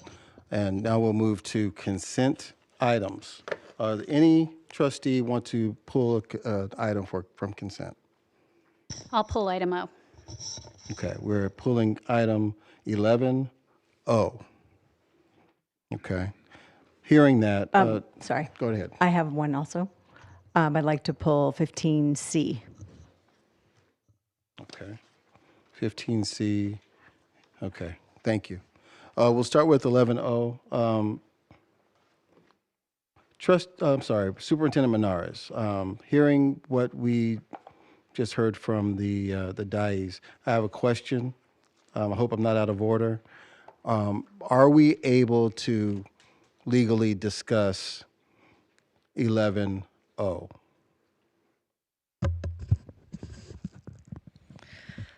President Glass, so we can share, discuss is not the right word, I think. I can share with you some, just for the public's knowledge, what is allowable, if you would like that. Okay, so we recognize that this cost seems very large. So it's needed to support the district's defense of two cases in which a contractor has alleged that the district caused a delay in the completion of a building project. The district is disputing these allegations. This litigation began much beyond this sitting board. It started in 2020, and we are now at the trial stages. The firm, Tal Rossini, is representing the district in these cases. We share this information with the public solely in the interest of transparency and without waiving any privileges or confidentiality. You know that we're walking a fine line, because generally when legal matters remain pending and active, like this current matter, information such as law firm billing invoices and cost is confidential due to the attorney-client privilege, and because such revelation could reveal or provide insight into the district's strategy. So the attorney-client privilege encompasses everything in an ongoing matters invoice, including the amount of aggregated fees, and that cannot be discussed. As the district legal team prepares for trial, naturally the costs will continue to rise, and they have risen. So please note the district remains dedicated to defending district interests, preserving public resources, and supporting the appropriate resolution of aforementioned claims. So I just want to reiterate, this is not a new incident, or these cases are not new. We're just at the stage of trial where more time is being put in, and therefore the cost is increasing much more rapidly than it had before. So, Superintendent Menares, we as a board are committed to transparency. And we as a board do not want to appear as if we are hiding something from the public. So to remain in line with the law and you giving that description, the explanation, I'd like to go a step further. I want to ask, is there a current board policy addressing matters such as these that we can notify the public about circumstances such as these?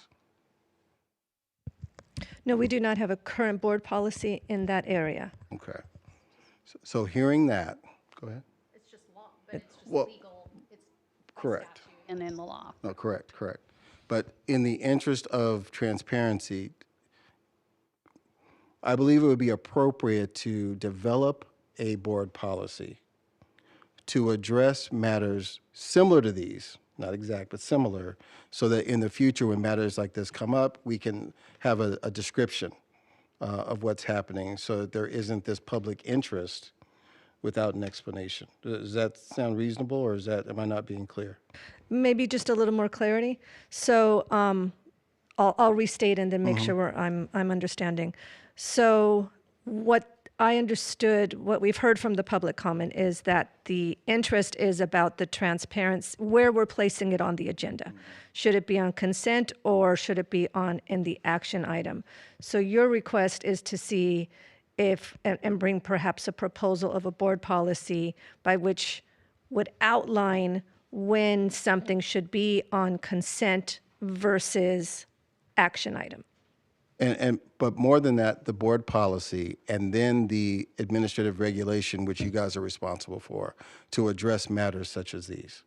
So we're lacking a board policy regarding these. We need to, I'm suggesting we ask staff to develop one.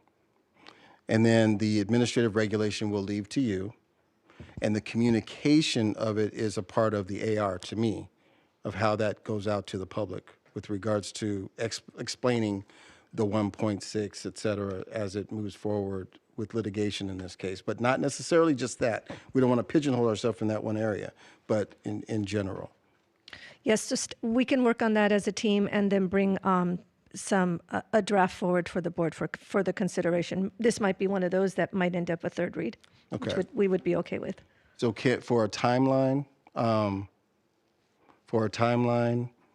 can we look at maybe the September meeting, maybe the first? I don't know if that's not long enough, but We will do our best to bring a first read to the First September read. meeting. Correct. Okay. Correct. Okay. Yes. Thank you. Thank you. Okay. Any other questions, comments regarding 11O? I have one comment.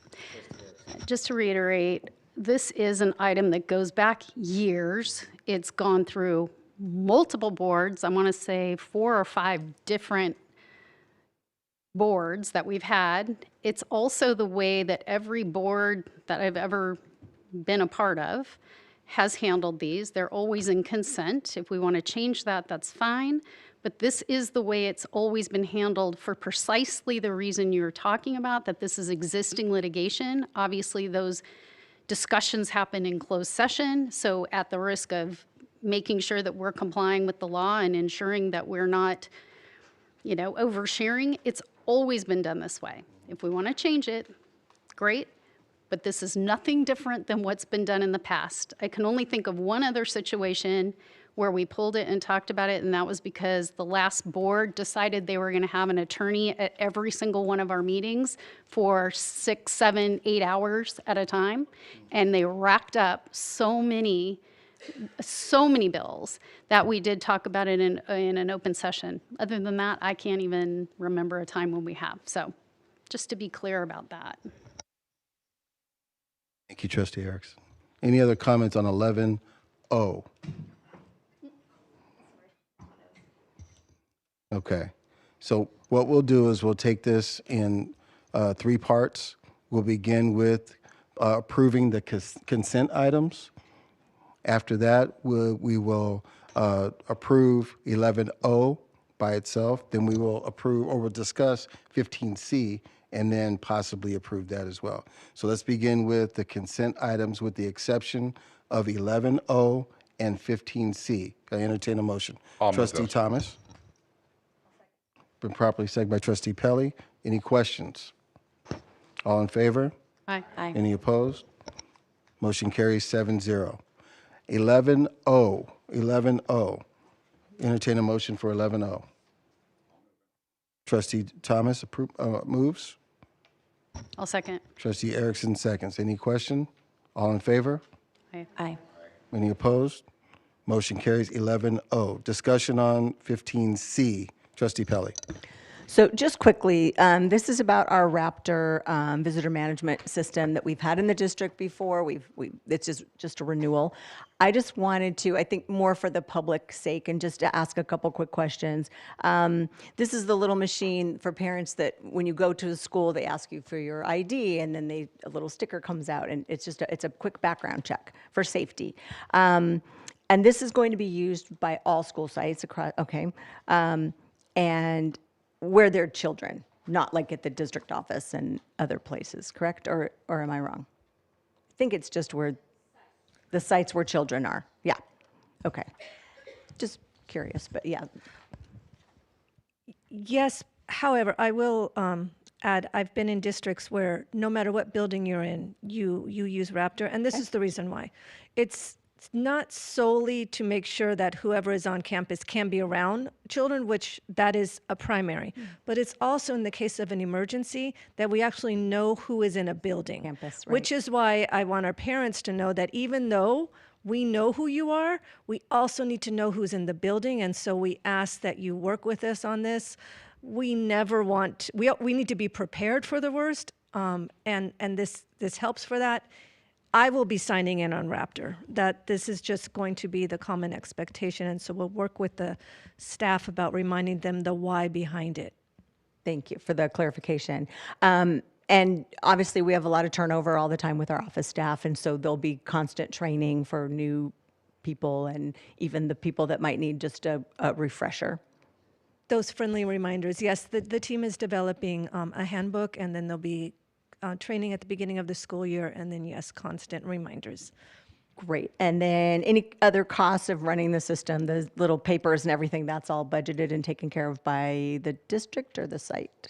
School site? School site. Okay, it's just the paper stuff, yeah. Yes, however, additional sticky. The schools did get more money this year than in the past, so we should, and we're not going to allow the funds to be in the way, so if we need to further support down the school year, we will. So it'll always be running. Okay, great. And then my last one was just for new parents or parents that maybe didn't see this last year, how are they notified at the beginning of the year or throughout the year so they don't come in and go, what do you mean I need my ID? What is all this? Is there something that goes out to parents at the beginning of the year? That'll be included in the handbook? Okay. Thank you. Those were my questions. I have a couple of Trustee questions. Yamasaki, yes. Thank you. My question is, will this replace the sign-in, like the physical sign-in sheet, is in addition to it, or were you planning to have both? So each school will probably implement this slightly different. Okay. If I was the principal of a school, it would replace it. Okay. However, I'm not going to tell the school you can never use the old school sign-in, right? There might be a different reason why they use that. So some schools might choose to do two. Okay. But for efficiency and again, knowing who's on campus and protecting our children, right? That's the goal of this. And the sign-in is not only for volunteers, but say vendors who stop by? Yes. Okay. Yes. All visitors. All basically. visitors, Okay. yes. Thank you. Thank you. Trustee Vane. So sometimes at schools, there's like a massive amount of families going. So does that mean everyone starts to line up at 6 a.m. if there's a 8:15 event, or how does that work? That is a great question. When I was a principal, we had to work through how do we do that, and so you would make those necessary modifications on those big assembly days, for example, or something along those lines where you can't line up and do that. But that's a short time that someone's on campus and there's a lot of people, all eyes on deck, and it is different. It doesn't meet the need if, God forbid, there is an emergency. But we have to be realistic. If you've got a really big assembly going on or something, you don't want parents lining up outside. It will take much too long. So those are the few times where you say, you're here for this event, go, because everybody's going to that event. So is the best practice in that circumstance to do sign-in or just not have sign? Like what? Not. The best practice in those minimal circumstances is not to have sign-in at those times. Or have like someone outside and have a couple of sign-in sheets, those type of things. So every school would do it different depending on staffing. And so that's at the principal's It's at the discretion. principals, yes. But those are the exceptions, those are not the rules. Does it make sense to have a parent volunteer, like perhaps someone from the PTA, like sit there at the sign-in sheets, or is that not? It can help parents, but some parents don't necessarily want that. So that's, again, up to the school and the school culture. That's a real big part of it. Thank you. And I'll just add this just for context. We'll be having graduation, but we'll also have promotions at certain schools. So at Palmyra, what we do, because I'm very aware of it, there's a tent right outside of one of the gates where the CARES bungalow is. And what parents are able to do, because they come in mass, they'll come in and Principal Blutterman will have everyone sign in there. She'll have 2 individuals there, maybe staff, maybe PTA, but at any rate, they'll come in and they'll sign in there and they'll go inside and sit down. So is it the flawless system? No, it's not flawless, right? You know, sometimes you have 8 people in one family and everyone having to stop and sign is a little chaotic. But at the elementary school level, I will say a lot of people know each other. So that's not the nature of it. It's not supposed to take the place of the check-in and the sign-in, which is what Raptor's about. But we have to be, you know, we have to be a little nimble in those circumstances. High school's a lot different. So when I was principal at a high school, we did Raptor. We piloted Raptor. And, you know, if you didn't have to come on campus, it's okay. I would work with the front office to kind of facilitate something. If you had to come in for a different reason, a parent meeting or something, we'd bring you in, we'd run your ID or your license, because it did both, and then you'd go your way with the proper sticker on your chest, right? So that was the nature of it. And again, it was a pilot.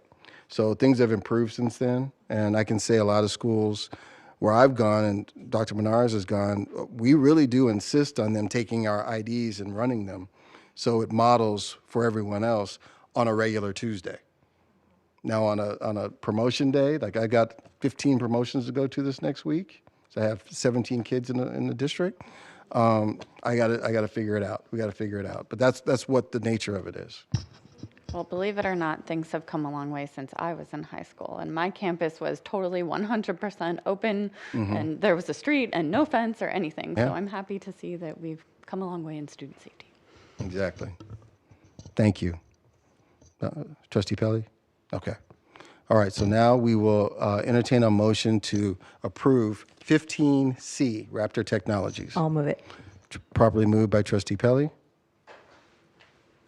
I'll second. Seconded by Trustee Erickson. All in favor? Aye. Any opposed? Motion carried. All right, we have completed consent items. Now we will go to board staff conference recognition and comments. We'll start with Trustee Vane. Trustee Vane. I don't want to take too much time, but I would like to say to the educators, I feel you on the grading. It's a lot. It's a very busy time of year, and I wish everyone good luck with all of that. And congratulations to all of our students that are promoting and graduating, and I wish everyone the most restful summer. Trustee Yamasaki. I know we didn't do our reports last month at the last meeting, and so this is catch-up reports, and so I just have a few things. First, I want to say I had the pleasure of attending the Orange Rotary Club luncheon, as 12 teachers were recognized and they received mini grants. And these mini grants were given for books, science projects, such as incubators for eggs, supplies for regulating emotions, and more. And so I want to thank the members of the Orange Rotary Club for supporting our teachers and eventually our students. And Dr. Menares and a bunch of our principals and teachers were there, so that was great. And I also want to acknowledge OUC PTA because, as many of you know, we have a fabulous staff over at Richland Continuation High School, and they support students who need credit recovery or individual supports. And so since they have a transient population, they don't have a formalized parent group to support the teachers there. And so for Teacher Appreciation Day, the OUC PTA Council put on a teacher appreciation luncheon for them. And so I want to thank them and the volunteers and everyone, their sponsors who donated, like Schools First, Orange County Baking Company. They donated things for luncheon. So I just thought it was a great event, and I'd like to see that continued every year. Also, last month, I went to UCLA for a half-day presentation, sort of celebration too. The Asian American Studies Department rolled out Foundations and Futures. It's a comprehensive collection of AAPI histories and perspectives available for free online for high school, college, and any lifelong learners, frankly. And it's written by 100 leading scholars, journalists, organizers, community historians, and I would love for OUSD to take a look. There's some great stories, and like it was mentioned earlier during the ethnic studies presentation, learning about our own histories really is enriching for our students. I know when my daughter took ethnic studies over at UCI, she said, well, I learned a lot about the Filipino culture because that's what their ethnic studies class was focused in on. But it would have been great also for her to have options to learn about her own or any other ones as well. And so I just feel that the contributions of AAPIs and others, obviously, will show the positive contributions in the U.S. and also some of the challenges that they face, like the Chinese Exclusion Act, internment of Japanese Americans, and just to name a few. Anyways, I wanted to highlight that because last month was the Asian American, Native Hawaiian, Pacific Islander Heritage Month, which is in the month of May. And the national theme is Power in Unity, Strengthening Communities Together, Emphasizing Collective Strength, Resilience, and the Diverse Contributions of the AA and HPI community. So, lastly, I just want to say, as we approach the end of the school year, I would like to echo what Trustee Glass said in his president's report and thank our entire OUSD family for their hard work this year and dedication. I want to wish everyone a wonderful and relaxing summer, and we'll see some of you back in the fall. Thank you. Trustee Martinez-Goodlander. Thank you. I'd like to start off by sharing that this week, Yorba Middle School had an art showcase. Trustee Erickson and I visited Mrs. Lundell, the art teacher at Yorba Middle School, who displayed the creativity and talent of all the art students that she has. And we had the privilege of visiting during the Art 2 class to hear the stories directly from the students of not just the process of what they created, but how they really elevated their own story of where they come from through the product of art. And it was a wide variety of styles of art. So I thought that was really impactful for them to share not just the story of where they come from, where their parents come from, and even grandparents. Like some shared, like, this is a street where my grandma grew up in Mexico. So just, it was really impactful to see that. And tomorrow, we will be celebrating the 60th anniversary of Fletcher Mandarin Language and Gate Academy, or Fletcher Elementary, like it was called when I was a student there. So it's just, it means a lot to see not only like the process of like how long this school has been around, the changes and also similarities of things that look exactly the same when I was a student, but then now also as a parent of 2 children who attend. And so I just want to make a note that when Fletcher added the Mandarin dual immersion, it was an innovative and newer to Orange County, and now other districts are replicating similar programs. And so I just want to really highlight how it has been 11 years of the Mandarin program. Oh, never mind, maybe like 13 years of Fletcher students who went through the Mandarin immersion program. So it's just great to see our schools evolve in that way. June is also Pride Month, a time to recognize and celebrate contributions, histories, and experiences of the LGBTQ individuals in our community and across our nation. It is important to state that in our schools and in our community, love is love, and who you are and how you express yourself is honored, respected, and protected through our policies and hopefully our school culture as well. Every student staff, educator deserves to know that they belong in our schools and that they are welcomed for who they are. And I just want to wish everyone a happy Pride Month. And to our graduates, wherever your next chapter takes you, know that Orange Unified will always be cheering you on. And we are proud of who you are and what you have accomplished and what you will contribute to our communities in the future. And so while we celebrate this year's accomplishments and remain committed to ensuring that every student has access to all of these wonderful opportunities, support, and resources that they need to thrive, I look forward to continuing the work together and celebrating all the promotions and graduations next week. Thank you. Thank you. Trustee Pelley. Well, thank you. I'm going to keep it really short and tell everybody you need to follow us on social media if you want to see all the pictures and all the great things that we've done. There have just been so many celebrations. We got to do the Employee of the Year a couple weeks ago. This was probably from before the last meeting at Fred Kelly, and that's always fun to celebrate. We had an amazing Native American powwow. I don't know if Trustee Erickson's going to talk about that, but I will leave that for her. Unbelievable cultural experience for me, my first one. We celebrated our retirees in this room just a couple days ago, which was awesome. She's crossing everything off, sorry. Oh, writing it down, okay, good. You can go into more detail. And as Trustee Martinez-Goodlander mentioned, we're looking forward to the 60th anniversary of Fletcher. That's going to be really exciting tomorrow morning.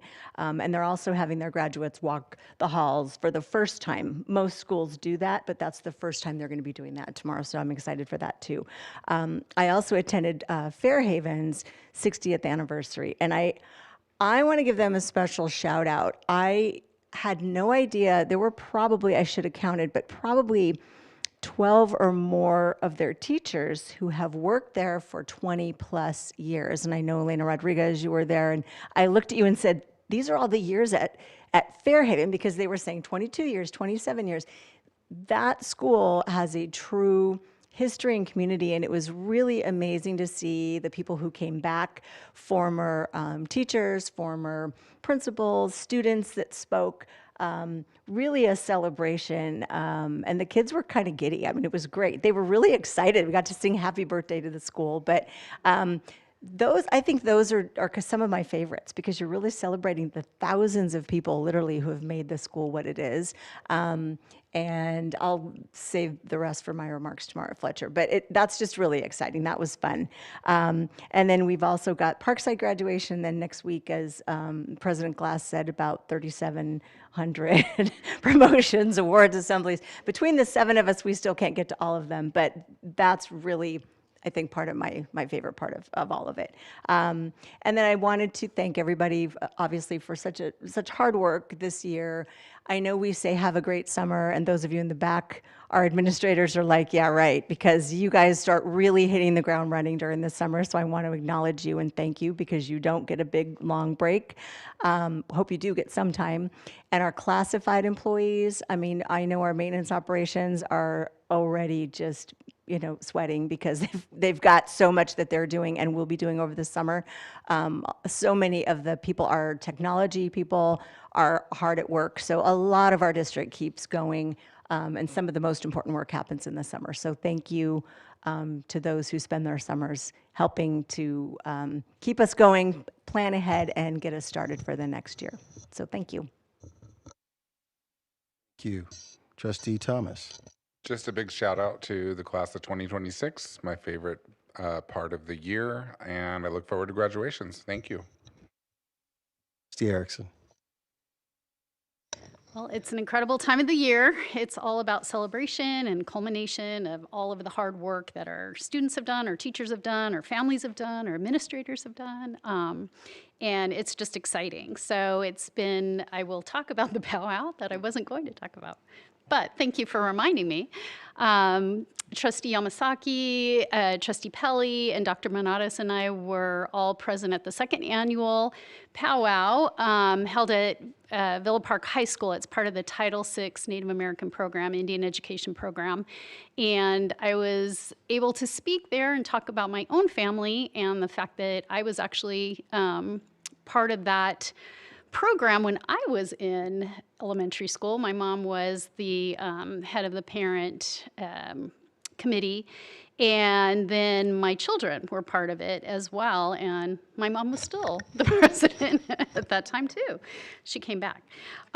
So it was really exciting. The regalia was beautiful. We all got to celebrate by coming in during the opening ceremony, and it was just a beautiful celebration, and they had some gorgeous, gorgeous jewelry and blankets and things like that for sale outside. So it was a really, really nice event.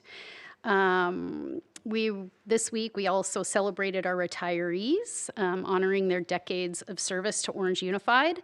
They have built this district over the last decades, and we stand on their shoulders moving forward.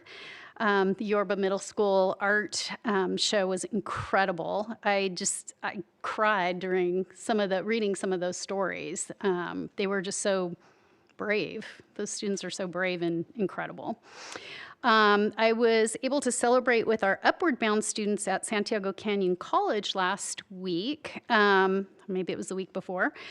Watching them step forward into their futures they worked so hard on, and it was just a very inspiring event.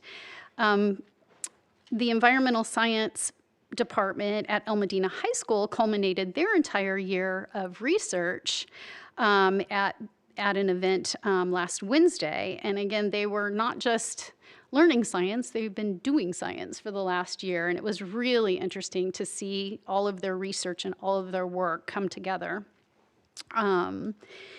And there's just a lot of other things. We were able to celebrate with the teachers that moved out of probationary status and into permanent status. And that's a really important milestone for our teachers. So we've just been out celebrating. There's so much that's just like a tiny fraction of everything that's going on, and everyone here is doing a lot of everything. And so I'm grateful that we're able to do that. And I think this year has it's definitely worth celebrating. We have come a long way. And I'm excited about our student-centered budget. I'm excited about our LCAP. I'm excited about the pillars that have been identified. And I'm just excited about the collaboration with the community, collaboration with teachers, parents, students, leadership. It's all about collaboration. And that is an incredible gift, and I think we're going to be building something really strong moving forward. And I want to thank Dr. Manadas for your first year here. Leadership and strength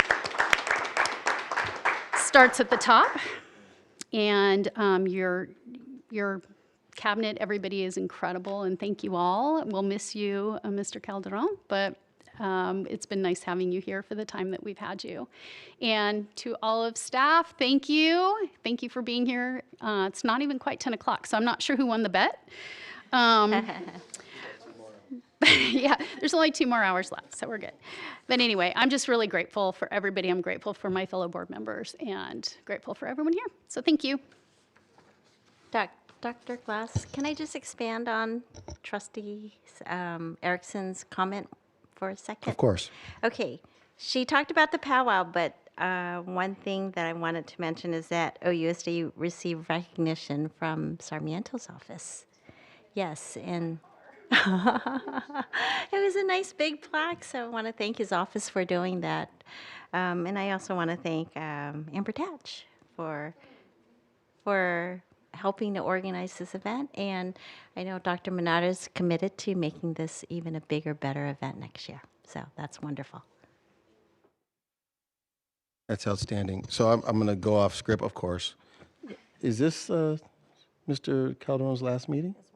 See, y'all up here acting like this is the last meeting. We have another meeting in June. So I'm sitting here like, JJ, I'm like, what's going on? Are we done for the year? We come back in July?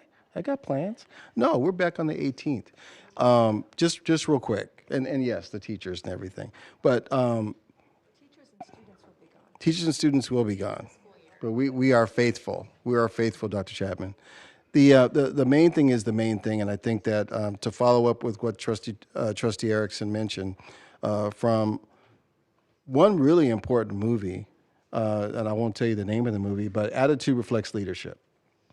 And I think so much of the attitude and the air, if you will, in Orange Unified has shifted because of the new direction that we're headed. So, you know, when you know better, you do better. And we're doing our best to make sure that we're going in the proper direction for all students, not for some, for all students. So we're always open to critique. We're always open to redirection. And we do not pretend like we know everything, but when we know better, we do better. So we want to thank everyone working with Dr. Menares in all facets of this organization for all that they do, seen and unseen. There's so many people who are working behind the scenes, and we don't get to see them all the time, but they're doing the good work as well. To these trustees that are here, you're doing the work all the time. You're going to these events. You're making sure that the representation there, because it is something that you desire to do. And it's important, so thank you for what you do. And I want to just go back to Trustee Erickson, because the retirees that we just honored, I want to say it was on Wednesday, yesterday, was awesome to see and hear things that they contributed to this district for such a long time. So it's very important to note that. And I would be remiss if I didn't mention that most, if not all, of the student representatives mentioned our chief of staff by name and how important she is to maintaining the ship, you know, and what we're trying to do with this particular location. Again, doesn't look for any accolades, doesn't look for any kind of a recognition, but we recognize that she does great work. That's Karen Eric. We're very thankful for her. Yeah, she's hiding. You can't see her, but she's back there. Literally. So we're going to go ahead and close this meeting at 9:51 and 30 seconds. Thank you so much. Have a wonderful rest of your day.